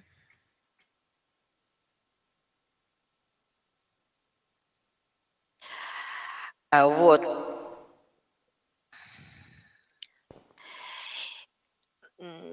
Таким образом, фольклорный эпитет «морты мывхо» означает, что эти птицы перелетные. Морты мыв – это южная земля, теплая земля. И в данном случае лексемахо в переводе означает мужчина или человек. В данном случае мы должны будем переводить не как мужчина или человек, или эта лексема не будет использоваться для передачи гендерной принадлежности, а будет, возможно, мы ее даже напрямую переводить не будем, потому что она будет обозначать птицу, которая улетает в теплые края. Затем следующие фольклорные эпитеты говорят, для перелетных птиц важны стаи, в которых они улетают в теплые края, и поэтому фольклорные эпитеты, описывающие эти вереницы, очень ярко представлены. И вот эти вот птицы, летящие, строящиеся в определенный рисунок, называют в песнях названы бусами, которые собраны в определенные вереницы умелой богиней матерью. И для перелета в дальние края для птиц очень важны крылья, и поэтому для того, чтобы показать, что им далеко лететь, для подготовки этих крыльев также показаны, то есть используются фольклорные эпитеты, что птицы готовят свои крылья, и каким образом они ими взмахивают, каким образом они их готовят. Птицы прилетают в свои родные края для того, чтобы свить гнезда. И в этих песнях очень хорошо представлены вот эти вот гнезда. Эвитейти пельтихал, пухтейти пельтихал, мавернтеизмем. Гнездо, которое свивают птицы, называют высоким гнездом. И также есть варианты, описывающих эти гнезда в песнях зафиксированы, но они описывают именно то, что птицы прилетают для того, чтобы свить гнезда и вывести птенцов. Затем общие места заканчиваются, и птицы рассказывают каждый о своем. У кулика гнездо разрушает Пурне, это отрицательный фольклорный персонаж.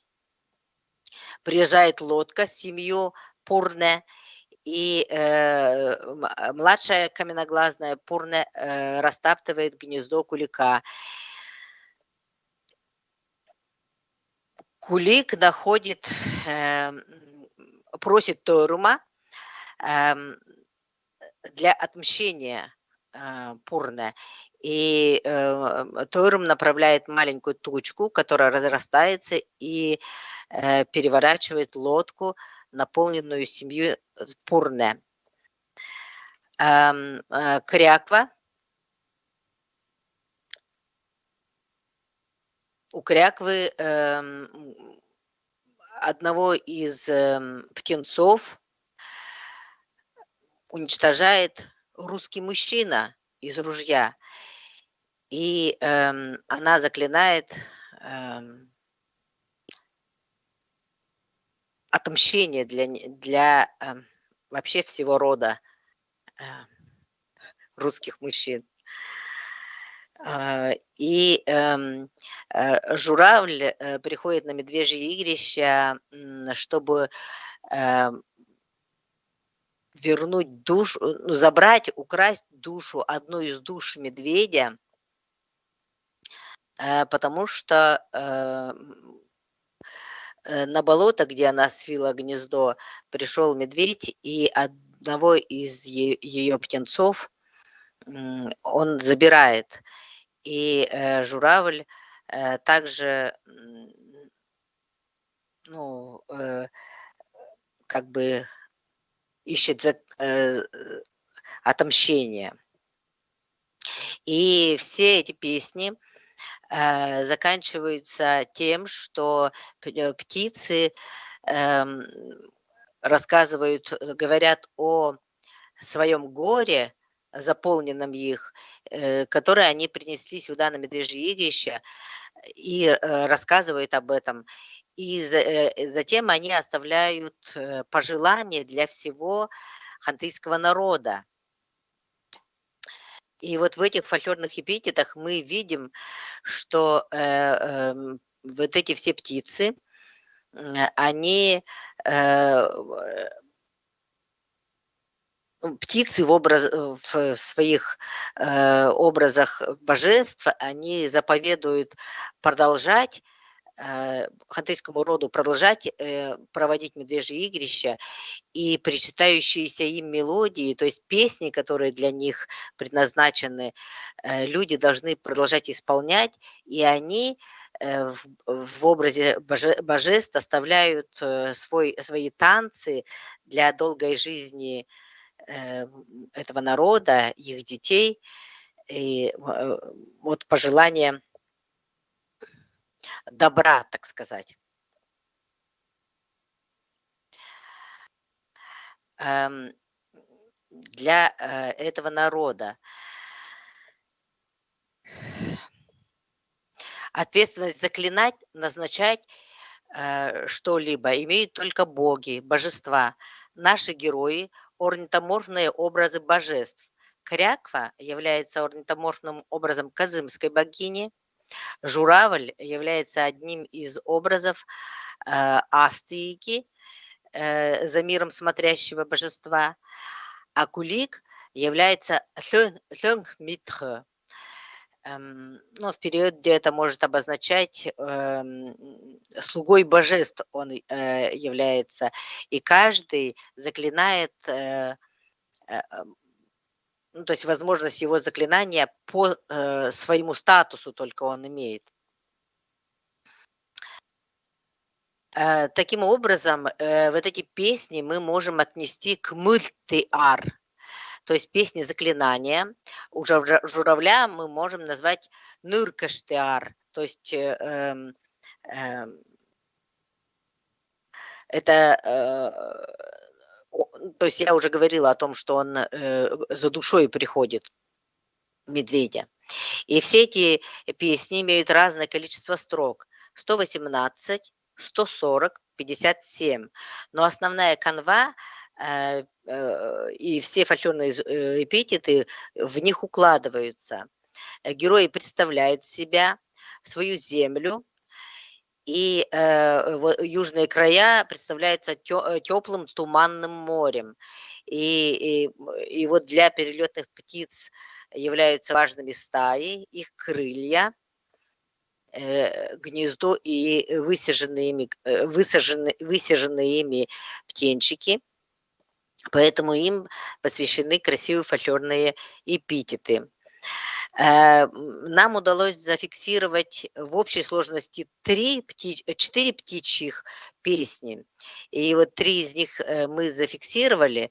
На медвежье игрище, конечно, приходят и другие птицы, но у них их песни зафиксировать не удалось. У них есть, возможно, то есть многие из них танцы представляют, но вот в песенном виде нами зафиксированы только 3 песни. Чтобы зафиксировать, расшифровать и адекватно перевести фольклорные эпитеты этих песен, необходимо глубокое знание языка и культуры. И, в общем, надо сказать, что это довольно сложно сделать. Спасибо за внимание. Возможно, у кого-то есть вопросы. Спасибо, Рима Михайловна. Вопросы будут?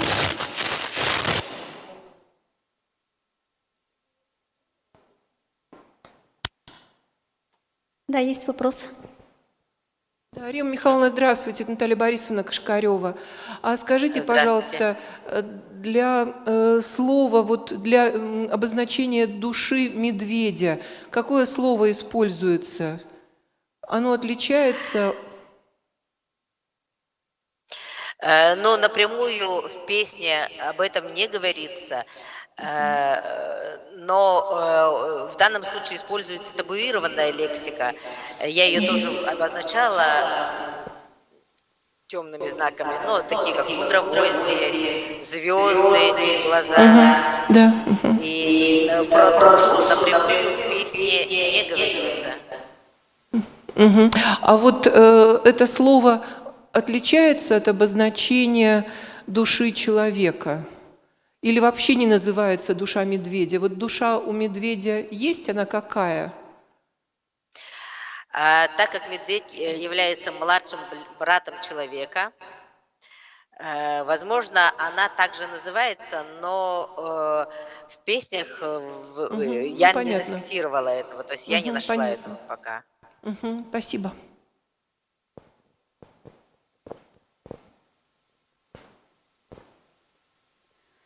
Мы переходим к следующему докладчику. Лимаренко Юлия Викторовна, кандидат филологических наук, научный сотрудник Института филологии СОРАН, город Новосибирск.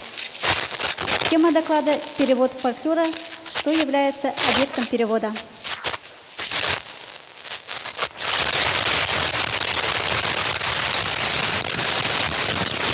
Юлия Викторовна, вас плохо слышно.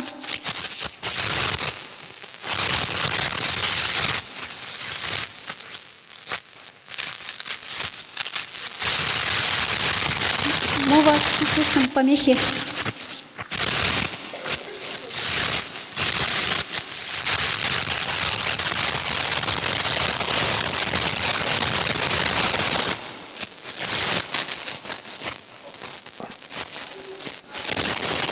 Попробуйте, пожалуйста, проверить контакт вашего микрофона, что он подключен полностью.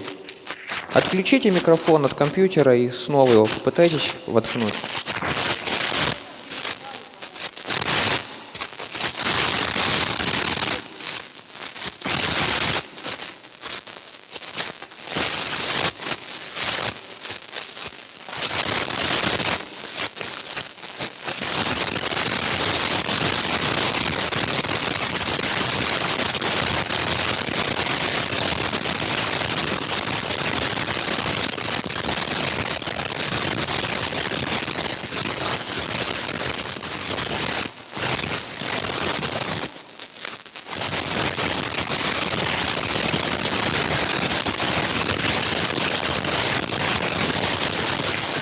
Юлия Викторовна, мы передадим слово следующему докладчику.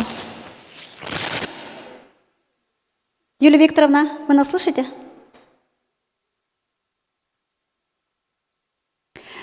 Следующий доклад Бентя Евгении Викторовны, преподаватель Новосибирского государственного университета, город Новосибирск. Доклад «Сравнительно-сопоставительный анализ ассоциативных полей «Мир-Земля». Евгения Викторовна, вы здесь?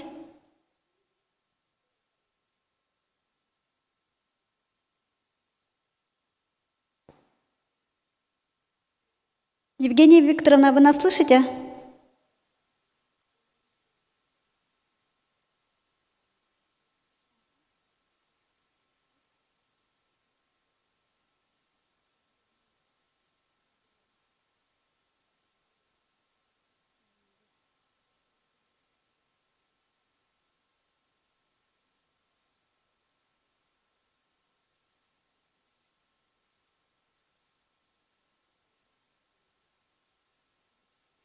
А Кузьмина Раиса Петровна здесь?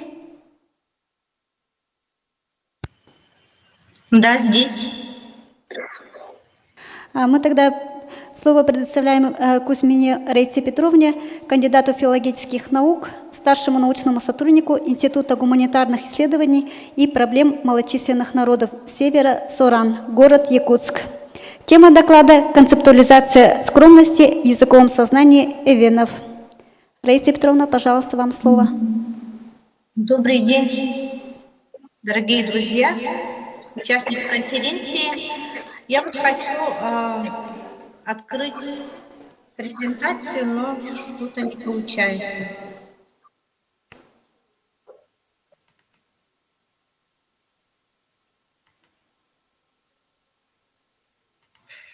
Почему не получается? Пожалуйста, запустите демонстрацию экрана. У вас на панели с иконками должно быть изображение стрелки вверх. Да, я нашла, но не могу найти свой этот. Нажмите на стрелку вверх, а потом выберите экран, который вы хотите показывать.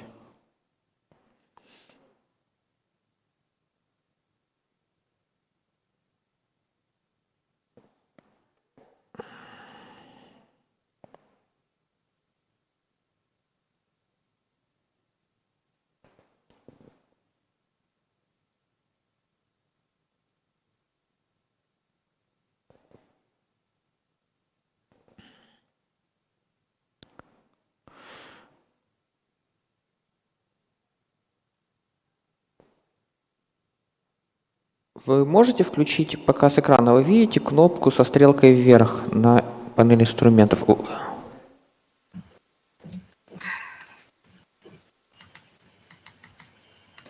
Ну, короче, не получается. Так, подождите, нет, подождите, верните. Верните показ экрана. Вы его включили, кажется. Снова включите показ.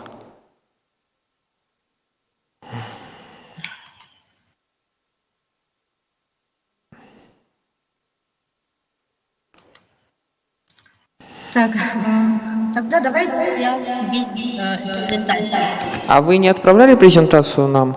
У нас нет не ее? отправляла, не смогла я открыть. Может быть, отправить презентацию нам, мы сможем ее показать отсюда? Сейчас отправить. Тогда я попозже выступлю, да, если получится. Мы можем так сделать? Ну хорошо, тогда мы переходим к следующему докладчику. Хорошо, спасибо. Евгения Викторовна присоединилась у нас?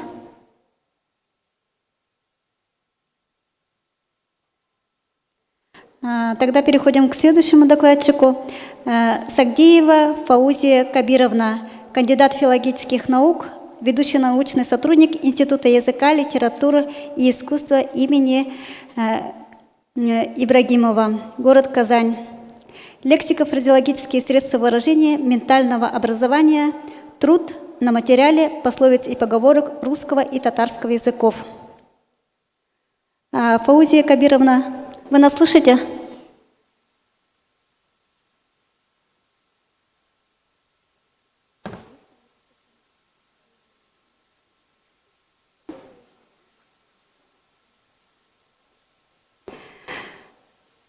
Пока у нас идут технические неполадки,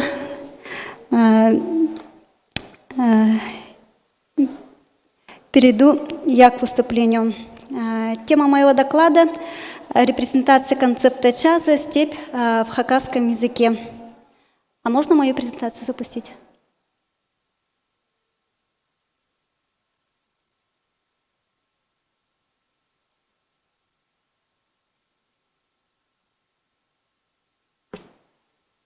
Презентацию.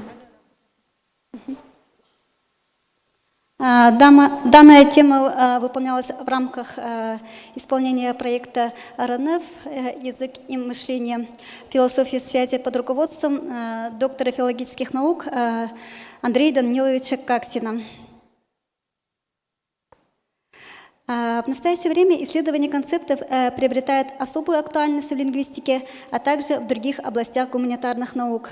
Как правило, их изучение носит междисциплинарный характер, так лингвистика выходит за рамки описания языка как система знаков, и язык рассматривается как способ интерпретации познания окружающей действительности. Тенденция интегративного подхода привела к возникновению различных подходов – лингвокогнитивный, лингвокультурологический, психолингвистический и другие. Со временем концептологические исследования выделились в самостоятельные направления, такие как лингвистическая концептология, лингвокультурная концептология. На сегодняшний день в российском языкознании существует множество работ о разных концептах. Каждая работа имеет собственные цели и различия в понимании концептов, обусловленные в различии методах и приемах их исследования. Описание концепта становится актуальным и для репрезентации хакасской ментальности культурных реалий. Так развиваются психолингвистические, лингвокультурологические подходы к исследованию концептов, основополагающим методом которого выступает свободный ассоциативный эксперимент. К ним относятся работы Аяны Павловны Баргаяковой, ею создана рукопись словаря, хакасского ассоциативного словаря. Также работы Тамары Герасимовны Баргаяковой, Карины Александровны Покаяковой, Аурики Вагифовны Гусейновой и другие. Кроме того, имеется ряд работ, касающихся универсальных концептов, таких как женщина, стыд, вера, счастье, время, земля и другие. Выполнены Чертыковой Марией Дмитриевной, Аленой Николаевной Чугунниковой и также Карина Александровна Покаяковой. и другие. Цель данного доклада – рассмотреть языковые средства репрезентации концепта чаза «Степь» в хакасском языке с точки зрения лингвокультурологической концептологии. Можно следующий слайд. Материалом исследования послужили письменные контексты с лексемой чаза «Степь» хакасского фольклора, художественных произведений хакасских писателей. Важной характеристикой концепта является его номинативная плотность. Под номинативной плотностью понимается количество номинаций или репрезентации того или иного концепта в языке. Термин, введенный Карасиком.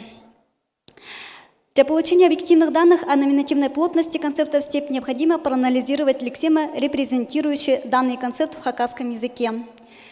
И в первую группу мы относим элемент рельефа. Это общий признак, представлен в контекстах, перечисляющих разные ландшафты. Например, шазы, тайга, таг-улинан, стоих полей, тайги, подножий гор, ибрки шазлар, пёзик неместаглар, окружающие нас степи, невысокие горы. Следующее – это пространство. Имеет как универсальную, так и специфическую объективацию. В первом случае степь характеризуется как широкая и выражается следующими языковыми средствами.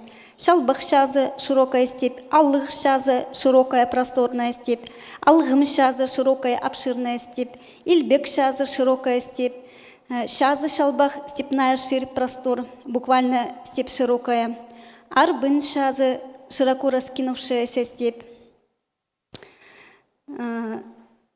Представление степи как ровная, открытая, просторная встречается в меньшей степени, представлено всего 3 словосочетаниями, нам удалось обнаружить. Шаспан-шазы – широкое плоское поле, түс-шазы – ровный простор, кёны-шазы – ровная степь. Кроме того, необъятность степи отражается в устойчивых выражениях хакасского языка как ментальное средство ее концептуализации. Например, харах көрізі шетпес шазылар, харах шетпес шазылар, көссіні полбас шазылар, то есть степи, которые невозможно охватить взором. Узы пазы көрінмес шазылар, степи, у которых не видно ни конца, ни начала. Узы пазы шох, хрипазы шох шазылар, тозлбас парбас шазылар, бескрайние степи и тому подобное. Приведенные атрибутивные интерпретации данного признака представляют собой постоянные эпитеты, то есть традиционными для фольклора, а также широко используются писателями. Таким образом воспевается родина. Если степь, то она обязательно бескрайняя, если горы, то обязательно высокие, если тайга, то непроходимая, густо насаженная деревьями. Место необитаемое, пустынное. Следующее. Здесь степь сочетается со следующими концептами.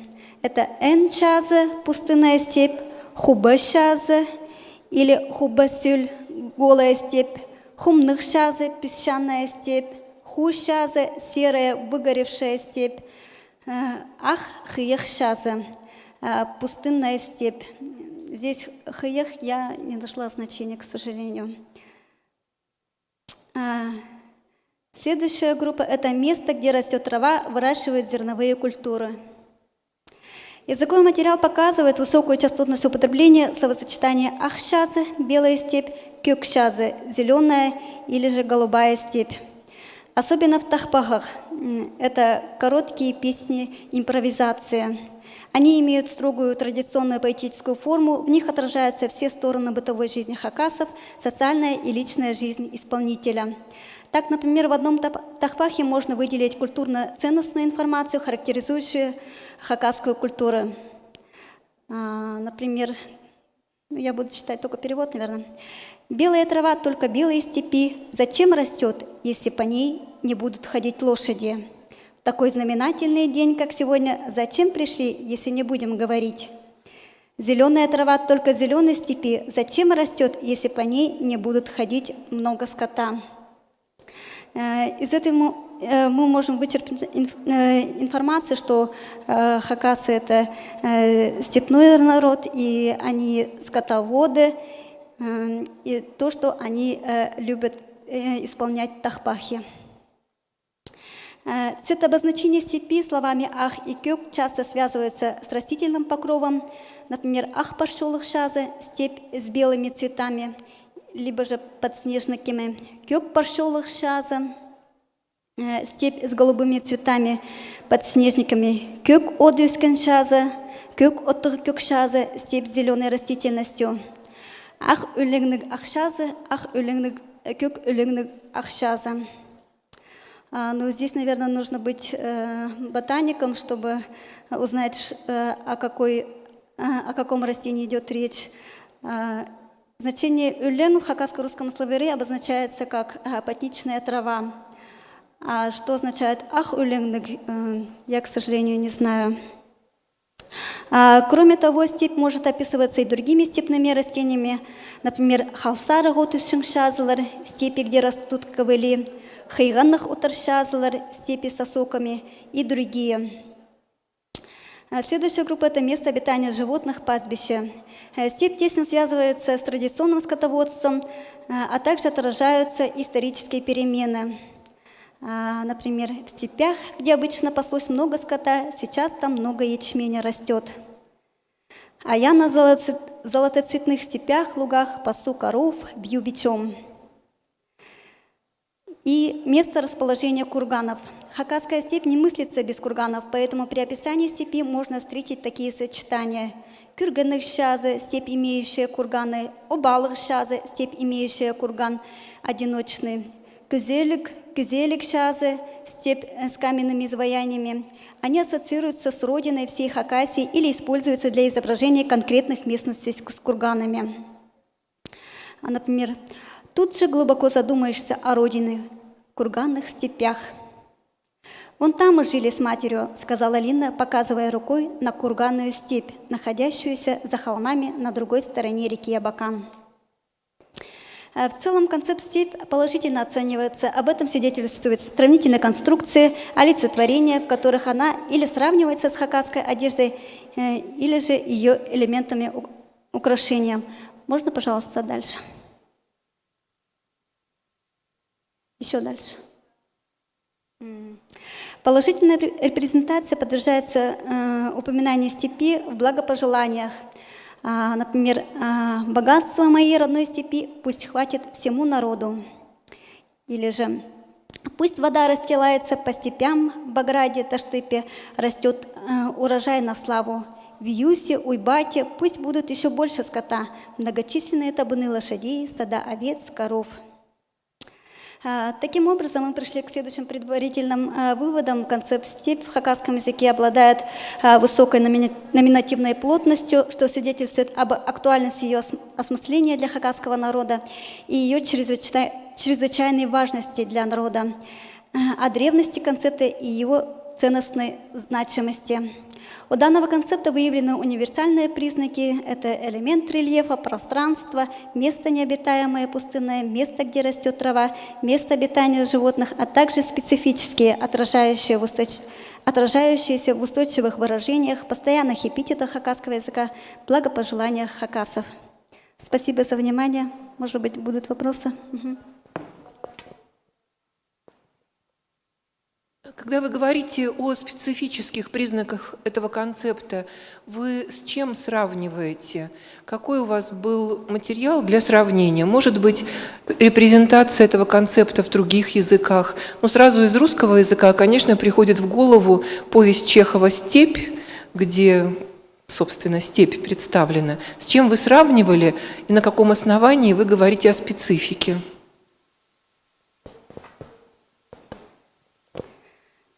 Спасибо, конечно, за замечание. Да, это я тут упустила.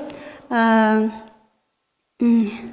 вот основывалась на исследовании при сравнении английской и русской степи. Там вот выделили как общие признаки, это, например, элемент ландшафта, например, элемент рельефа. Это, безусловно, конечно, во всех языках встречается. И пространство тоже, но пространство у каждого разное. Например, для хакасов именно важно подчеркивать необъятность степи. Например, вот я говорила «харх көрі защитпес шазылар». Это вот устойчивое выражение, которое встречаются и в фольклоре, и хакасскими писателями.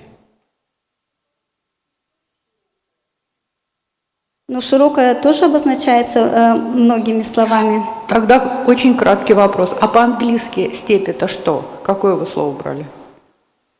Я, честно, уже не помню, какое там слово было. Степь ведь как бы не существует аналога слова степь по-английски.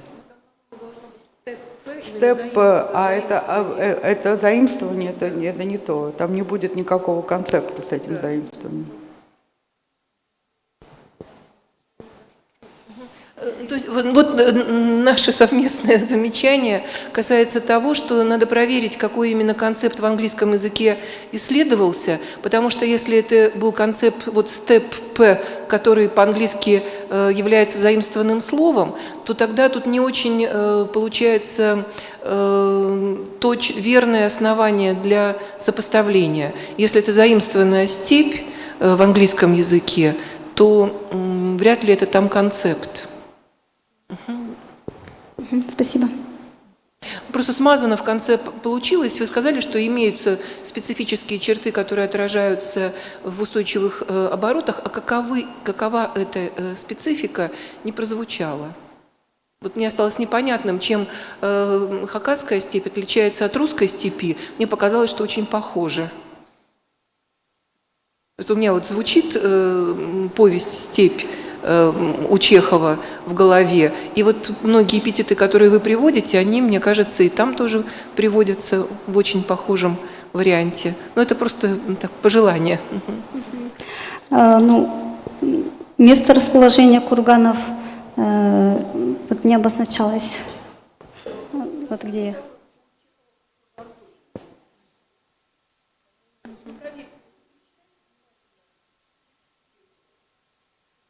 Хорошо, спасибо.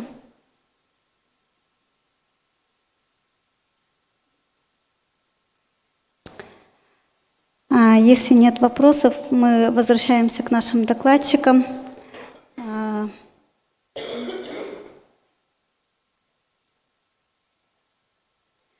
Юлия Викторовна, может быть.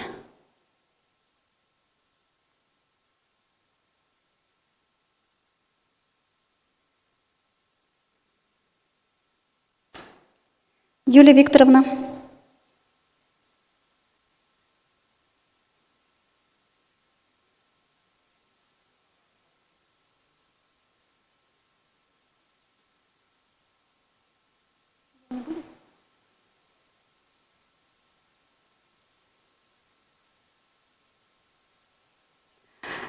Переходим тогда к Бентя Евгения Викторовна. Евгения Викторовна.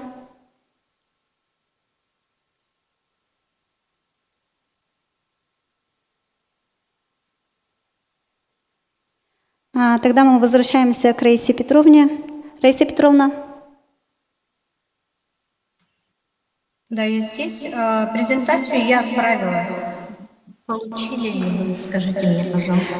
Да, получили вашу презентацию. Загружаем. Хорошо, спасибо. Все, презентация загрузилась. Концептуализация скромности в языковом сознании эвенов. В эвенской языкокультуре концепция скромность относится к социооценочным концептам. По мнению Арютюновой, к социооценочным концептам, кроме скромности, включены такие, как стыд, совесть, страх, позор, достоинство, честь, слава и другие. А по классификации Марины Владимировны Пименовой концепт скромности относится к психическим концептам. Ключевыми репрезентантами, пожалуйста, следующий слайд.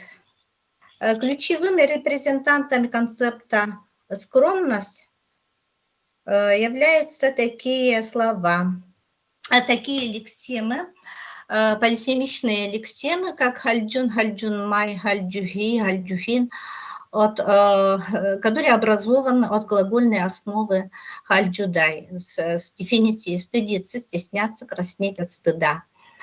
От данной глагольной основы образовано очень много лексем в венских говорах. Вот, например, хальдюгундай, там хальдюсидай, стыдиться, стесняться, краснеть, хальдюфкандай, хальдюфи, хальдюс, хальдюта, стыдливый, совестливый, скромный и другие. Пожалуйста, следующий. Синонимический ряд лексема представлен следующими словами-репрезентантами, выявленными в говорах и диалектах венского языка. Это лексема нюмар, которая выявлена, зафиксирована в говорах восточного наречия венского языка с дефиницией стыдно, совестно, неловко, постыдно, стыд, совесть и срам. И лексема нюмарин с дефиницией стыд, смущение. Схожие лексемы, аналогичные лексемы со схожим смысловым значением используются в двух языках тунгуса-маньчжурской группы: в вольческом языке со значением бессовестный нахал, в нанайском языке с дефиницией неудобно, неловко. И лексема нюмар. Лексема нюмар, она является основой дериватов, которые образуются с помощью различных именных и глагольных формантов. Вот нюмаралкан, нюмармаган, стыдливый, совестливый, нюмарендан, будут глагольные лексемы, да, в ламухинском и кюбатийском говорах, нюмаролдай в арманском диалекте, вот с дефиницией стыдиться, смущаться, робеть, испытывать неловкость, нюмарита, стыдливый, застенчивый, совестливый, нюмарукаттай, стыдить, смущать. Дальше, пожалуйста. Также в восточных говорах с дефиницией стыд, совесть, стеснительность, смущение, робость применяются лексические единицы хадарин и хадаринмай, производные от глагольной основы хадаридай.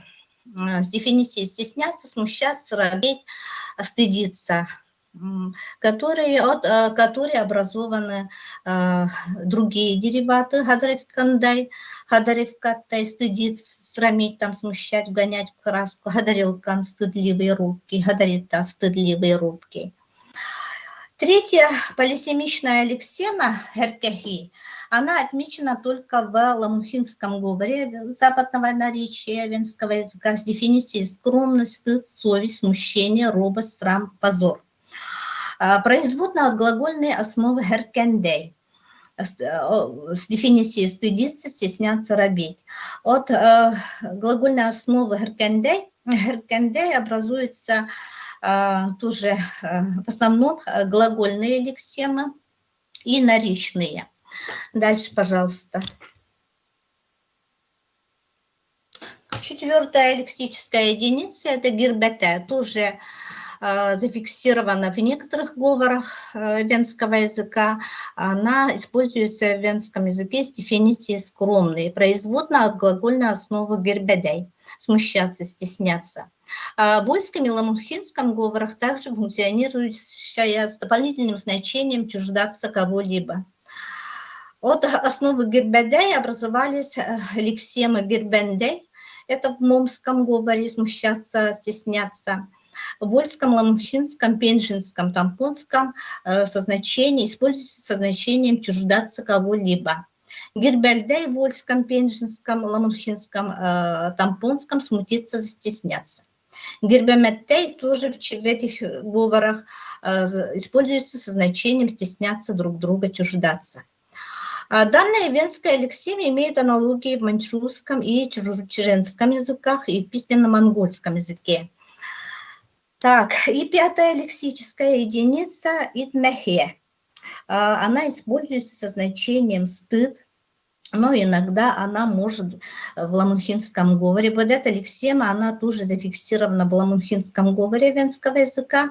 Она также в говоре может использоваться с дефиницией скромный или стесняться. Имеет аналогии в урокском языке итемейми, итемейсидей, стыдиться, стесняться, чуждаться. Пожалуйста, дальше. И вот таблица, пример функционирования лексем, репрезентанта концепта скромности в венской языковой картине мира. Тут уже по этой таблице видно, как функционируют эти, с каким значением функционируют эти лексемы в говорах и диалектах венского языка. Дальше, пожалуйста. Итак, понятийные признаки. Анализ синонимов слов репрезентантов концепта позволил выявить, что к слову «скромный» на первом месте оказался понятийный признак «стыд». Далее по частотности использования совесть, стеснительность и смущение. Далее группа понятийных признаков «робость, срам, позор». Пожалуйста, дальше.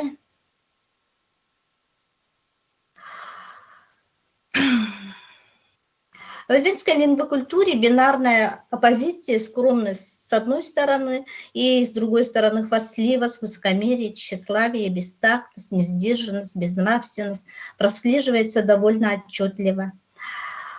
В сознании носителя языка выделены такие образные концептуальные признаки, в которых выражается негативное отношение к человеческим качествам, присущих нескромному человеку.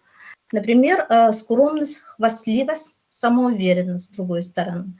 При характеристике самоуверенного, хвастливого человека отмечены образные соматические признаки. Например, моми, слепая кишка, басто, почки. Например, о хвастливом человеке говорят «момин як дираман», какая у него кишка толстая. Или «бастон имсен як дираман», какие у него почки жирные. Тоже о хвастливом человеке. Ну, зооморфный признак нин, собака,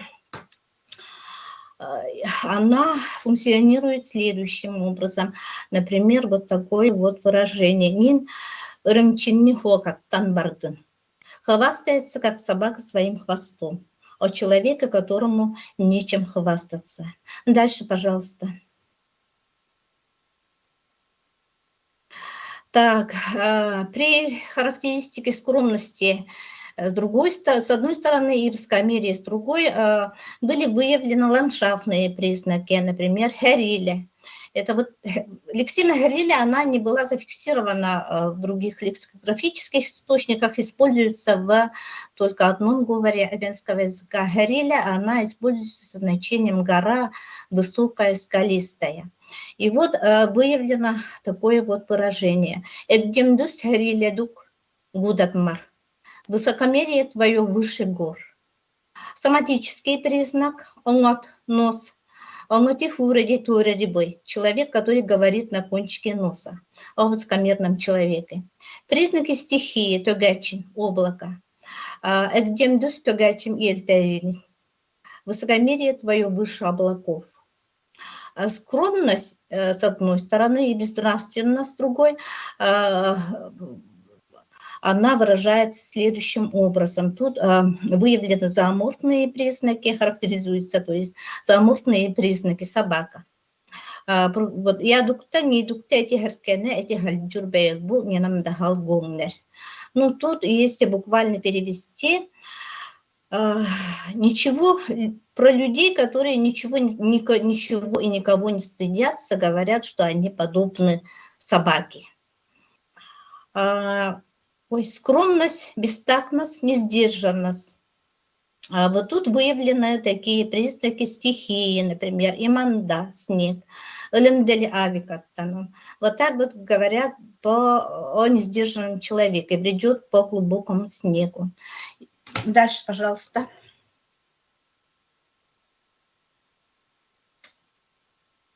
Так, оценочные признаки концепта скромность в венской лингвокультуре. Вот тут в венской языковой картине мира концептуальное пространство скромности включены такие положительные качества людей, как сдержанность и тактичность. зачастую выражающиеся в соблюдении обычая неговорения.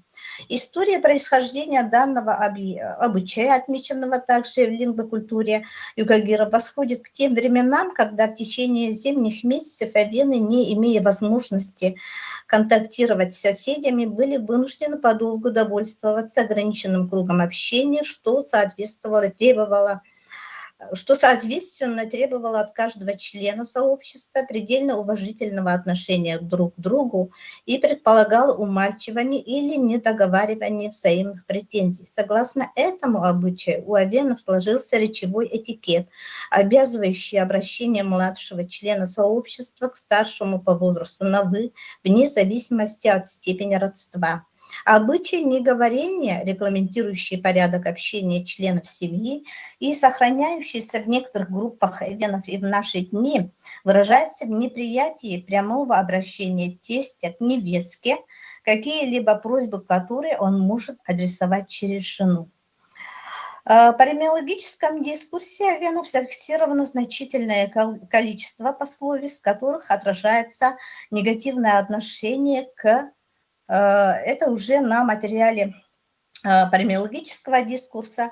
Тут зафиксировано негативное, резкое такое негативное отношение к хвастливому, самоуверенному человеку, который противопоставляется скромному. Например, скромность, хвастовство. Например, такие примеры. Если хвастаешься, хвастайся только зная себя. Не прыгай на одной ноге, не дойдешь до неба, по хвостуне. Тут скромность противопоставляется самоуверенности. О таком человеке говорят, как поевший лосиного костного мозга, убитого в будущем году. Скромность, безнравственность. С умой мангуркой на пояснице. Мужчина-любитель женщин. Или не надевай двух серег в одно ухо, не бери много жен. Так, дальше. Дальше, пожалуйста. В авенской лингвокультуре существует свод запретов оберегов, регламентирующих поведение человека в социуме, его отношение к окружающему миру, к природе, к животным, растениям. По смысловой нагрузке авенскому своду запретов тонкощи авенской лингвокультуре аналогом представит лексема одё, тоже являющийся критерием норм морали. Человек, нарушивший тонкощ, в национальном сознании авенов совершает грех. В авенских запретах дается четкое пояснение того, что является грехом и что произойдет, если человек переступит через них. Аналогии подобных запретов и проистекающего из их нарушения греха можно найти в христианских заповедях. Свод этических или нравственных законов в авенских запретах оберегах можно сформулировать следующим образом. Например, скромность, хвастовство, противопоставляется хвастовству. Никогда не хвастайся, это очень стыдно. Когда хвастаются, очень стыдно. Своего ребенка и любого другого ребенка нельзя много хвалить, станет хвастуном. Скромность, высокомерие. Нельзя грубо отвечать, ругаться с людьми, которые годятся тебе в старшие братья или сестры. Большой грех. Никогда не надо смеяться над человеком, говорить о нем плохое. Большой грех. Тебе воздастся тем же. Дальше, пожалуйста. Так. Таким образом, в авенской языковой картине мира авенов концепт скромности является составляющим макроментального поля стыд и обладает номинативной плотностью. В реализации концепта в авенской лингвокультуре участвуют полисеманты хальджун, хальджунмай, хадарин, нюмарин, нюмар херкехи, имеющие радиально-сепущную семантическую структуру. Мировоззрение авенов, скромность – один из главных добродетелей человеческого социума. В сознании носителей языка наблюдается негативное отношение к таким качествам людей, противоречащих скромности, как хвастовство, высокомерие, тщеславие, самоуверенность, бестактность. У меня все. Спасибо за внимание. Спасибо, Раиса Петровна. Будут вопросы?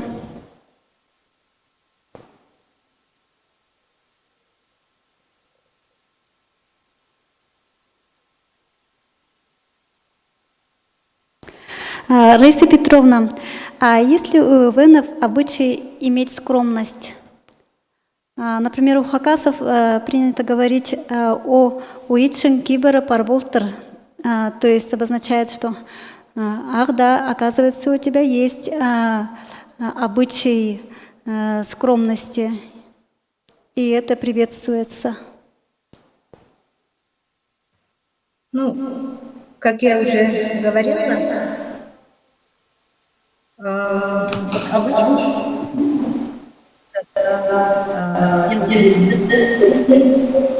вас плохо слышно. Вас плохо слышно.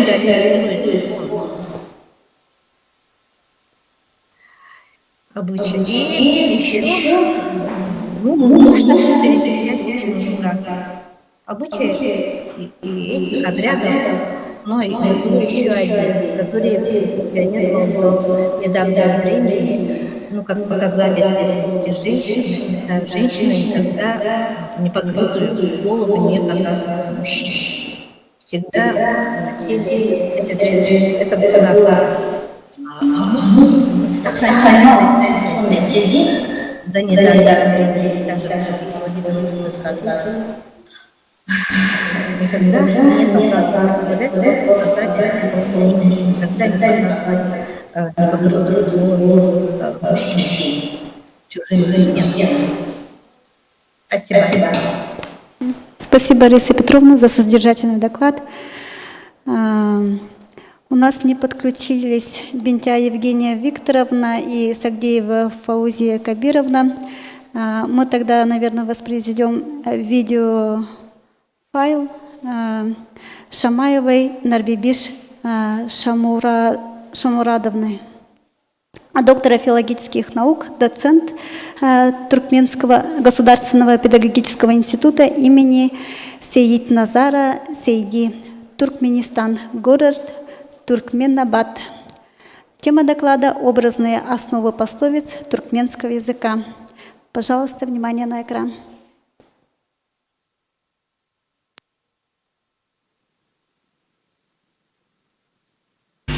Здравствуйте. Я очень рада, что мне довелось.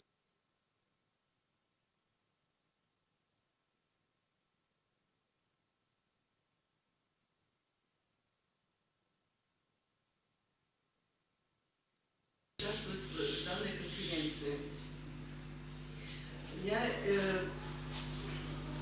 профессор педагогического института имени Сейитназара Сейди Шамаева Нарбибиш Шамурадовна. Мой доклад будет об образных основах пословиц туркменского языка. Статья посвящена оценочной шкале как семиотической микросистемы, используемой как основание сравнения свойственной определенной лингвокультурной общности. В процессе образной номинации многие образы обладают определенным эмоционально-оценочным ореолом. Пословицы – это народное изречение с назидательным смыслом, и они основываются на ярких образах. В процессе образной номинации многие образы обладают определенным эмоционально-оценочным ореолом. Образы, не обладающие сколько-нибудь определенным ореолом, порождают коннотативные признаки в процессе образной номинации, в момент сопоставления понятия и образа.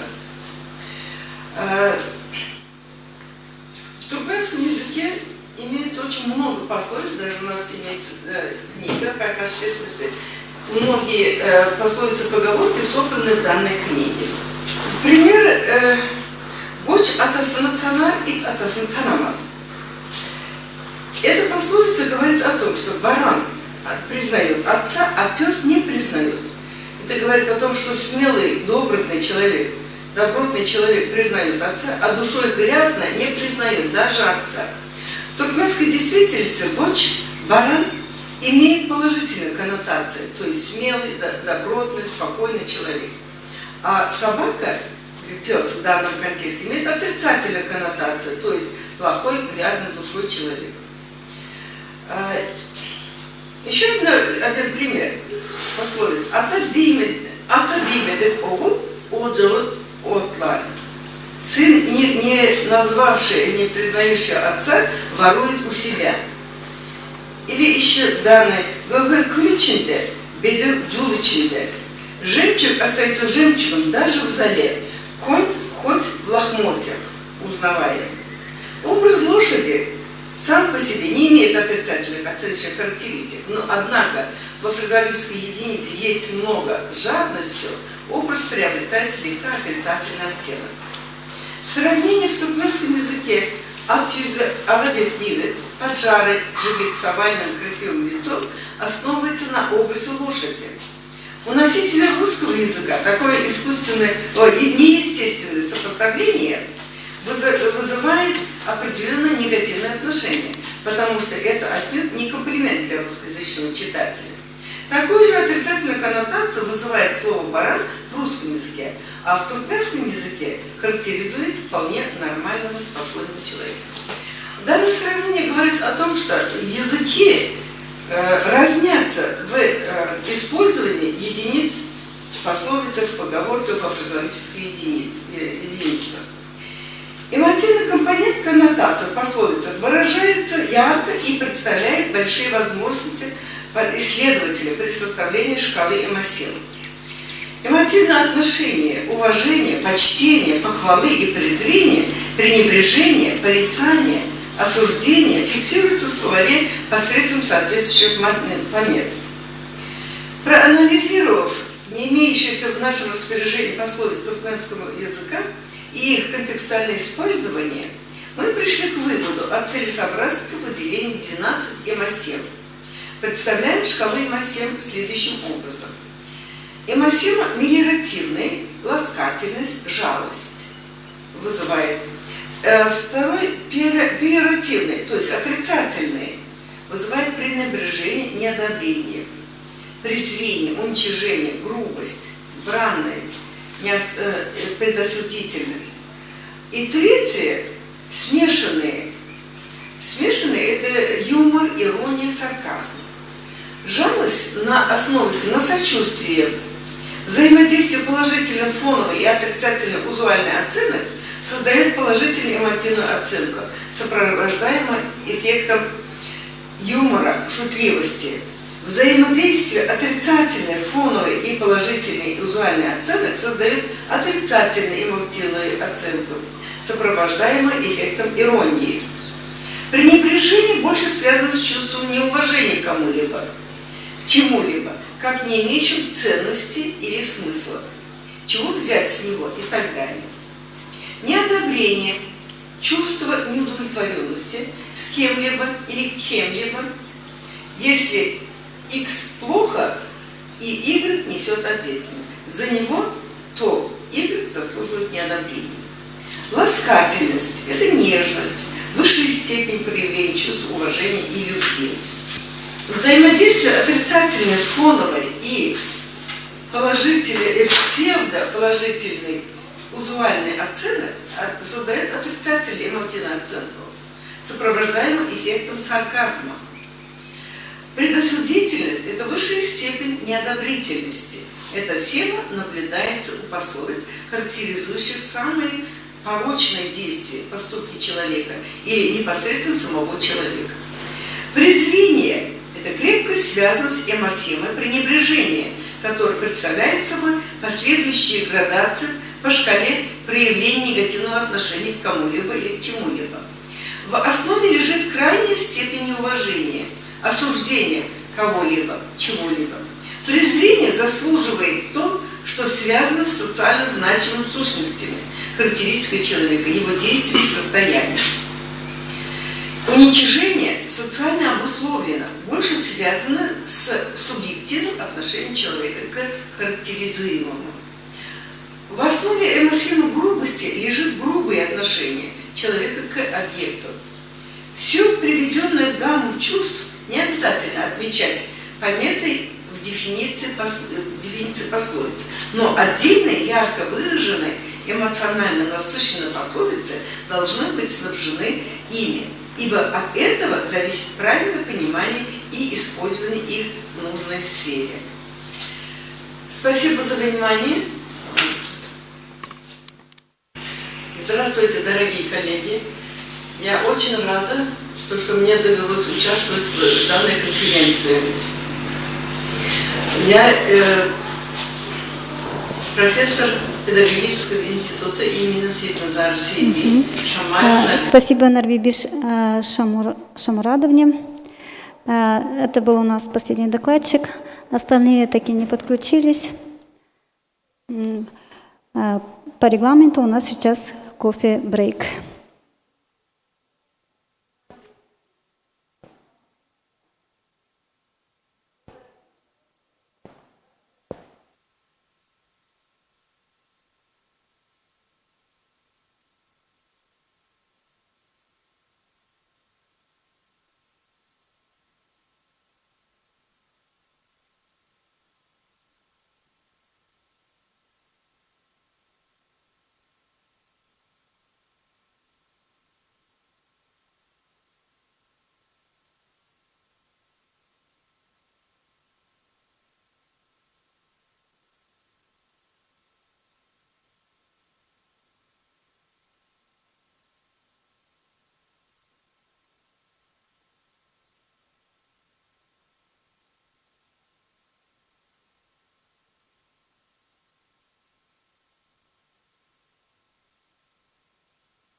Сама себя. Так, а здесь как нажимать? Так, вот это. Вот это вперед, да? Да. Ну попробуй сейчас. Ага. Что? Нет? Ага. Ну, уважаемые коллеги, мы начинаем нашу секцию, заключительная секция. Надеюсь, она, как сказать, все докладчики будут участвовать, присутствовать. Я, наверное, не буду проводить перекличку. Там по мере поступления люди будут, наверное, подходить, подключаться. Но название секции, конечно, достаточно сложно. А реальные контакты и социолингвистической ситуации на территории Сибири и сопредельных регионов. И поскольку я первый докладчик, я хочу начать свое выступление и постараюсь читать, чтобы, так сказать, уложиться во времени. Но вы, большинство специалистов, языковедов понимают, что любой язык поддерживается рядом факторов. И одним из решающих факторов является использование языка молодым поколением. Наряду с количеством говорящих на этом языке, их соотношением с общей численностью данной этнической группы и наличием правовой поддержки. В частности, вот анализ, мониторинг особенностей владения родным языком среди школьников и так далее мы регулярно проводим у нас в республике. В 2021 году было проведено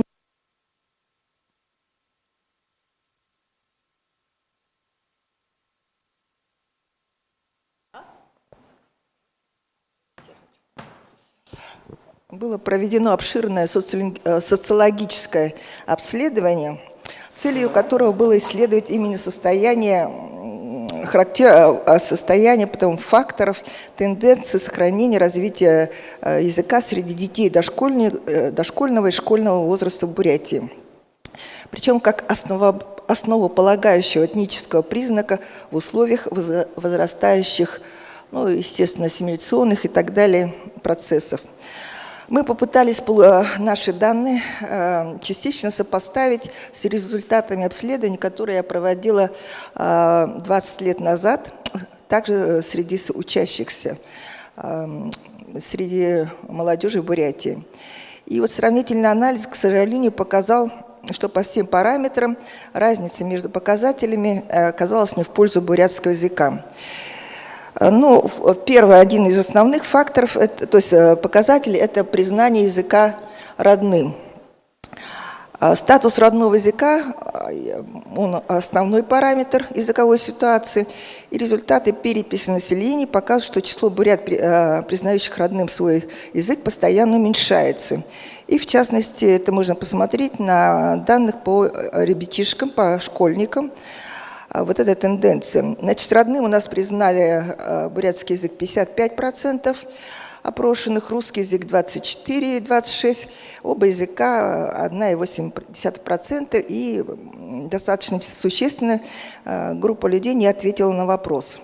При опросе 20-летней давности родным признали бурятский язык 66,4%. Вот через косую линию даны показатели 20-летней давности. При этом можно отметить резкий рост показателей признания родным русского языка с 9 почти процентов до 24,26% при опросе. Вот неточность определения понятия «родной язык» еще более подтвердились при данном опросе, о чем, во-первых, свидетельствуют вопросы респондентов, что такое родной язык. Ну, школьники, они, конечно, для них это сложно, ну и даже взрослые у нас затрудняется определять родной язык. И, во-вторых, определяется тем, что, как и 20 лет назад, оказалась очень существенно большая группа не определившихся, не ответивших на вопрос о родном языке. 19 почти процентов в этом, при последнем опросе, 22 при опросе прошлом. Можно предположить, что основными факторами в данном случае является этническая принадлежность опрошенного, язык семьи и родителей.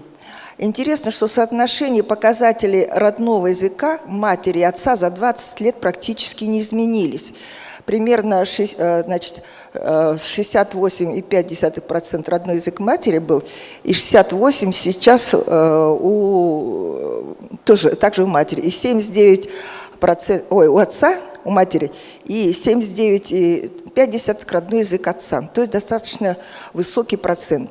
В среднем же показатель бурятский язык родной у родителей уменьшился незначительно, на 10%, а русский язык родной увеличился на 15%. Судя по данным таблицы, можно считать стабильными данные по использованию бурятского языка до школы. В 2000 году это было 26,4%, и в настоящее время 27%, ну, очень небольшой процент увеличения. Однако существенно увеличился процент говорящих только на русском языке, почти на 30%. Очевидно, что данное увеличение произошло за счет тех, кто в 2000 году ответил, что до школы использовал оба языка. Вот это признание двух языков родными или так далее, другие показатели, они говорят о двойственной этнической идентификации. Достаточно распространенный сейчас процесс, он наблюдается не только в Бурятии, но и в других национальных регионах. Значит, как и в случае прошлого опроса, наблюдается определенное разночтение или ножницы между данными. 40,87% ответили, что знают бурятский язык с детства, однако использовали его до школы только 27%. При прошлом опросе это было 63,9% против 29,3% в 2000 году. Вот этот способ, еще очень важный фактор, это способ расселения, город-село. Он практически детерминирует социальный состав, языковую компетенцию носителя языка, определяет качество, уровень владения языком. Очевидно, что именно в городах происходит этот процесс, идет более интенсивно, интернационализация, урбанизация, миграция и так далее. Все эти процессы способствуют тому, что в городе переход на русский язык идет гораздо быстрее. Судя по данным этой же таблицы, признавших родным бурятский язык в городе меньше, чем в целом по республике, примерно на 10%. Соответственно, русский язык родным городские школьники признают более чем в 2 раза чаще, чем сельские школьники. 33,1% против 15,9%.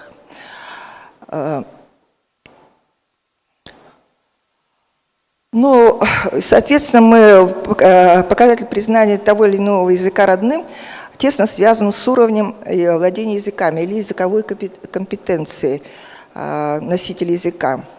Значит, вот у нас получились вот эти данные, которые мы обычно проводим по владению языком устным и письменным, активным и пассивным. Понимаю, говорю, читаю, пишу.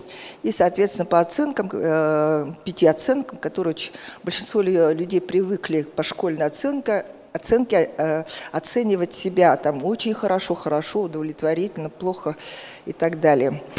И, значит, у нас, судя вот по этим данным, очевидно, что происходит ухудшение также владения родным языком. Оценки очень хороших и хорошего устных форм, понимаю, говорю, понизились в среднем на 6-8%. Соответственно, увеличилось в среднем на 5-6% показатели «плохо» и «не владею». Причем это, что касается письменных форм, то там немножко другая ситуация. В отличие от 2000 года увеличилось число удовлетворительно владеющих чтением и письмом. То есть вот здесь можно отметить, что все-таки преподавание бурятского языка в школах эффективнее сказалось именно на письменных формах владения бурятским языком. Причем это наблюдается не только у бурятских учащихся, но и у русских. Показания владения устными формами бурятского языка пока остаются относительно низкими, соответственно, у городских школьников. Ну, вот это такая же примерно таблица, только по учащимся городских школ.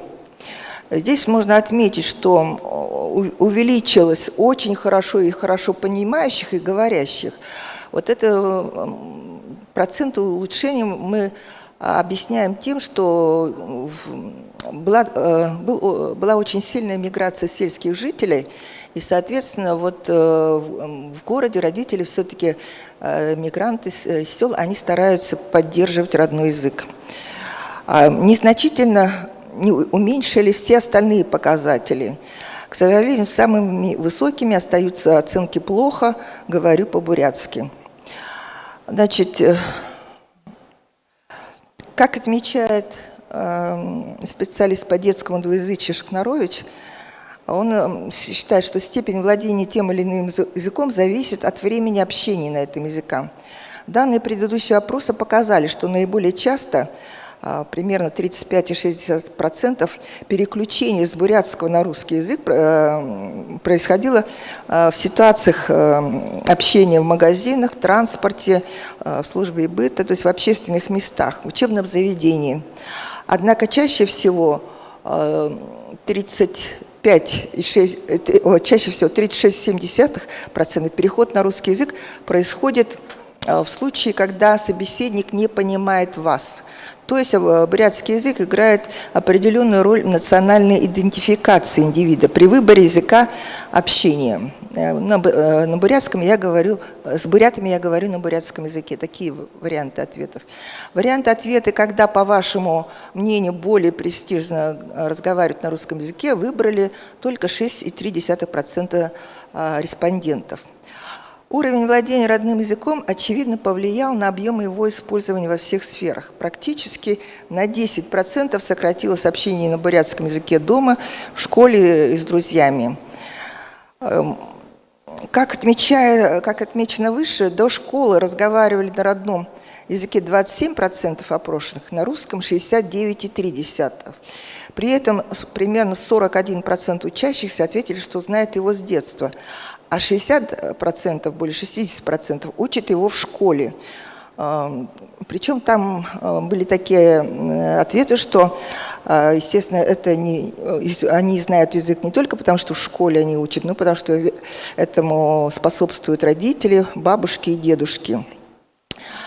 Значит, очень важным, конечно, не буду я Вахтина цитировать Николая Борисовича, там много мнений различных по поводу того, что с возрастом человек все равно возвращается к родному языку, примерно в 40-50 лет.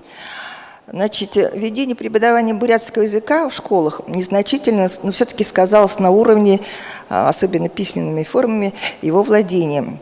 Возможно, что незначительные изменения связаны с тем, что только примерно 58% опрошенных оказались довольны преподаванием бурятского языка в школе.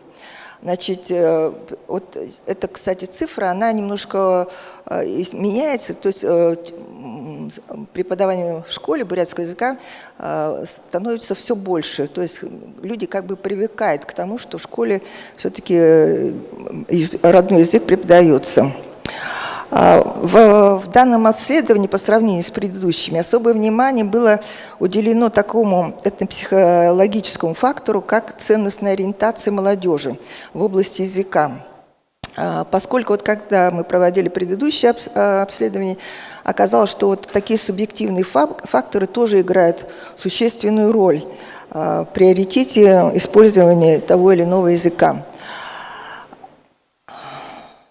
Что-то не двигается. Зависло. Ага. Так, ну вот, значит, были различные предложенные тоже предложения для ответа, почему вы изучаете бурятский язык. Вот примерно такие были ответы даны: мотивы изучения родного языка вообще в школах и дома. Значит,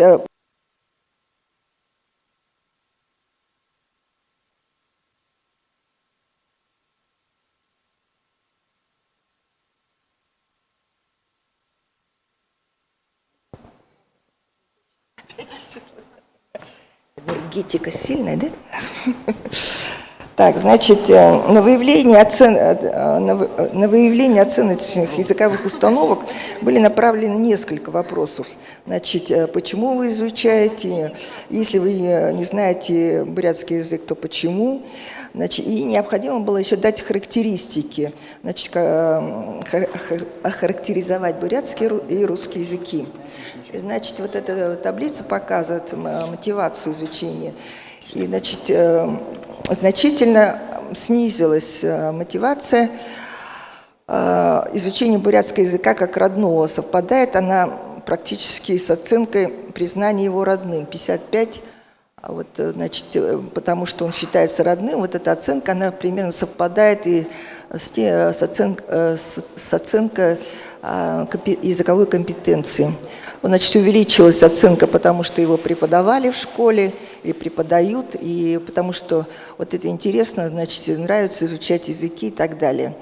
Оно, в смысле, уменьшилось, не увеличилось, извиняюсь, значит, потому что заставляют родители и так далее. Значит, проведенные, значит, доля, интересный вопрос, к сожалению, я эту таблицу не раскрыла. Значит, какими словами вы охарактеризовали бы бурятский язык? Значит, бурятский и русский языки. Значит, бурятский язык как родной охарактеризовали почти 56%. Значит, дальше идут по степени снижения. Значит, сначала, значит, его признали, основная масса признала его родным. На втором месте стоит характеристика исчезающей, почти 54%. Далее по порядку идет бурятский язык красивый, интересный, но сложный и вымирающий. Далее идет оценка незначительный, древний, непонятный и тяжелый. Только 26% ответили, что он необходимый, а для 12% он чужой. В сумме же вот доля положительных оценок, положительных реакций оказалась примерно на 100% больше, чем доля негативных реакций. А вот к русскому языку отношение оказалось, соответственно, такое отношение оказалось. Значит, на первом месте он богатый, 58%, потом он необходимый, легкий, могучий, красивый, любимый, интересный, древний. И для достаточно большой части опрошенных он уже родной, примерно 25-26%. Но он сложный есть, дальше тяжелый, непонятный, дальше идут негативные уже реакции.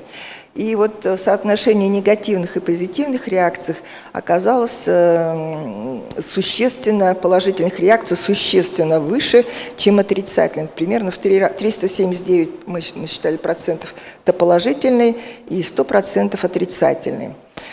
Таким образом, значимость ценностного отношения к этническому языку как национально-культурное явление пока поддерживается. Очевидно, что оба языка имеют преобладающую положительную характеристику, причем значительную долю составляют эстетические характеристики.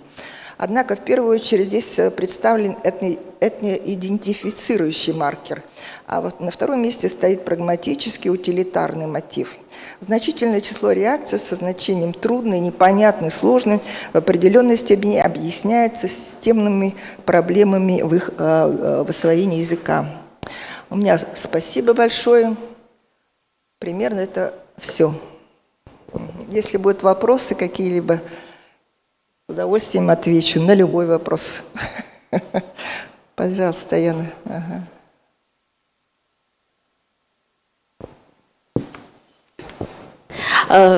Вот из сибирских языков социолингвистическое изучение, да, вот очень хорошо проводится именно такое, качественное, да, основательное на материале бурятского и якутского языков, потому что, по другим нет такого, есть какие-то частичные анкетирования.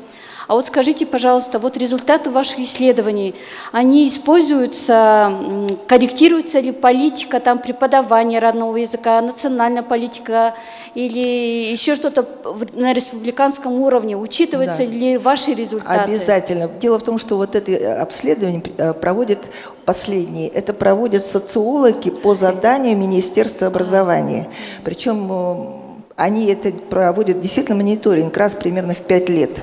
Мы делали примерно подобное же опрос вообще по всей республике. И русских, и бурятов, вообще все, вообще языковую ситуацию изучали. Там очень интересно. Вот, до этого еще было обследование по бурятам Монголии, Китая, России. Тоже огромный материал, причем такая получилась хорошая работа, монография, которую некоторые используют как справочник, потому что там данные были и демографические, там, ну, естественно, результаты. Потом я хочу сказать, что вот в некотором плане мы вот все время сравниваем эти языковые ситуации с Якутией, там, с Хакасией, там Тамара Герасимовна Баргаякова более-менее проводит такие обследования. И примерно можем сказать, как это все это происходит и какая динамика. Поэтому наше правительство, я хочу сказать, что последние вот государственные программы идут, там достаточно приличная сумма, 60 с лишним миллионов выделяется на развитие бурятского языка, причем определенная сумма идет на поддержку студентов бурятского бурфака, то есть они бюджетные места делают им. То есть вот это пока это как бы такая тенденция положительная, относительно. И вот, естественно, мы все сравниваем постоянно. Мне недавно с Якутии звонили, тоже говорят, ой, у вас так хорошо стало, у нас там хуже, там, или еще что-то такое. То есть это как определенного рода конкуренции. Мы знаем, что, вот, что происходит в Калмыкии, естественно. Вот у нас недавно был Паша с Питера, забыла фамилию. Вот он говорит, ой, в Калмыкии лучше, чем у вас то-то, то-то. А вот то есть это практически все время происходит. И я хочу сказать, что, конечно, жалко, когда вот в регионах алтайские, там в Туве, ну в Туве Чечек у нас более-менее контролирует так, потому что это действительно работа такая, она сложна в плане сбора материалов. Ну, естественно, потом анализ нужен, потому что обязательно надо смотреть, мониторить, и вот эти болевые точки, вот то, что мы говорим, это более-менее учитывается. Иногда даже я одно слово скажу, а оно через всякие каналы как-то доходит. Да, вот у нас конкурс, там, допустим, для русских, знающих бурятский язык, конкурсы проводятся там или еще, вот это тоже идеи всякие там приходят.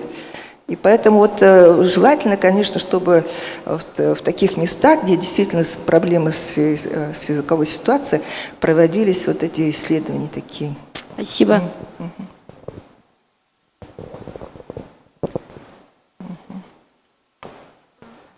Галина Александровна, а можно по второму слайду вопрос? Да? По второму слайду презентации можно вопрос? Ой, что-то я не то нажала, да? Там надо вернуть. Я назад нажала просто. Как? Вот сейчас, да. Нет, вот это, да, поэтому. Просто хотела спросить, интересно, а почему... В чем может быть причина, что носители языка считают, что они плохо говорят, но при этом они считают, что они хорошо пишут, да? То есть письменная речь, устная речь. То есть в чем может быть причина? Да, дело в том, что вообще самая тяжелая форма, это, конечно, активно это говорить, потому что это практически мыслительный процесс на языке, да? Такая разница. Да, очень много носителей языка, которые действительно, они говорят, мы понимаем, но мы очень, как сказать, отвечают на русском языке. Поэтому вот эти формы, так сказать, все это относительно, конечно, потому что и даже разговорная речь, она очень смешанная. Сейчас очень переключение кодов, там наблюдается заимствование, там разные формы такие. Поэтому мы постарались, вот эта форма, допустим, хорошо, да, вот удовлетворительно, и вот это, то есть мы примерно смотрим главная оценка, конечно, говорю, для нас. Понимают очень многие, а да. Говорить сложнее, да. Спасибо. Угу.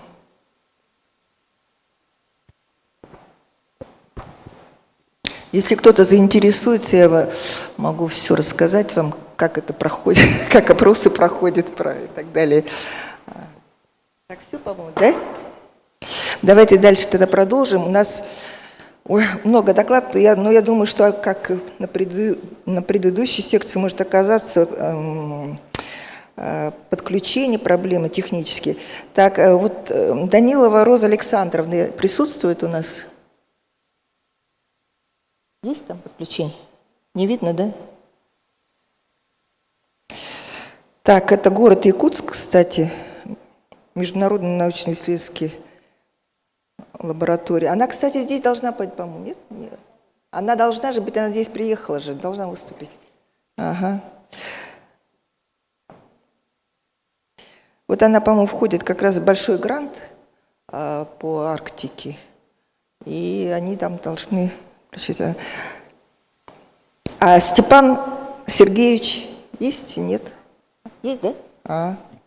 Здесь, да, я здесь. Есть, да? Очень приятно. Ага. Да. Калинин Степан Сергеевич, мы пока тогда послушаем вас.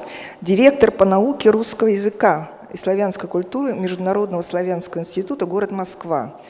Значит, называется этот доклад «Можно ли смешать несмешиваемые о генезисе некоторых пиджинов и креольских языков с экзотическими лексификатором». Пожалуйста. Сейчас это нужно сделать демонстрацию экрана. Так. Видно ли презентацию? Нет пока. Вот все видно, да? Хорошо. Да. Ага. Да, так. Давайте начнем. Тему мы уже озвучили. Сегодня поговорим о контактных идиомах. Под этим термином здесь я понимаю как пиджины, так и креольские языки. Основные две составляющие – это язык субстрата, язык как которых они возникают. Субстрат дает графическую схему для обнаруживающихся контактного идиома. А лексификатор это в этой схеме, поскольку может быть несколько лексификаторов или лексификаторов, то есть он не один. Хотя в любом случае, что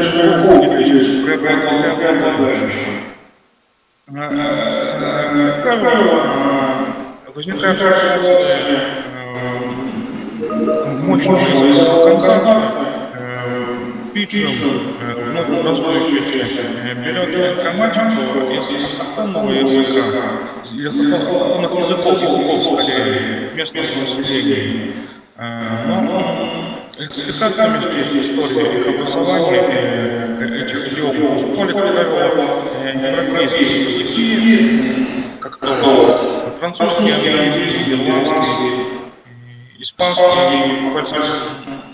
ну и так далее. Большинство языков, они лексификаторы из этих языков, которые я перечислил. Есть несколько контактных идиомов,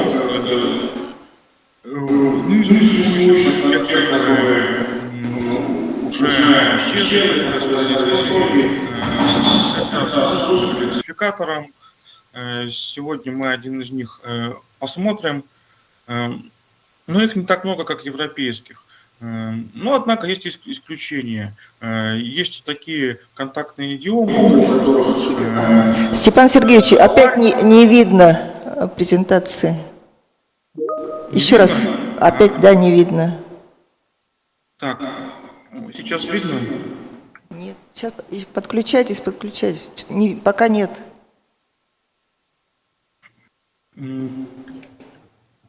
Так, а я же вроде ее открывал.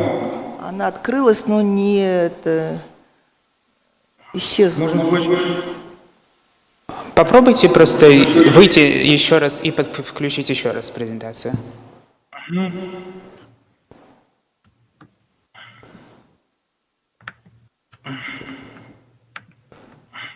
Да, может быть, я тогда не буду ее разворачивать полностью.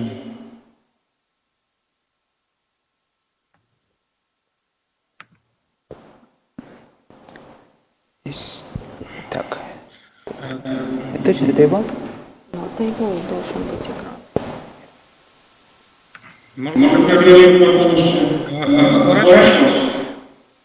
Ну, если там что-то такое, можно объяснить словами? Так, все. Сейчас я видно? Так. Пока они там долго. Сейчас видно? Вот так. Нажмите F5. Только. Да, видно.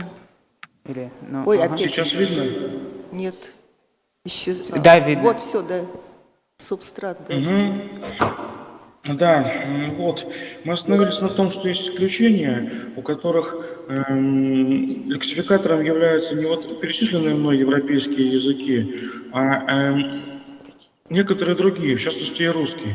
Вот сейчас мы с такими идиомами ближе и познакомимся и посмотрим примеры, образцы предложений на них, образцы того, какова их структура, и увидим, что они достаточно похожи, и постараемся понять, почему так происходит.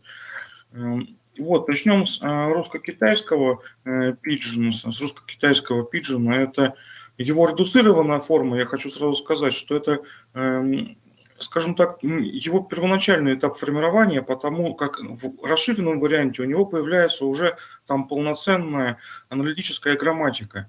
Вот с вашего позволения я эту парадигму зачитывать не буду, но вот это так выглядит спряжение глагола и вообще глагольное предложение на русско-китайском пиджине в редуцированной его форме. То есть здесь лексификатор, то, откуда он взял словарный состав, это русский язык, грамматика, ну, скажем так, вроде бы из китайского, здесь все более или менее понятно. Это такой идиом с высокой степенью аналитичности, можно сказать, даже здесь синтетически никакие грамматические значения не выражаются. Это такой характерный пример, как пиджин выглядит в начальной стадии своего развития. Так, следуем дальше. Это чинукский жаргон. Это по происхождению торговый пиджин, торговый язык Тихоокеанского побережья Северной Америки, ее северо-запад, это современное Тихоокеанское побережье США и Канады. Этот идиом сформировался на основе нескольких лексификаторов, преимущественно это местные индейские языки, как то чинукская семья, салишская, вакашская и так далее. Но в то же время здесь мы можем видеть, что по грамматической структуре он находится скорее ближе к, опять же, к аналитическому строю, чем к полисинтетизму индейскому, который характерен для ряда семей, ряда языков, семей вот этого Тихоокеанского побережья Северной Америки, в частности для салишской, для вакашской. Конечно, здесь можно сказать, что повлияли субстратные языки, это как то английские, французские языки европейских переселенцев, европейского населения. Но это только отчасти, потому как по всей видимости, этот торговый пиджин, то есть чинукский жаргон, он появился еще до начала колонизации европейцами Америки, до начала систематических контактов между местным населением, между индейским населением, между европейским. Далее, вот можно здесь привести пример еще баскских пиджинов. Здесь вот посмотрите, как там выглядит предложение на них, как вопросительное, так и, скажем так, повествовательное. То есть достаточно сложная грамматика, характерная для баскского языка. Здесь редуцирована полностью, взят только вокабуляр преимущественно. Опять же, в каждом из этих пиджинов, и в баско-скандинавском, и в баско-алганкинском, наполнение, скажем так, словарного состава из баскского языка только наполовину. В первом остальное восходит к к другим европейским языкам, французский, испанский, нижненемецкий, верхненемецкий диалекты, нидерландский. Собственно, скандинавского влияния, несмотря на название, там мало, можно сказать, его почти нет. Назван он баско-скандинавским был, к слову, потому что рукописи, эти глоссарии, где он был зафиксирован, были обнаружены в Исландии.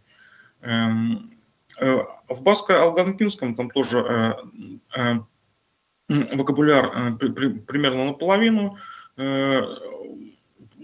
имеет баскские этимологии. Остальное это либо романские языки, как то английский, французский, либо местные алганкинские языки. Это вот языки северо-восточного побережья Северной Америки, это тоже индейские языки. Да, и тоже следует сказать, что это оба по происхождению это торговые пиджины, в частности, которые использовались баскскими китобоями, а также торговцами, в том числе и в общении между с исландским населением и с местным автохтонным индейским населением. Но, как видим, здесь тоже грамматика очень простая, очень редуцированная, нет никаких признаков, характеристик, которые были бы релевантны либо для баскского, либо для алганкинских языков, либо для исландского, как это хорошо известно, что достаточно сложные грамматические системы у этих языков. Все выражается, опять же, аналитически, в основном с использованием порядка слов, как в третьем примере, где друг, брат, ты, капитан, да, вот здесь у нас вопросительное предложение, либо с использованием вспомогательных каких-то слов, в частности, предлогов for, которые маркируют местоименный субъект и местоименный объект в баско-скандинавском пиджине. Здесь даже нет глагола связки. Посмотрите, что второе предложение for you мало гисуна. Здесь даже нет глагола связки, то есть нет черт характерных именно для европейских языков, то есть все настолько редуцировано. Следующий пример это вот эскимосский пиджин. Здесь тоже, как мы можем видеть, нет синтетической грамматики совсем, тоже все выражается в основном при помощи каких-то других средств, как то и порядок слов, это преимущественно здесь только он и есть.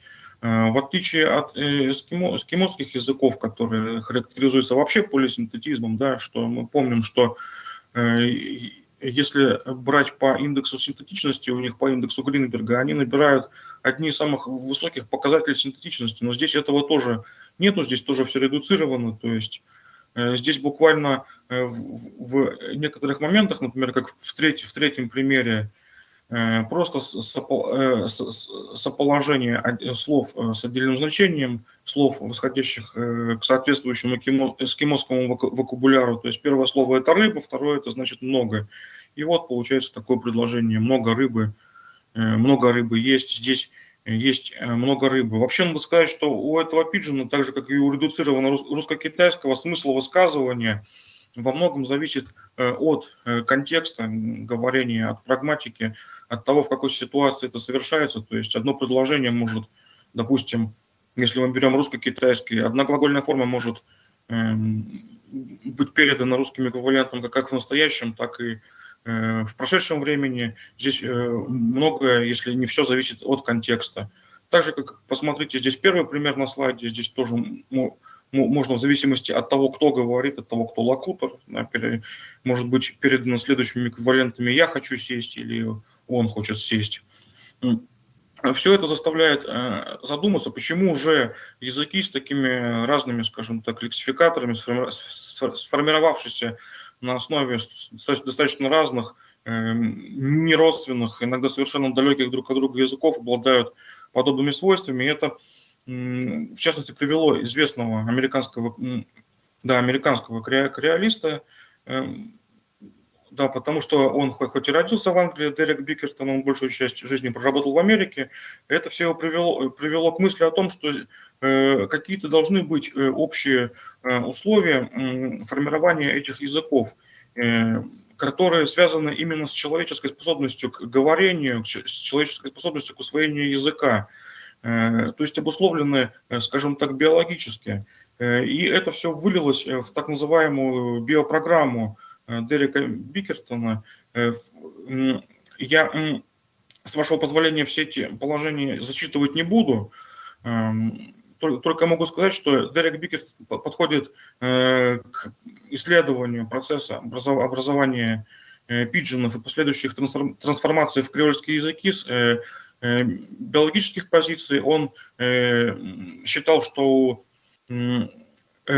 вот эти процессы у нас, возможно, генетически обусловлены, что они связаны тесно с нашей, скажем так, инстинктивной способностью к усвоению языка, к оперированию языковыми формами, языковыми значениями. То есть у нас в сознании, как он предполагал, скажем так, заложена или зашита как некая грамматика, которая очень простая, близка к грамматике редуцированного пиджина. И вот, получая на входе некое множество слов, мы, в частности, в условиях языкового контакта, в незнакомой языковой ситуации, мы просто их, скажем так, перерабатываем в соответствии с тем, что у нас в мозге заложено, и в результате получается на выходе такой простой, достаточно контактный идиом, который потом уже может развиваться, усложняться и так далее. Но опять же, все это обусловлено нашей биологией, нашими языковыми способностями. Так вот полагал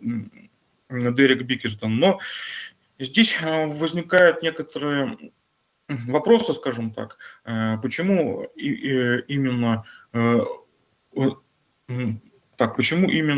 наиболее простая у нас грамматика – это то, что мы видим на примере редуцированных пиджинов, как вообще это происходит, такое, скажем так, обработка, что ли, этого получаемого на входе языкового речевого потока.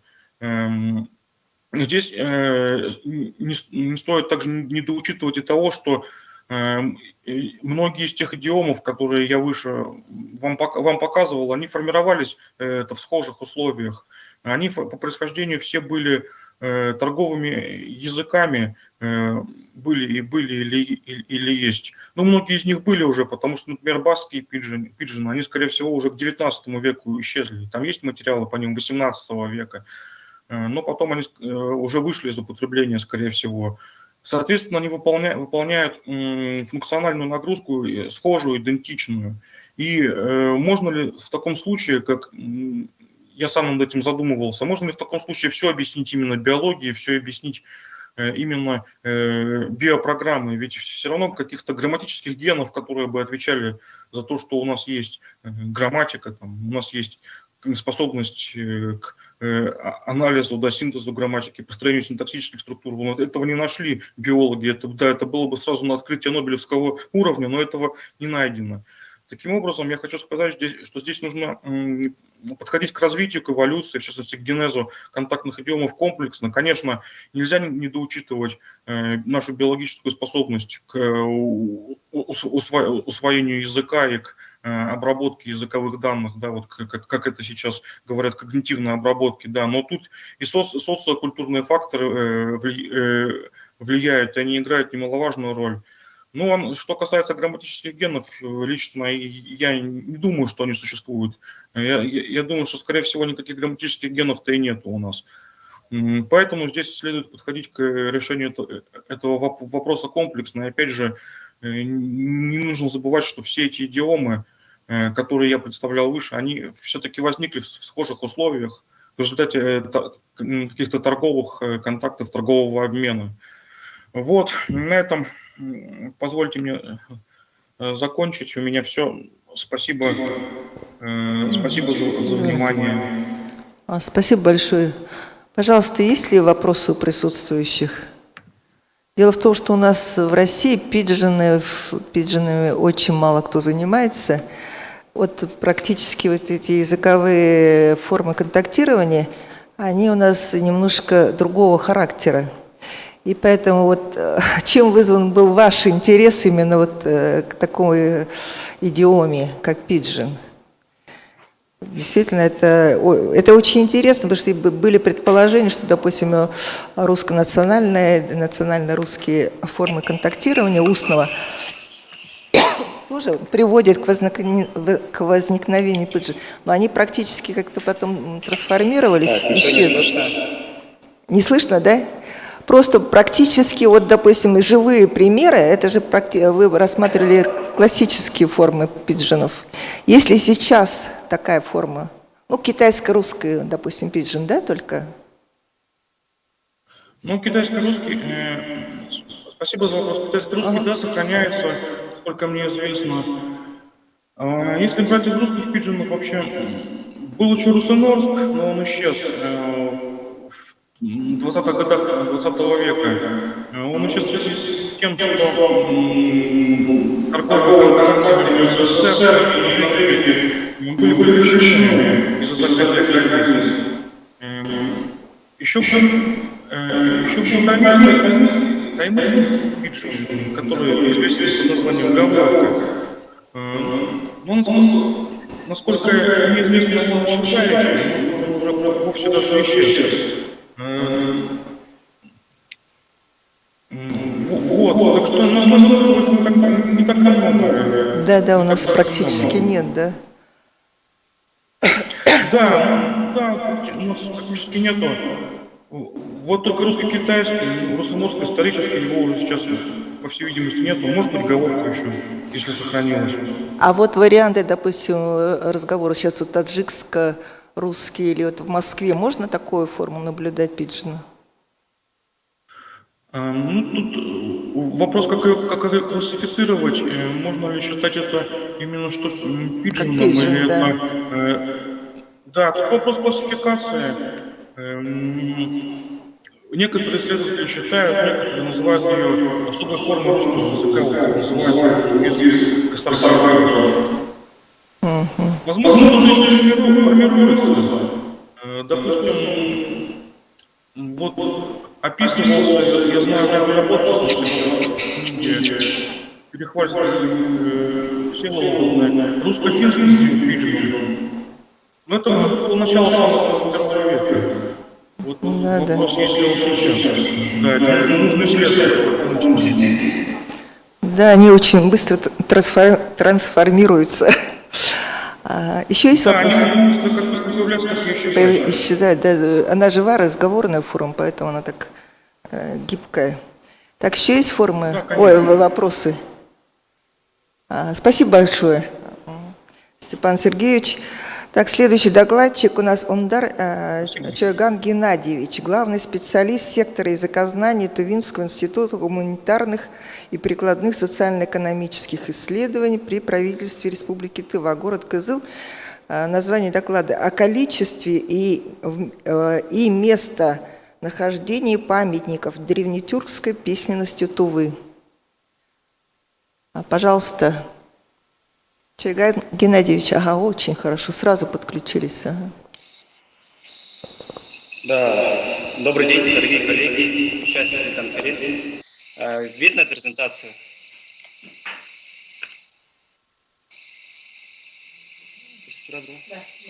Что? Видно. Спасибо. Сегодня в моем докладе речь пойдет о рунических памятниках Тувы. В частности, о том, сколько их найдено в Туве и где они сейчас находятся. С момента находки первого памятника тюркского рунического письма в Туве в 1879 году Григорием Николаевичем Потаниным прошло больше 140 лет, и время от времени ученые находят новые памятники. Часть памятников в конце XIX века и в начале XX века была уже вывезена в другие музеи России и мира. Некоторая часть остается до сих пор на местах первоначальной установки, а значительная часть древнетюркской письменности из разных уголков Тувы хранится в фондах Национального музея Республики Тыва. Последнее, наиболее полное сводное издание выходило в 1983 году в корпусе тюркских рунических памятников бассейна Енисея Дмитрия Дмитриевича Васильева. Из 145 памятников 82 памятника были найдены в Туве.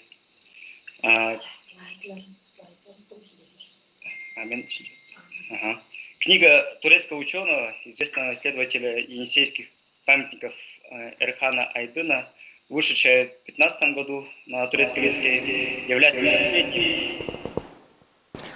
А вы, пожалуйста, демонстрируйте, переключаются у вас файлы эти?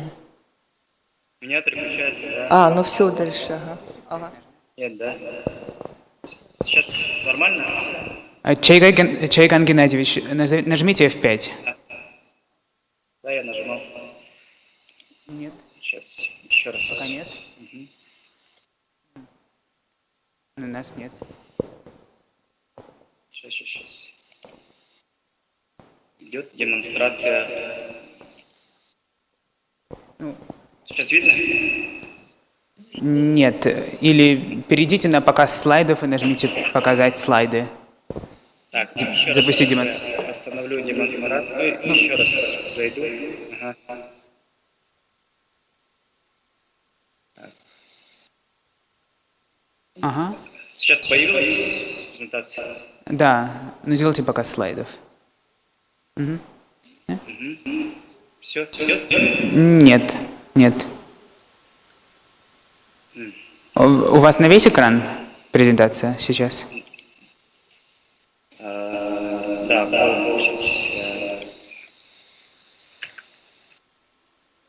сейчас. Нет. Да, давайте еще раз. Не, вот сейчас нажмите на показ слайдов.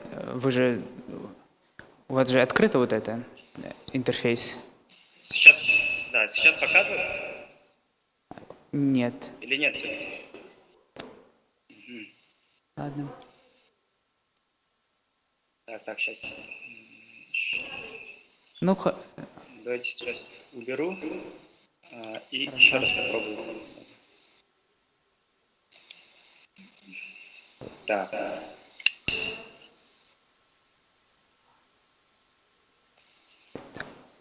Есть, да? Сейчас. Давайте вот так.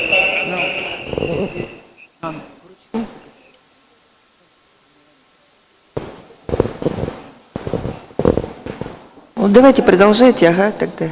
Ага. Хорошо. Ага. Так, сейчас на экране. Книга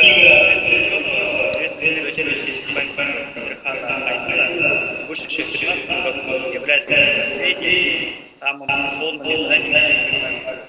Однако в ней насчитались 95 памятников.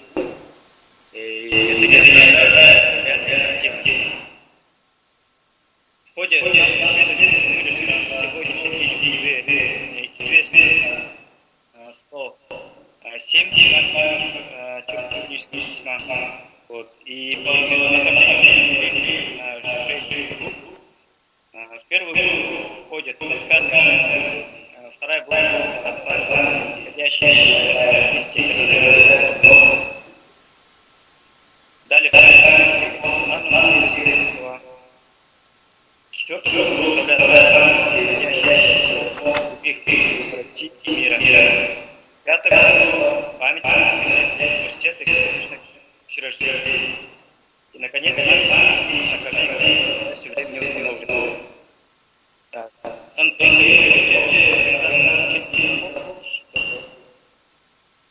Всем было приятно слушать. Угу. Так. Группа памятника Наскальный его относится 11 памятников. Последний наход наскальных плавно на скалах прочь обнаружено в 2005 году экспедиции Владимира Семенова. До этого были Алаш, Баитай. Всего 20 памятников. Это надпись Стелла и одна материалы исторического обнаружены в 2007 году. Я думаю, что это будет без сказания, хотя они поставлены вместе обнаружения.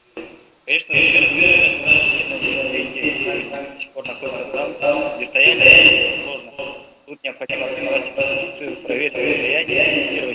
координат, переменные фотографировать и так далее. Словом на фоне можно написать 3 последних обнаруженные в 2012 году по и в Чакольском районе на слайде последний Чакольского повалено всеми. Фонда 44 в основном это вот последний в 1908 году, когда привезли память.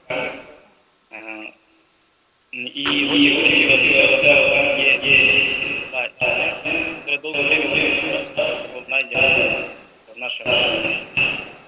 Также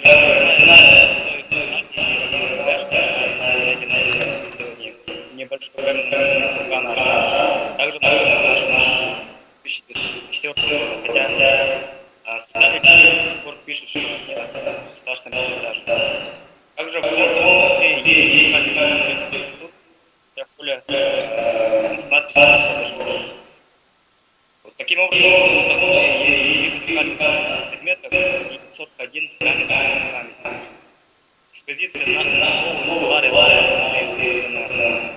20 памятников.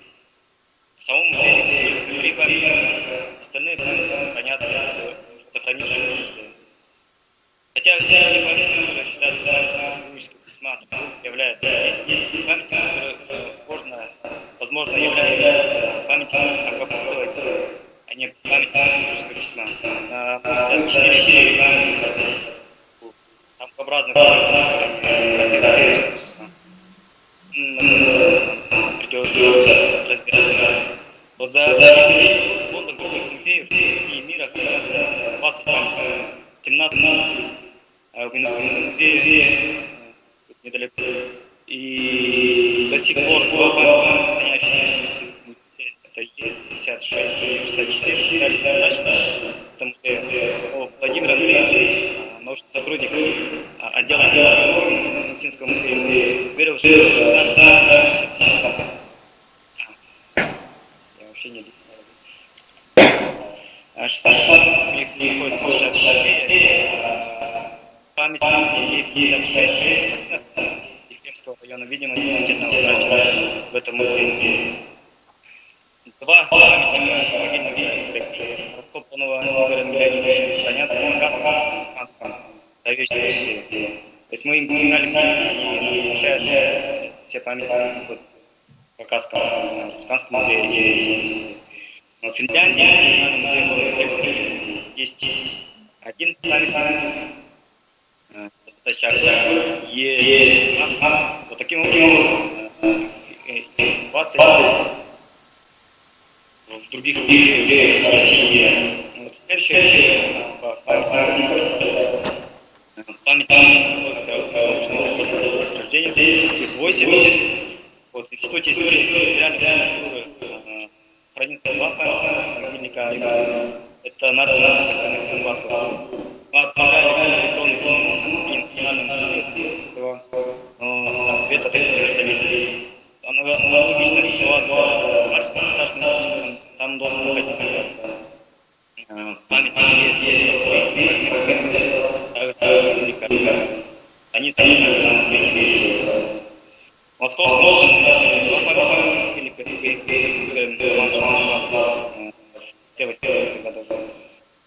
в целом не вопросов, и если будет необходимо повернуть на родину, хранить национального кабинета, института, университета, не под хранить таких предметов. Вот с центром через пока договор есть совместно работе по получению чего. Кроме учреждений России, как у нас в Москве есть несколько учреждений, где мы письменности. Во-первых, это Институт гуманитарных исследований. Здесь у нас 2 один здесь представлен слайд Геба. Здесь есть хотя это письме. И рядом памятник Саглы Е119, который хранится у нас в институте с 1970-х годов. Вот. Пока я этот камень еще не нашел у нас в институте, но я думаю, где-то в фондах хранится, нужно будет получше поискать. Вот при школьном музее школы номер 1 города Шагонара есть памятник каменное изваяние с надписью. Он хранится во дворе школы под открытым небом. Так, дальше.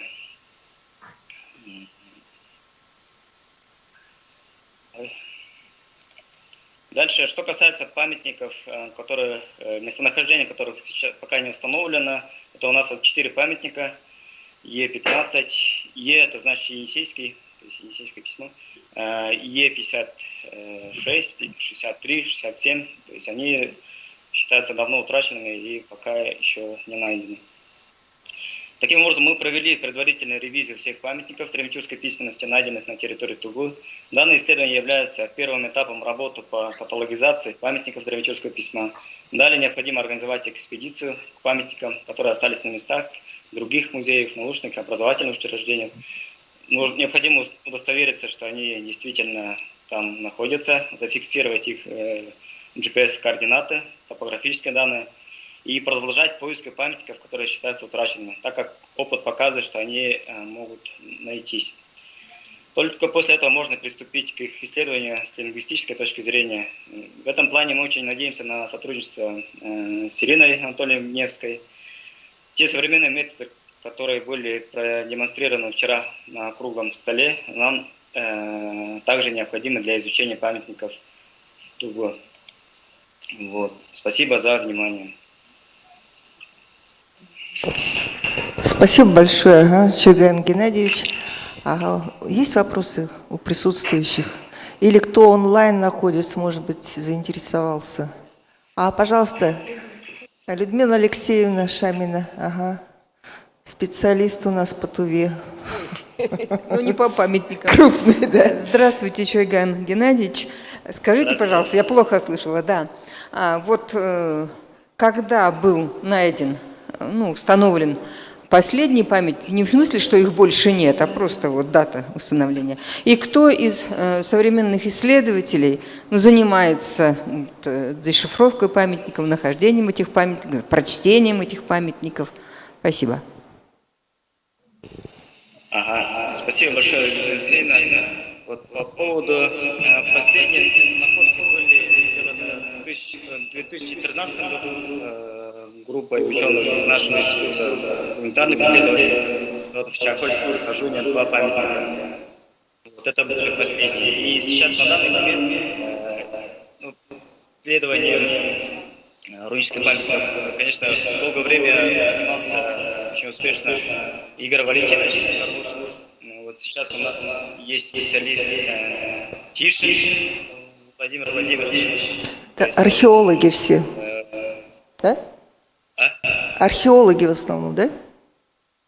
Да, то есть нет, Игорь Валентинович, он филолог, а Тишин Владимир Владимирович, он работает в Бурятии сейчас, он историк, археолог, да. И у нас еще в Туве так серьезно никто не занимается, но есть университет, курс древней Елена Антонова. Вот у нас в институте, наверное, Мадр Авиолович когда-то также занимался памятниками древнего письма. Но, видите, давно, вот с 1983 года, даже вот просто учет памятников не проводился, поэтому сейчас такое положение. И Ирина Невская тоже древней памятникой занимается. Понятно. В общем, еще есть вопросы? Вы что-то заставляете типа картотеки или что от этих всех памятников? Каталог? Да, мы хотим, первый результат, хотелось бы, по крайней мере, каталог сделать, сфотографировать все. Вообще нужно съездить к ним, ко всем, то есть просто мы Там у нас есть данные 70-х годов, 50-х годов, то есть с тех пор туда практически никто не ездил и не смотрел. Вот мы были недавно в Терекольском хожуне на экспедиции, и один памятник там у нас стоит, то есть он до сих пор стоит. Ну, такие экспедиции нужно организовать в все районы, есть памятники, и все их сфотографировать, и хотя бы такой каталог сделать, а потом уже более серьезное исследование. Да, расшифровка, да. Ясно, спасибо. Еще есть вопросы? Ага, пожалуйста. Я не успела на начало доклада, была на другой секции. У меня вопрос. Я вот этим летом была в Аверском районе, и Аверский район, он тоже, вот просто он весь на могильниках. А в этом районе есть какие-нибудь памятники рунического письма вообще? Или оттуда вывозили ли какие-нибудь памятники? Да, Аверский хожун очень богат на памятники древнетюркского письма. Вот, некоторые памятники у нас в музее хранятся, вывезены, и очень много осталось. Очень много поваленных памятников, то есть они не стоят, как стелла, а лежат. То есть это тоже нужно организовать туда экспедицию, еще раз убедиться, что они никуда не вывезены. Вот. Я знаю, что из Мингундагийского хожуна не было найдено памятников. Кто-то подключился там еще. Ага, продолжайте, у вас что-то есть? Да, ну, то есть в Мингундагийском хожуне не было памятников зафиксировано, а в Тоджинском хожуне, по-моему, вот, то есть, а практически в остальных, ну, в Бердинском, кстати, тоже нет. А в Тескенском, хотя тоже есть, в Терекольском есть, в Айтайдийском, ну, то есть во всех остальных районах, по-моему, есть. Понятно, спасибо. Спасибо большое. Так, ну мы приступаем к следующему докладу. Васильева Надежда Матвеевна, Институт гуманитарных исследований проблем малочисленных народов Севера, город Якутск. Присутствует, да? Здравствуйте, да, я здесь. Да, спасибо. Сейчас доклад называется «Якутская орфография. История нормирования и современное состояние». Очень интересный доклад тоже. Пожалуйста. Здравствуйте. Презентацию, пожалуйста, включите. Я отправила на почту. Презентацию нужно вам включить с вашего экрана. Ну, я не могу. Почтой отправили? Поэтому я отправила вам. Да, почтой отправила.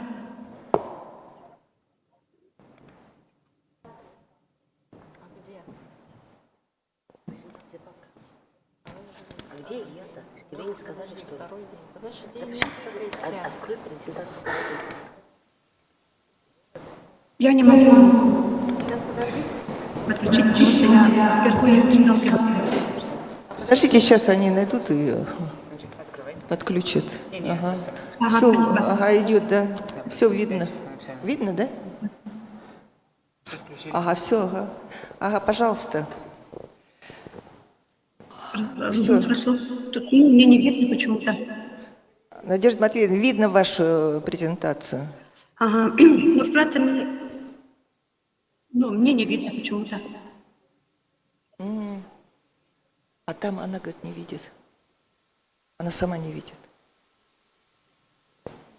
Ну, я просто скажу, что не видно. Ну, вы говорите, да. Я начну. А мы, будем, соответственно, переключать. Хорошо? Ага. Ну, вкратце мою историю формирования якутской орфографии рассмотрим в контексте ее становления и развития. В истории якутской орфографии мы видим основных этапов. Первый этап – это древнеполный, пожалуйста, слайд. Второй слайд. Отмеченный практикой доминирования русской орфографии и графики, началом развития якутской орфографии как таковой и установление ее основных принципов. Письменных миссионеров можно охарактеризовать как целенаправленную активную орфографию, которая имеет предназначение. чтобы на основе своих навыков русского письма быстрее освоить якутское письмо. Грамматику слова следует считать как серьезную попытку создать орфографию. Меня слышно, да? Да, слышно. Так, организаторы, пожалуйста, отключите ваш микрофон, потому что вот, докладчик вообще не слышит. Мешает, да? Да, вот если Тимофей Тимкин отключит микрофон, то будет хорошо. Спасибо.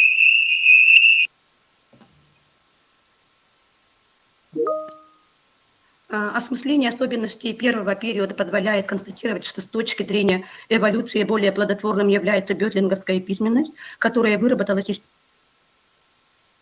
транскрипционного типа со стабильной и научно обоснованной фонетической орфографией. Пожалуйста, третий слайд. Второй этап, 20-е годы 20 века, связан с в 1917 году Семеном Андреевичем Новгородовым нового якутского алфавита на базе латиницы, впоследствии принятого правительством Якутии. Специфическая особенность этого этапа истории якутской орфографии является зарождение и борьба двух противоположных точек зрения на якутскую орфографию, имевшая огромное значение для ее дальнейшей эволюции. С одной стороны, фонетического принципа, которые выступали за необходимость сохранения закона гармонии гласных и ассимиляции согласных как основного закона живого народного языка, и при орфографировании заимствований предлагали придерживаться также фонетических и грамматических закономерностей якутского языка. И напротив, сторонники морфологического принципа, которые призывали не отражать ни один случай ассимиляции согласных, писать заимствованные слова сохранением форм прототипов, и для этого ввести в якутский алфавит буквы, обозначающие русские звуки. В 1929 году был переход на унифицированный тюркский алфавит. Слайд виден, да? Презентация видна? Меня слышно? Пока вас слышно, но пока презентация сейчас что-то там не переключает, не демонстрируется. Хорошо, ну, я дальше иду. Третий этап 20 века. Этап становления якутского литературного языка и значительного расширения его общественных функций. За основу якутского литературного языка принимается общий говор. Во всех основе изменения применяется фонетический принцип, опирающийся на закон основного языка. Логический принцип определено описание заимствованных вполне ассимилировавших слов в цитированном виде, интернациональных терминов с их очертаниями. В 1909 году был переход на верность республики. В этом же году нарком священником Чуркиным были утверждены проекты нового алфавита и орфографии. Новые правила не удовлетворяли ни самих разработчиков, ни общественников. Поэтому стоял вопрос о необходимости и четвертое. Начало этапа 1940-е годы. Начало этого знаменует введением единого орфографического закона якутского литературного языка, основного описания якутского литературного языка, Дмитрием Коновичем, введенного на самом деле в августе 1940 года. Но в этот период были принципы, на которых базируется правила орфографии, принцип единства написания, принцип подчинения письма закону живого языка, как интонность написания, на основе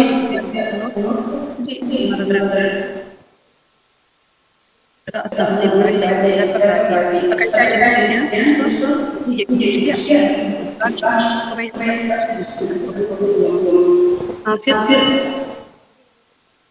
Пожалуйста,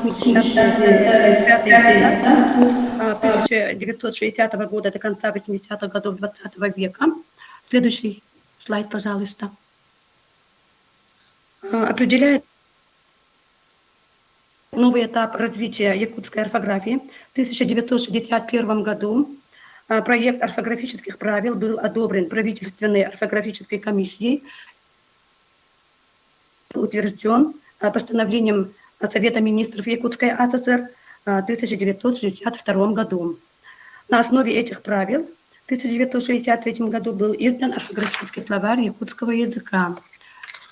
Ой.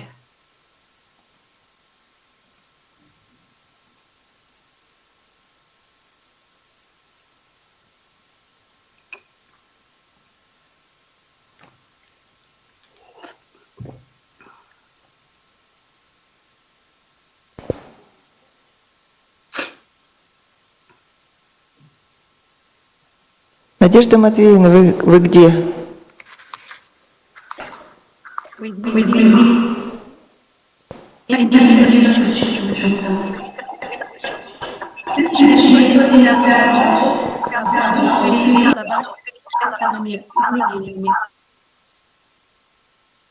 Ой, что-то очень.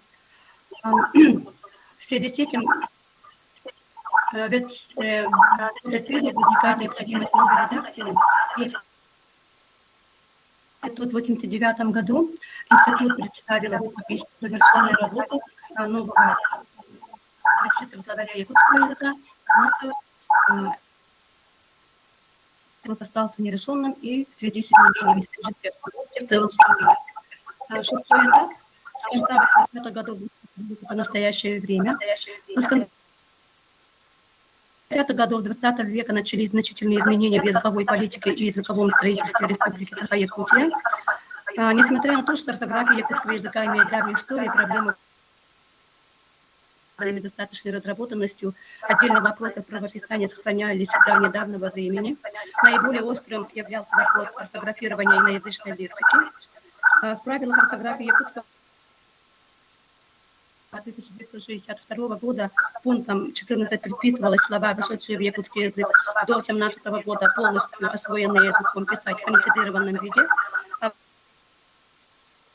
Слов, вошедшие в язык до 1917 года,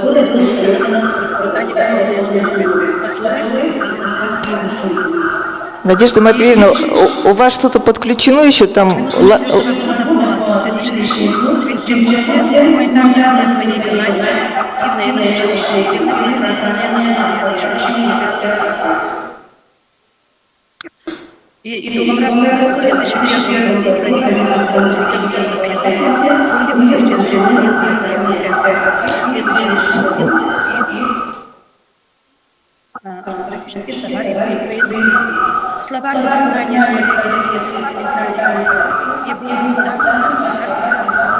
Там не демонстрируется, да? Демонстрации дальше нет?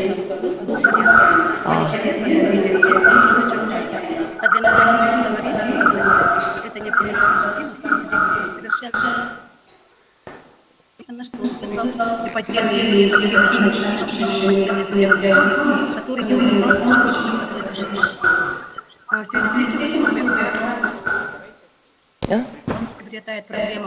Ага, почему?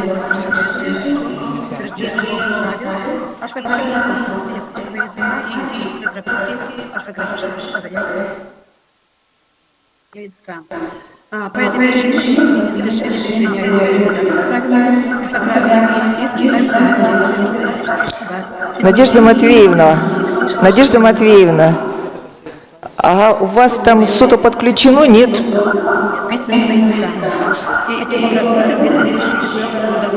Так потому что я выключил.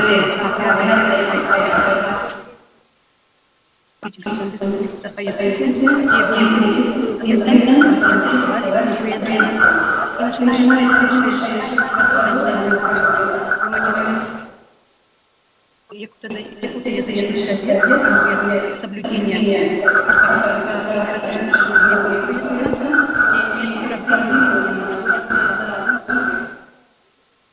я это несколько групп.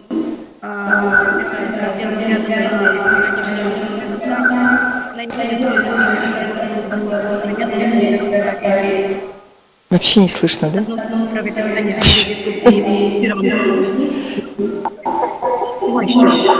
Видимо,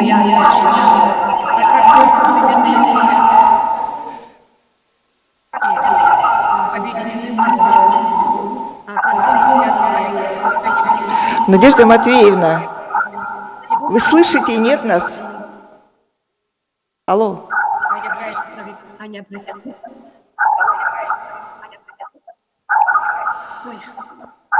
Надежда Матвеевна, давайте пока прервемся. У вас там что-то подключено и мешает восприятию доклада. Алло. Вообще не слышно, да? Вы слышите нас, Надежда Матвеевна?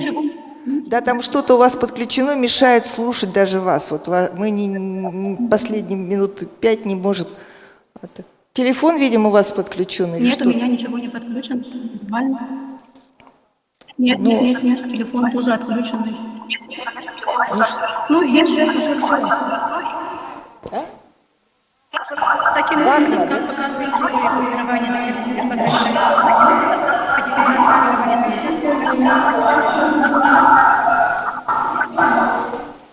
Надежда Матвеевна, вообще не слышно.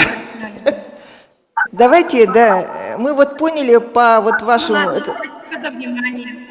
Да, спасибо вам тоже. Да, извините, что по техническим причинам. Мы так поняли примерно проблематику вашу, и вот история действительно проблем нормирования, орфографирования в якутском языке. Если будут какие-то вопросы? Алло. Есть вопросы присутствующих? Вот, к сожалению, вот тут есть технические у нас трудности такие. Мы благодарим вас за доклад. Ага.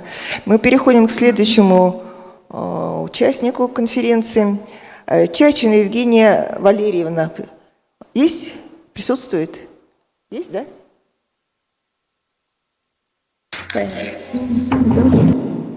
Евгения Валерьевна, архивариус научно-исследовательского института алтаистики имени Суразакова, город Горно-Алтайск. Доклад «Алтайский язык в исследованиях Кучегашевой к столетию со дня рождения». Пожалуйста. Добрый день. 20 октября текущего года исполняется столетие со дня рождения известного алтайского языковеда Надежды Александровны Кучегашевой. Она родилась в 1922 году в селе Чулухоево Беловского района Западно-Сибирского края, ныне это Кемеровская область. И в связи с переездом родителей на Алтай в 1932 году она в селе Ликманар заканчивает школу и после школы поступает в национальный РАПАК в Ойрот-Туре, и после окончания РАПАКа в 1942 году поступает на литературный факультет Ойротское отделение Московский государственный педагогический институт Карла Либкнехта, который был эвакуирован во время Великой Отечественной войны. И в 1943 году институт реэвакуируется обратно в Москву, и в Москве она заканчивает свое обучение. После окончания института Надежда Александровна работает учителем русского языка и литературы в алтайских классах и заучем в старших классах Шибалинской средней школы. В 1951 году она поступает в очную аспирантуру Института языкознания Академии наук СССР, где научным руководителем был Николай Александрович Баскаков. И в 1955 году после успешной защиты диссертации «Значение пространственных падежей дательного, местного и исходного в современном алтайском языке» она на соискании ученой степени кандидата филологических наук она начинает свою трудовую деятельность сектора языка Горно-Алтайского научно-исследовательского института, это ныне Институт алтаистики. В архивном фонде сохранились рецензии, написанные на диссертационную работу. Например, в рецензии, написанной Таисией Макаровной Тащаковой, отмечается, что тема, разработанная Надеждой Александровной, имеет большое значение как в теоретическом плане, так и в плане практического применения при сопоставлении нормативной грамматики алтайского языка. Ее опубликовано множество статей по различным областям алтайского языкознания. Это значение употребления пространственных падежей в современном алтайском языке, теренгитский диалект алтайского языка, это в 1961 году. Известный тюрколог, доктор филологических наук, профессор Нинель Зейналова Гаджиева в своей рецензии отмечает, что теренгитский диалект впервые получил описание в статье Надежды Александровны Кучегашевой, что свидетельствует о чрезвычайной актуальности рецензируемой работы для алтайского языкознания. Надежда Александровна отмечала, что статья написана по материалам двух экспедиций в Лаганском и Кушугасском районах в 1956 и 1959 годах. Изучение всех этих диалектов, являющихся главной питательной артерией общенародного алтайского языка, представляет большую ценность. Оно дает возможность правильнее и глубже уяснить закономерности современного алтайского языка, осмыслить его историю, проследить пути развития его звукового строя, лексического состава и грамматических категорий, писала Надежда Александровна. В 1962 году публикуются его статьи «Имя прилагательное» и «Имя существительное» в алтайском языке. Также публикуются статьи «Особенности алтайского диалекта Уськанского аймаха, топонимы, кадалины, каракуль у алтайцев, термины родства в телеудском диалекте алтайского языка» и многие другие. Она также является вместе с Николаем Васильевичем Тадыкиным автором орфографического словаря алтайского языка для 8-летних и средних школ. Сегистилдыхла орто школдордо Алтай дилдин орфографический сөзлюги. Данный словарь был составлен по правилам орфографии, утвержденным в 1958 году. Также и в 1964 году совместно с Россией Николаевной Чунжиковой был составлен словарь общественно-политических и учебно-педагогических терминов алтайского языка. В данный словарь вошли наиболее употребительные общественно-политические и учебно-педагогические термины. Позже, как уже имеющий опыт составления такого рода словаря, она даст отзыв на русско-алтайский словарь общественно-политических и русско-экономических терминов, вышедший в 2004 году, составителем которого является Надежда Николаевна Тадыкова. В 1964 году под редакцией Николая Александровича Баскакова выходит русско-алтайский словарь. Руководила коллективом авторов данного словаря Надежда Александровна Кучугашева. Редактором была Таисия Макаровна Тащакова. Данный словарь является первым значительным по объему русско-алтайским словарем. В научном архиве имеются разные материалы по составлению данного словаря. Например, переписка с государственным издательством иностранных и национальных словарей. Сохранилась переписка Надежды Александровны по вопросу и написания русско-алтайского словаря заведующим редакцией словарей на языках народов СССР товарищем Брянцевым от 11 ноября 1955 года. Также Надежда Александровна принимала участие в издании телеудского русского словаря «Телеуторс», это 1995 год. Многогранная научная деятельность Надежды Александровны Кучугашевой успешно сочеталась с педагогической работой на кафедре алтайского языка и литературы филологического факультета Горно-Алтайского государственного педагогического университета. Института, где она читала курс «Современный алтайский язык». И таким образом можно сказать, что научные изыскания Надежды Александровны, которые относятся к первым лингвистам Горно-Алтайского научно-исследовательского института по алтайскому языку, не потеряли своей актуальности, и по сей день к ее работам до настоящего времени обращаются исследователи. У меня все. Спасибо за внимание. Большое, Евгения Валерьевна. Так, есть желающие узнать о исследованиях Кучугашевой? Или вопросы еще какие-то? Пожалуйста, ага. Да, а я назву. Ага.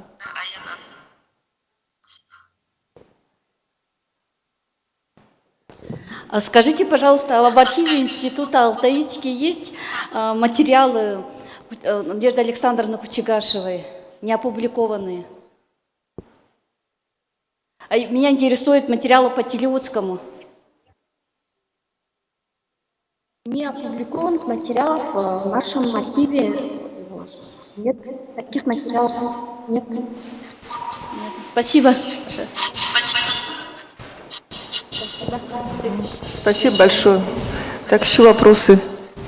Нет, да? Так, следующие у нас докладчики, молодые люди из города Томск. А, нету, да? Они не участвуют, да? А, ну все тогда, да, товарищи, дорогие участники конференции? Спасибо большое за предоставленную возможность выступить.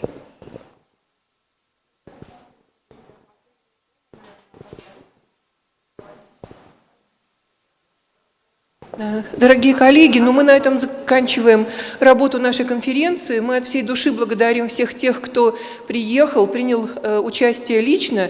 Еще больше мы благодарим всех, кто принимал участие онлайн, потому что работа в Microsoft Teams оказалась такой непростой. Я благодарю Тимофея, Илью, Антона. Мы без вас вообще бы не справились ни за что бы и никогда.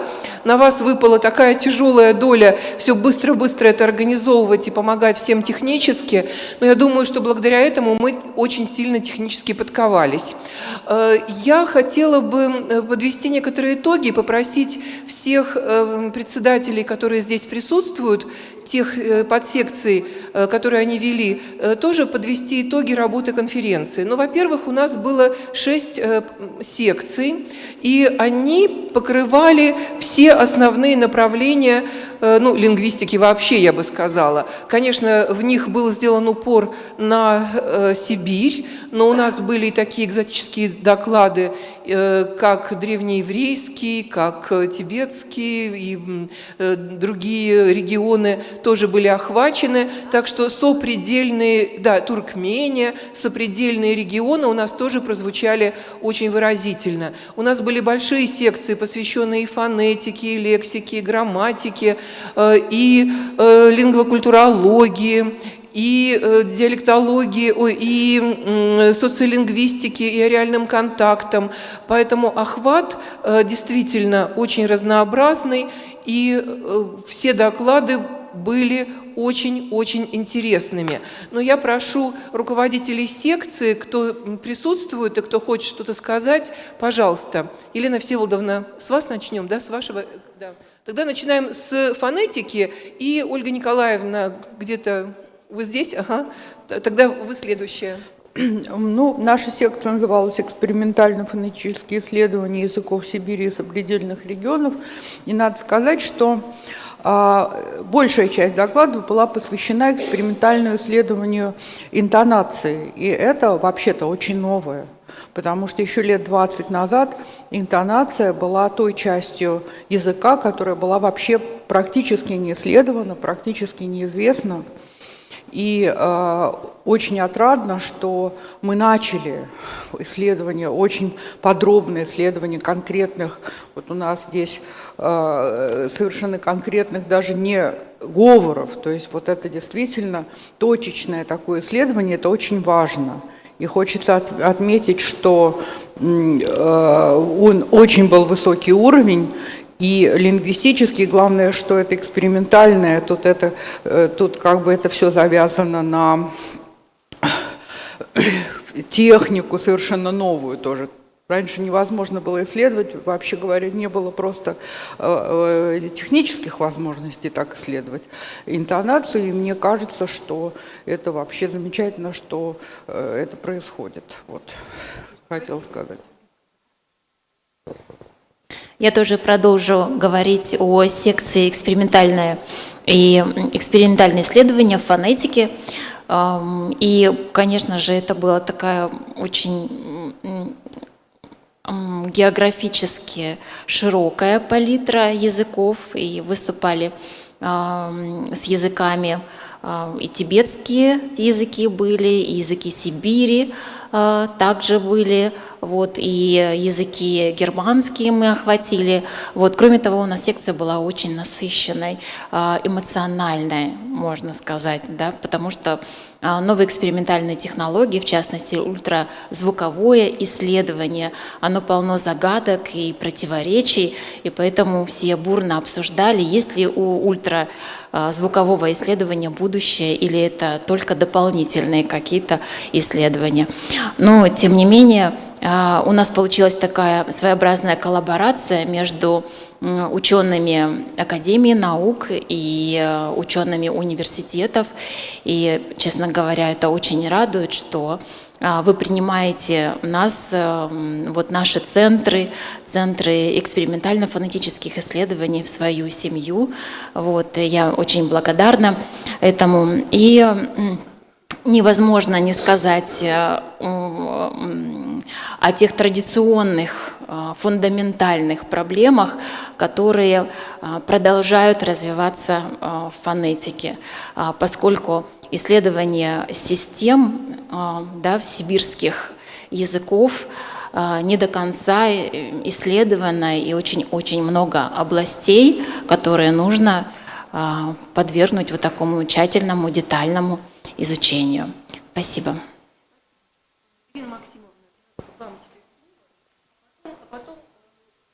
Прошу председателей секции лексической тематики. Да, у нас все присутствуют, и мы всех вас просим. Спасибо, Наталья Борисовна. Мы заседали в секции «Грамматические исследования языков Сибири и сопредельных регионов». Всего выслушали 5 докладов. У нас были технические некоторые такие моменты. Пытались нам подпевать, играть на пианино, но мы все успешно преодолели и получили, обменялись новыми знаниями. Благодарим оргкомитет за эту возможность, что мы можем приезжать и пополнять свой определенный багаж знаний и обмениваться, скажем так, в ноосфере знаниями друг с другом. Отмечу, что на примере докладов, например, Фединой Натальи Никитовны, можно было увидеть, как протекают сейчас живые процессы синтезации, аналитических конструкций, стягивания. И, конечно же, это не может не вызывать каких-то семантических ассоциаций, параллелей с хакасским языком, поскольку мы очень близки с челканским языком. И, конечно же, этот вопрос у нас не изучен, поэтому всегда есть возможность обратиться к автору доклада, докладчику. Да? Очень интересные. В чем еще особенность этого, что все эти процессы протекают сейчас и очень быстро, буквально синхронно можно увидеть результаты синтезации. Доклад также Алены Робертовны Тазрановой вызвал интерес у аудитории, поскольку мы могли видеть, как на формирование аналитических конструкций, да, и с одной стороны, а с другой стороны трех компонентов, как даже не значение, семы глаголов, в большинстве случаев это многозначные глаголы, взаимодействуют в определенных аналитических конструкциях, в видах, да, или подвидах. И это также очень, скажем так, такое новое направление, которое можно дальше развивать, изучать, и перед Аленой Робертовной открываются новые горизонты, можно сказать, да, в этом процессе. И, конечно же, для всех нас, да, кто имел возможность выслушать. Федоркев Любовь Алексеевна рассказывала о том, какие особенности в семантике представлены у неопределенных местоимений в обско-угорских языках. Также был интересный доклад, мы увидели многообразие этих местоимений, и также очень интересно было на конкретных примерах их рассмотреть. Вот. Докладов у нас было немного. Благодарю. Спасибо. Вот дальше у нас была большая лексическая секция, и в ней было несколько блоков. Это глаголы движения, лексика, связанная со скотоводством. Пожалуйста, кто из начнет? Елена Валерьевна. Да, наша секция называлась «Лексические исследования в языках Сибири и сопредельных регионах». И действительно у нас сегодня были представлены такие блоки лексики, такие блоки докладов по лексике, по глагольной лексике и по семантике этой лексики, по вторичным значениям, также по скотоводческой лексике. Было 2 доклада по географическим терминам в языках Сибири. И также были отдельные доклады, посвященные различным группам лексики. Это эвфемизмы в тувинском языке, термины родства в хакасском языке и цвета обозначения в тувинском языке. А также у нас нам рассказали наши тувинские коллеги про, простите, свой национальный корпус тувинского языка, который, конечно, у всех у нас вызывает чувство зависти большой. И мы естественно, каждый раз мы очень слушаем с большим интересом про этот корпус и хотели бы, конечно, каждый хотел бы создать для своего языка, для каждого языка хотелось бы создать вот такой корпус. И хочу сказать, что очень всегда интересно то, что доклады по одним темам звучат по разным языкам Сибири, и не только. Вот в древнееврейском языке сегодня тоже нам рассказывали про глаголы движения. И такие доклады, они сразу вызывают большой интерес тем, что можно сравнивать и находить какие-то вещи в разных языках, разных семей, универсальные вещи. И в то же время даже в родственных языках сразу видно какую-то национальную специфику. Например, вот географические термины, там антропоморфная метафора в географической терминологии якутского языка, она очень ярко отличается, хотя в остальных языках, тюркских языках Сибири, вообще в тюркских распространена антропоморфная метафора в географической терминологии. И все же в якутском языке она занимает совершенно особое место. То есть очень много, огромное количество таких терминов, и они очень интересны, необычны для других языков Сибири. Вот. И мы считаем, что наша секция прошла очень плодотворно.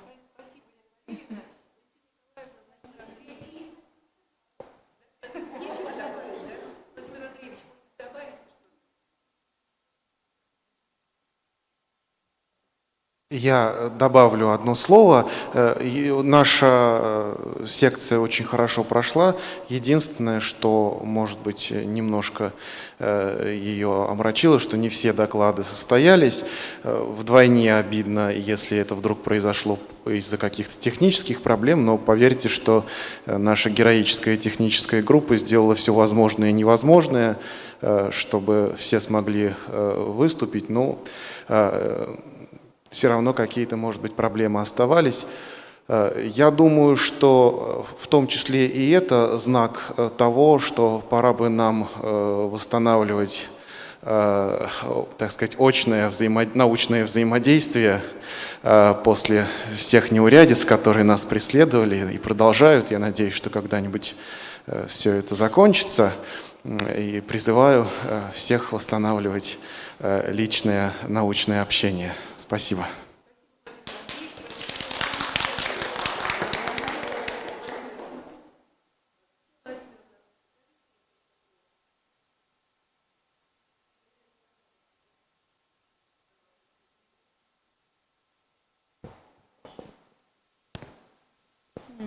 Я в продолжение об очном участии.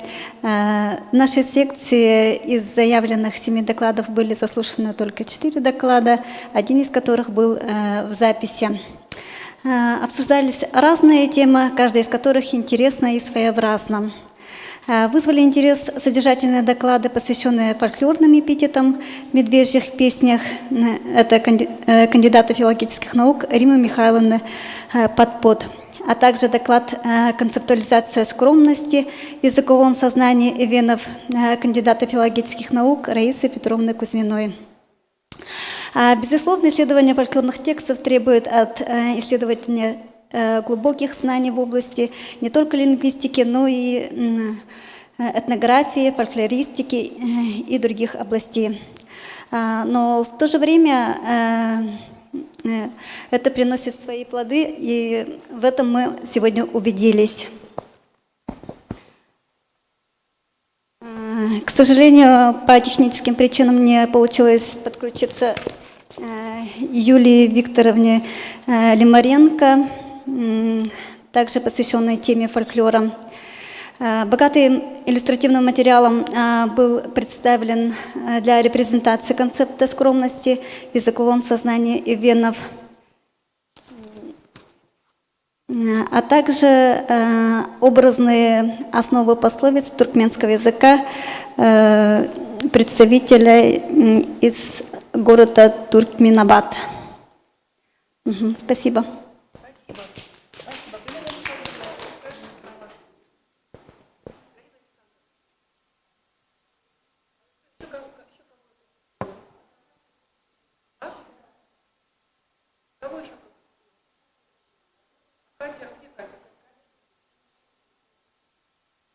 Чичек Сергеевна, да.